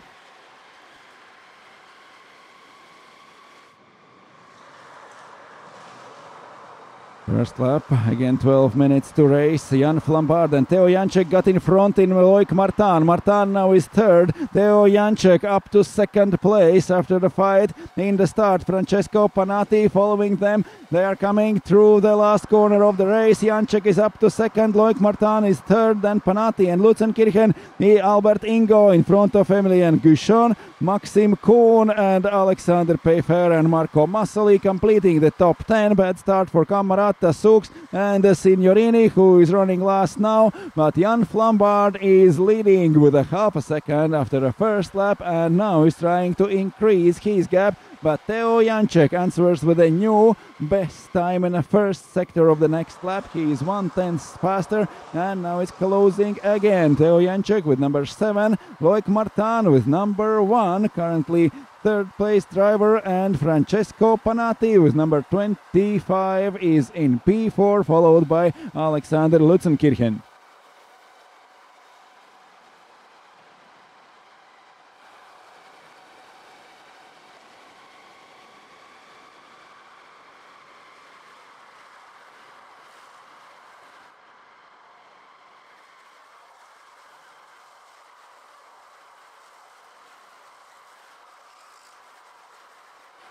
They are completing third lap of this race. Jan Flambard still leading, but still with only half a second advantage over Teo Janček. Janček is very, very close. Only 0.3 of a second is Loic Martin behind Janček. Then also Francesco Panati is only 0.3 of a second behind Martin. Lutzenkirchen is 0.4 of a second behind Panati. Then Ingo 0.3 behind Lutzenkirchen. Here they come at the end of the third lap of this race.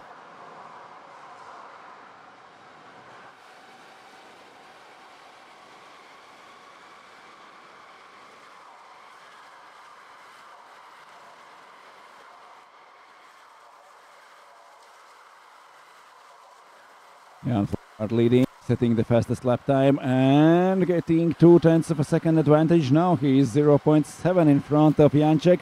Janček still tries to hold off Loic Martin. Great start from Teo Janček. He got in front of Martin. Panati maintained his 4th position. Lutzenkirchen is in P5.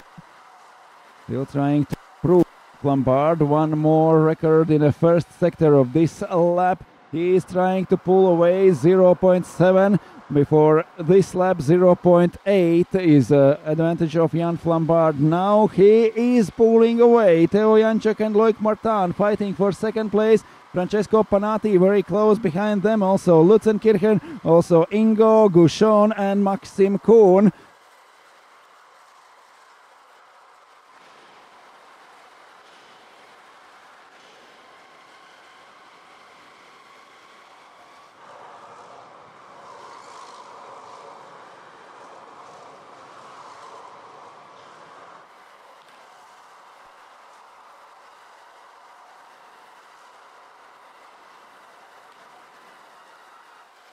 0.10 seconds advantage of Jan Flambard. One more lap completed and he has gone even faster. It's 1.4. Teo Janček is losing ground to Jan Flambard. Flambard is leading and pulling away with 1.5 seconds advantage now. There are only 0.3 of a second between Janček and Loic Martin. Here they come. Martin with number 1, Janček with number 7, and right behind them is Alex Lutzenkirchen with number 16.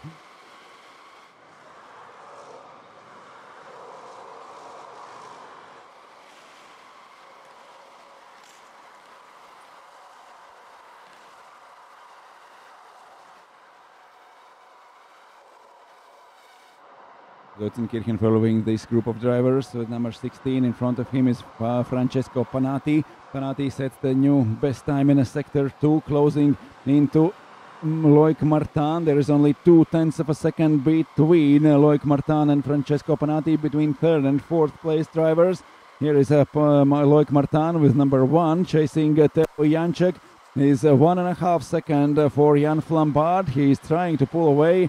Also, this lap is slower for Flambard himself, but he's still 1/10 of a second faster than Janček and Loic Martin.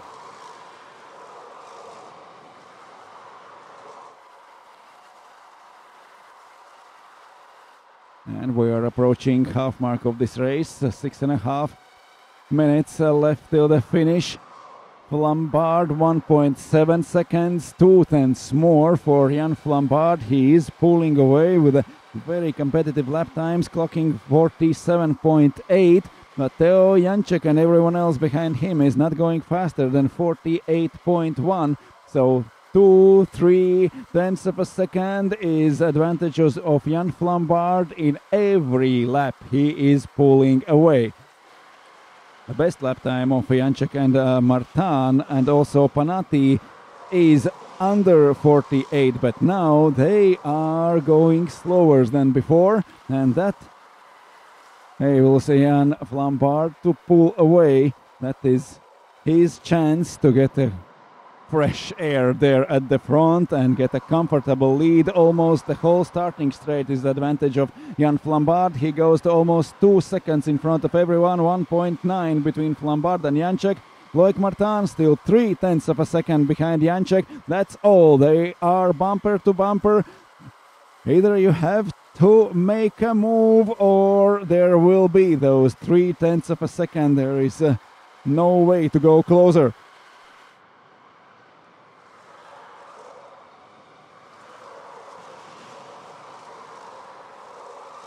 Fight for a second. Teo Janček with 7, Loic Martin with number 1, Francesco Panati with number 25. Second, third and fourth place drivers fighting each other, but Jan Flambard in the first position is pulling away. It will be 2 wins in 2 heats for Jan Flambard.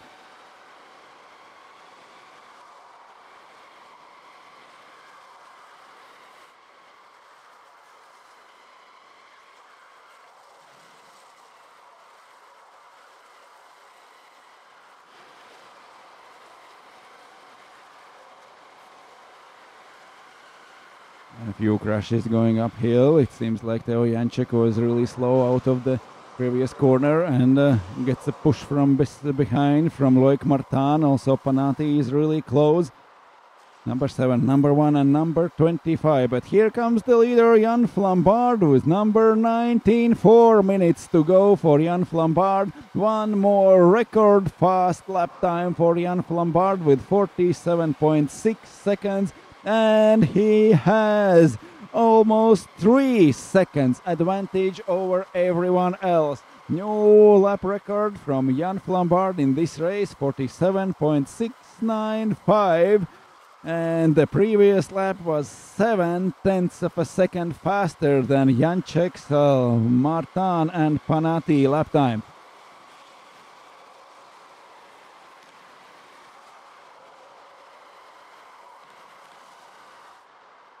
Loic Martin had a qualifying lap time very close to Jan Flambard, but now, after losing in the start to Teo Janček, now he's stuck behind Janček and is not able to do anything with Flambard's lead. There is 2.8 seconds, 1 lap a little bit slower than before for Flambard, 1 lap a little bit faster than before for Teo Janček, also Loic Martin and Francesco Panati. Behind them it's Lutzenkirchen in P4, it's Albert in P5, it's Albert Ingo in P6, Emilien Gouchon in P7, Maxim Kuhn is 8, Alexander Peyfer is 9th, Marco Massoli in P10, then Camarata, Suk, Signorini and Sutz at the end of the row.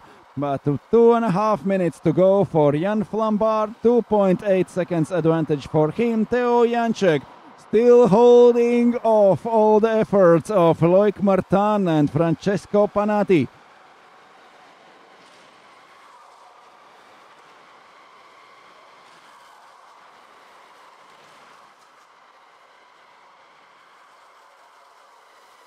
And Jan Flambard is pulling away again, 3.1, and behind him is Teo Janček now. One more really fast lap from Jan Flambard, 47.7. 0.2 of a second faster than Janček and Martin. Here comes Janček, Martin and Panati fighting for second, third and fourth places in this race. The last 2 minutes in this race.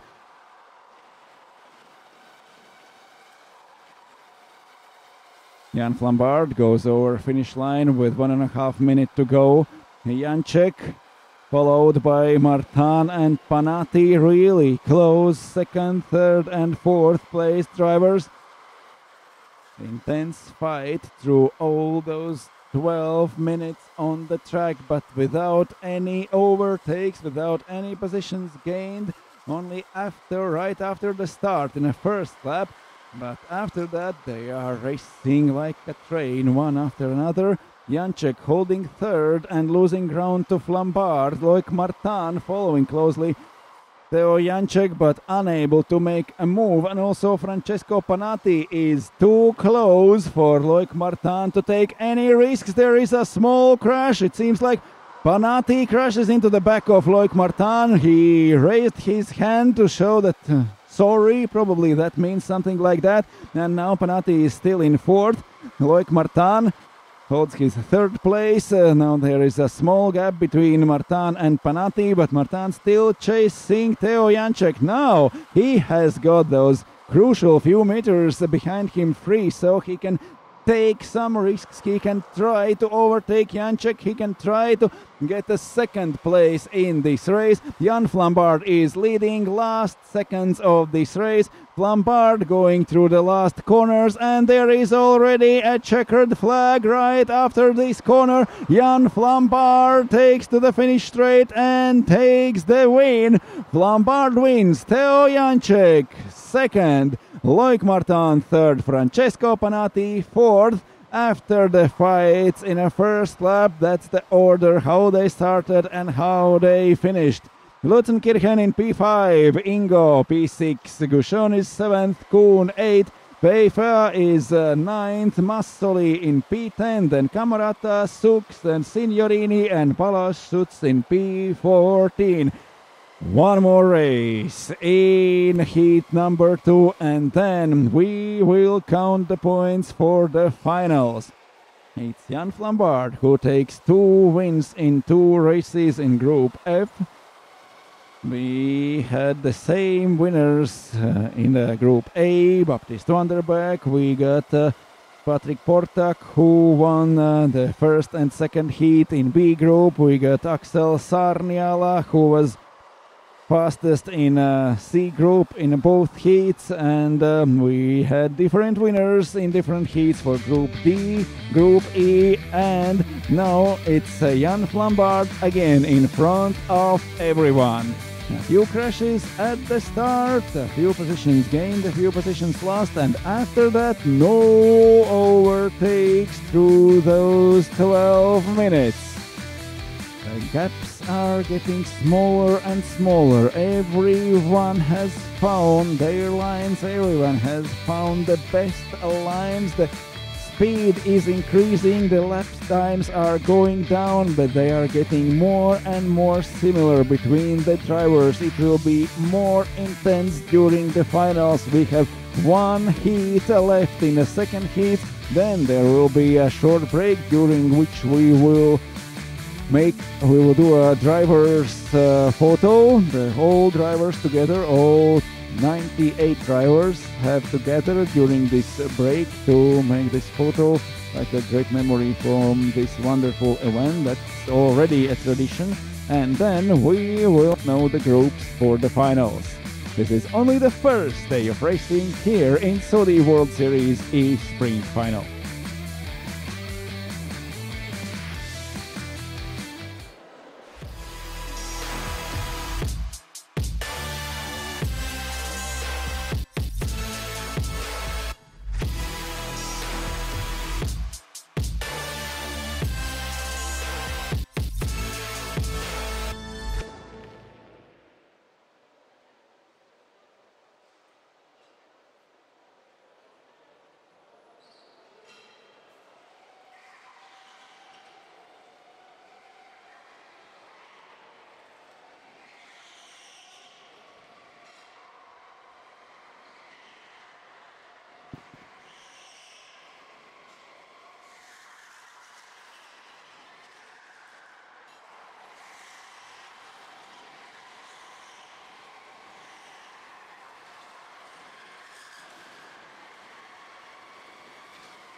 Here we are back on the track with the last short qualifying stint for Group G. 3 laps with the first one to get up to the speed, and then only actually 2 shots for the starting grid in a second heat.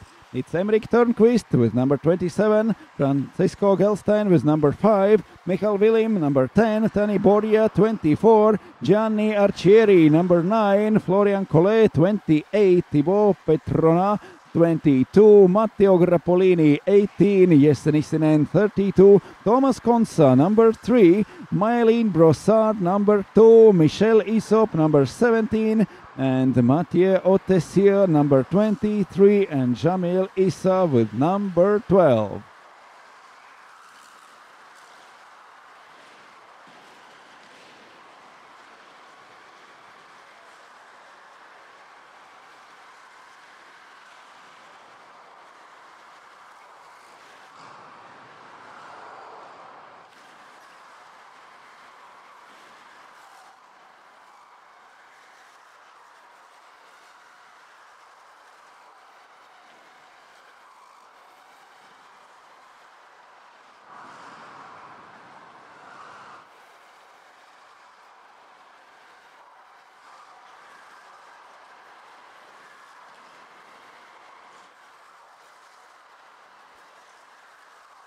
In this group, Emmerich Törnqvist was fastest after morning's qualifying, but it was Michael Willim who took the win in a first heat. Now they are back on track fighting each other. Michael Willim sets the first lap time of 48.0. Matteo Grappolini goes faster with 48.001. You cannot get closer to 48 seconds lap time. Willim is second, Gelstein third, Arcieri now in fourth place. Gelstein moves up to first, completing his second attempt in this qualifying, second flying lap over, and Francisco Gelstein goes with 47.9. Gianni Arcieri up to P1 with 47.8 seconds. Gelstein now is second, Grappolini third, Törnqvist has only fourth, and it's Thibaut Petrona who moves up to P1 now. Törnqvist is down to P5.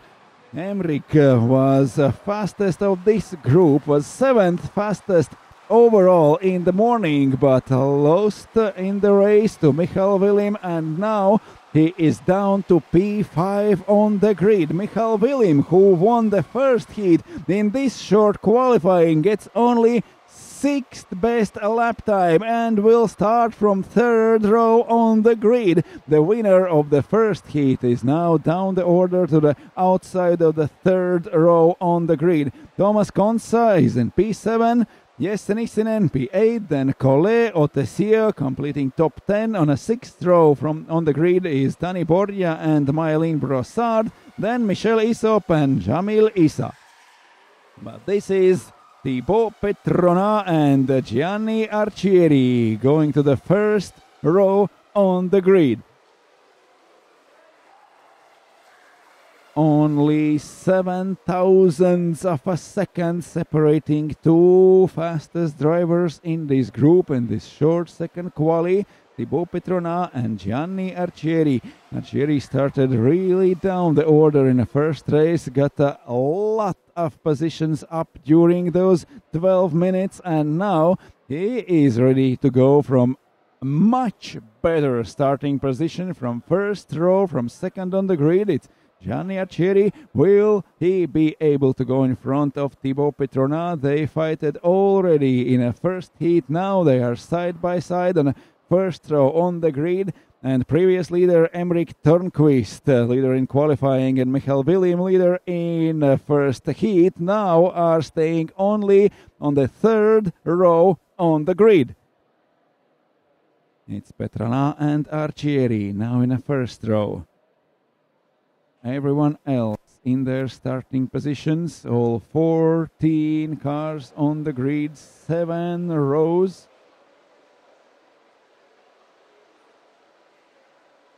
Petrona and Arcieri, Gelstein and Grappolini, Tornquist and Willim. Two leaders from this morning now are down to P5 and P6. It's Willim in car number 10. It's Tornquist in car number 27. 18 for Grappolini. 5 for Gelstein. Number 9, it's Gianni Arcieri and Thibaut Petrona with number 22 in the first row on the grid.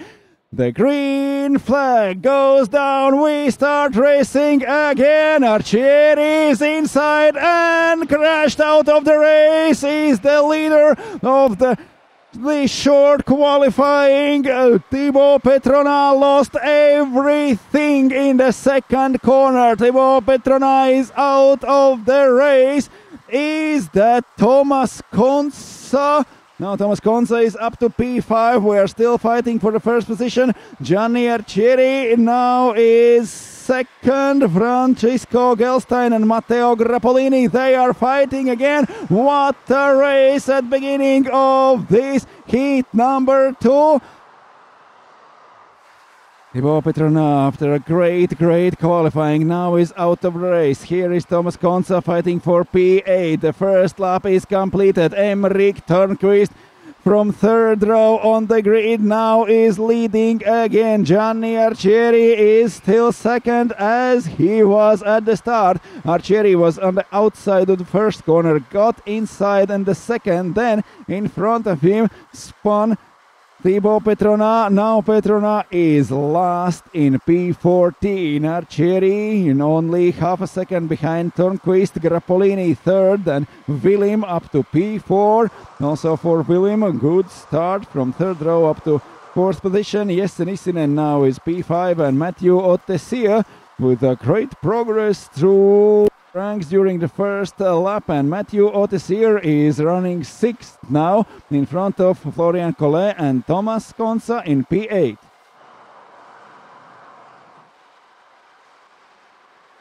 Jamil Issa, Tani Borja, Francisco Gelstein after Thomas Konsa.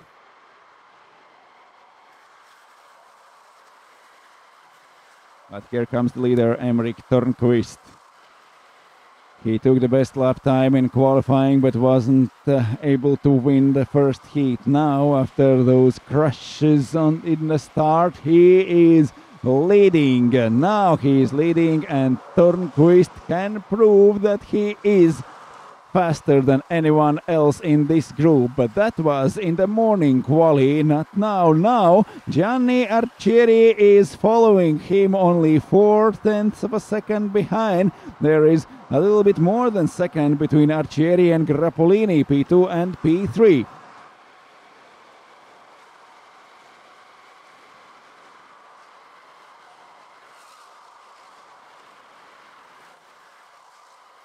Here is a fight for 7th place from Florian Collet and Thomas Konsa. Matteo Grappolini right in front of them. The white crash helmet and the white suit. It is Thomas Konsa in go-kart number 3. That is the most experienced driver here in SWS E-Sprint. Thomas Konsa is in the finals for 3rd year in a row in Sweden, in Switzerland. He was there and he is also the most experienced driver in here. He is 69 now and we are waiting for him on the grid for next year already. Thomas Konsa in go-kart number 3, currently running 8th in this group. In front of him, Matthew Ottesier, Florian Collet, Matteo Grappolini, Jesse Nissinen. In top 3, Michael Willim, Gianni Arcieri and Emmerich Törnqvist. 8 minutes to go.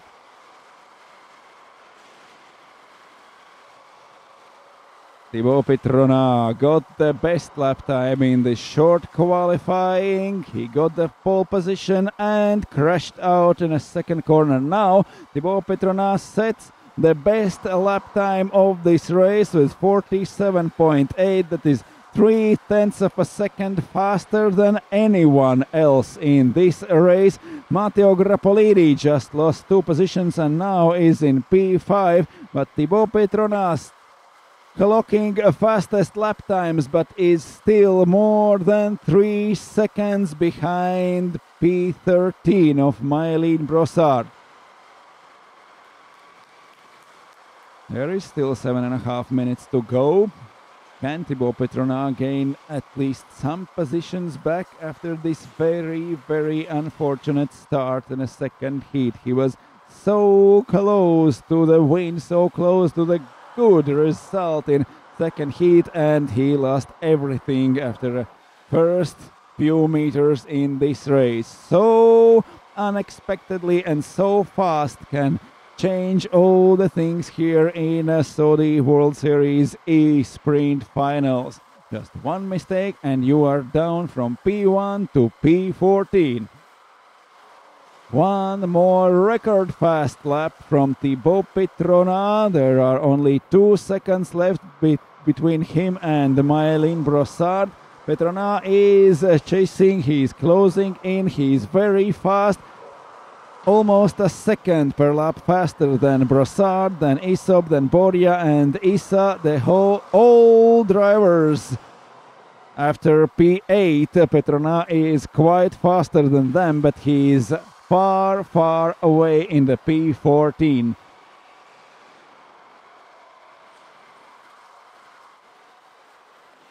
William running third, Gianni Arcieri second, Emeric Törnqvist leading the race with only 4/10 advantage over Gianni Arcieri.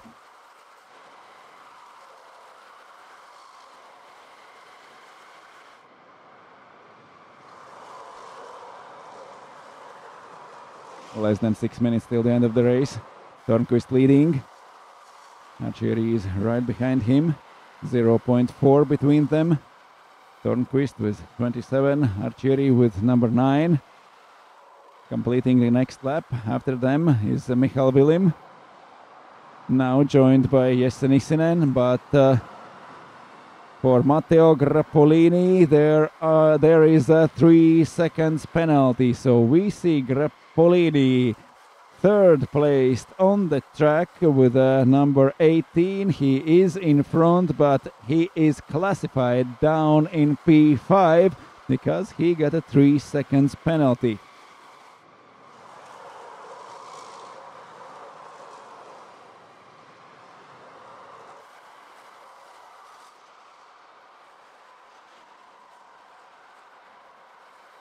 Michal Vilim in number 10, chasing Gianni Arcieri and Emeric Törnqvist.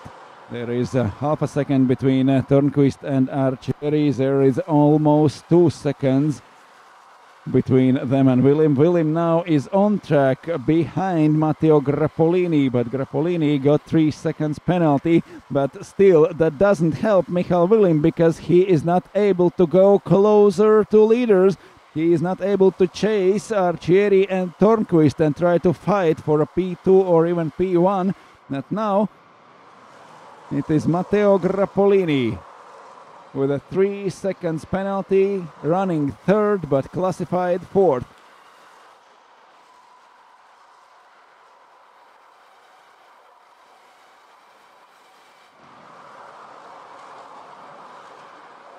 William chasing Grappolini, Arcieri right after Emeric Törnqvist. Less than 4 minutes till the end of this race. After a huge crash at the start, we have not seen any overtakes after the first lap. Can anyone do something? Törnqvist is slowly pulling away from Gianni Arcieri. There were 0.4 seconds. Now there are 0.8 between them. Arcieri is still within a second behind Törnqvist, but this is a little bit too far to try to overtake the leader, to try to take the win. Arcieri is riding second now. There is Grappolini in third, but after 3 seconds penalty, classified behind Vilim. But on the track he is in front and does not allow Vilim to go closer to the leaders. Could Michal Vilim fight with Arcieri or even Törnqvist if there would not be Grappolini's car in front of him? Last 3 minutes of this race.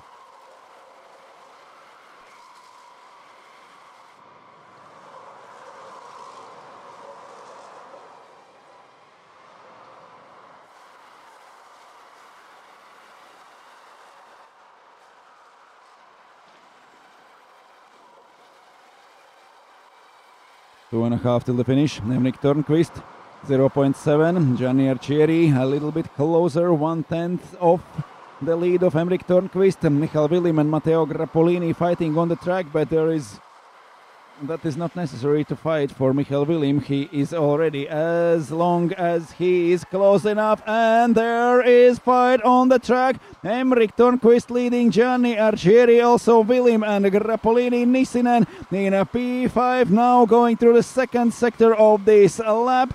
And Thomas Konsa and Francisco Gelstein fighting for P8. It seems Gelstein goes in front of Thomas Konsa in the closing stages of this race. Now the leaders are coming through the second sector of this race. Törnqvist leading, Konsa and Gelstein, and Michael Willim and Matteo Grappolini fighting for third on the track.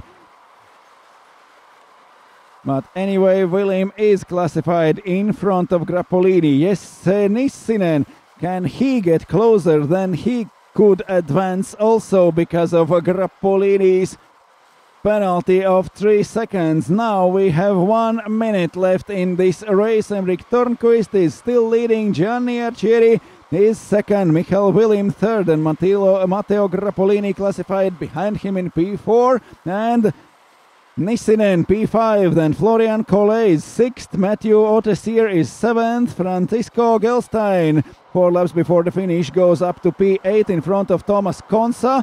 Konsa now riding 9th, Jamil Issa in P10, then Poria, Petrona, Isop and Mylene Brossard.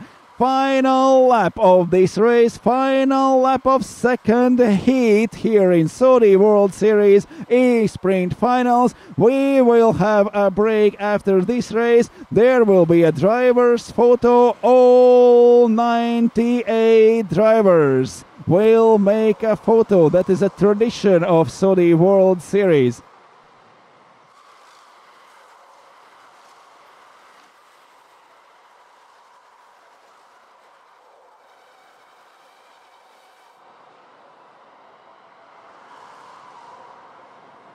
So the last lap of this race, the checkered flag is up. Henrik Törnqvist takes the win. He was fastest of this group during the morning's quali. He started from the third row only in this second race, but took the lead after the crashes in the first 2 corners, and now Törnqvist takes the win in a second heat. Gianni Arcieri down the order in qualifying. Great drive in a first heat. Advanced many positions from his starting place, and now starting second. Finishing second, Arcieri is in second place. Michael Willim in front of Matteo Grappolini after Grappolini gets a penalty of 3 seconds for illegal overtaking move. Jesse Nissinen in P5, Florian Collet in P6, then Gelstein, Otessier, Thomas Konsa in P9, 10th is Jamil Issa, then Thibaut Petrona, Tani Poria, Mylene Brossard and Michel Isop. The second heats are over. We have a short break now, and all drivers, all 98 drivers from 21 countries which are here for the World Series E-Sprint have together on the track, on the starting straight. We will do the picture for all 28 drivers. So everyone gather on the track for this driver's photo. A short recap of the most interesting moments of this race.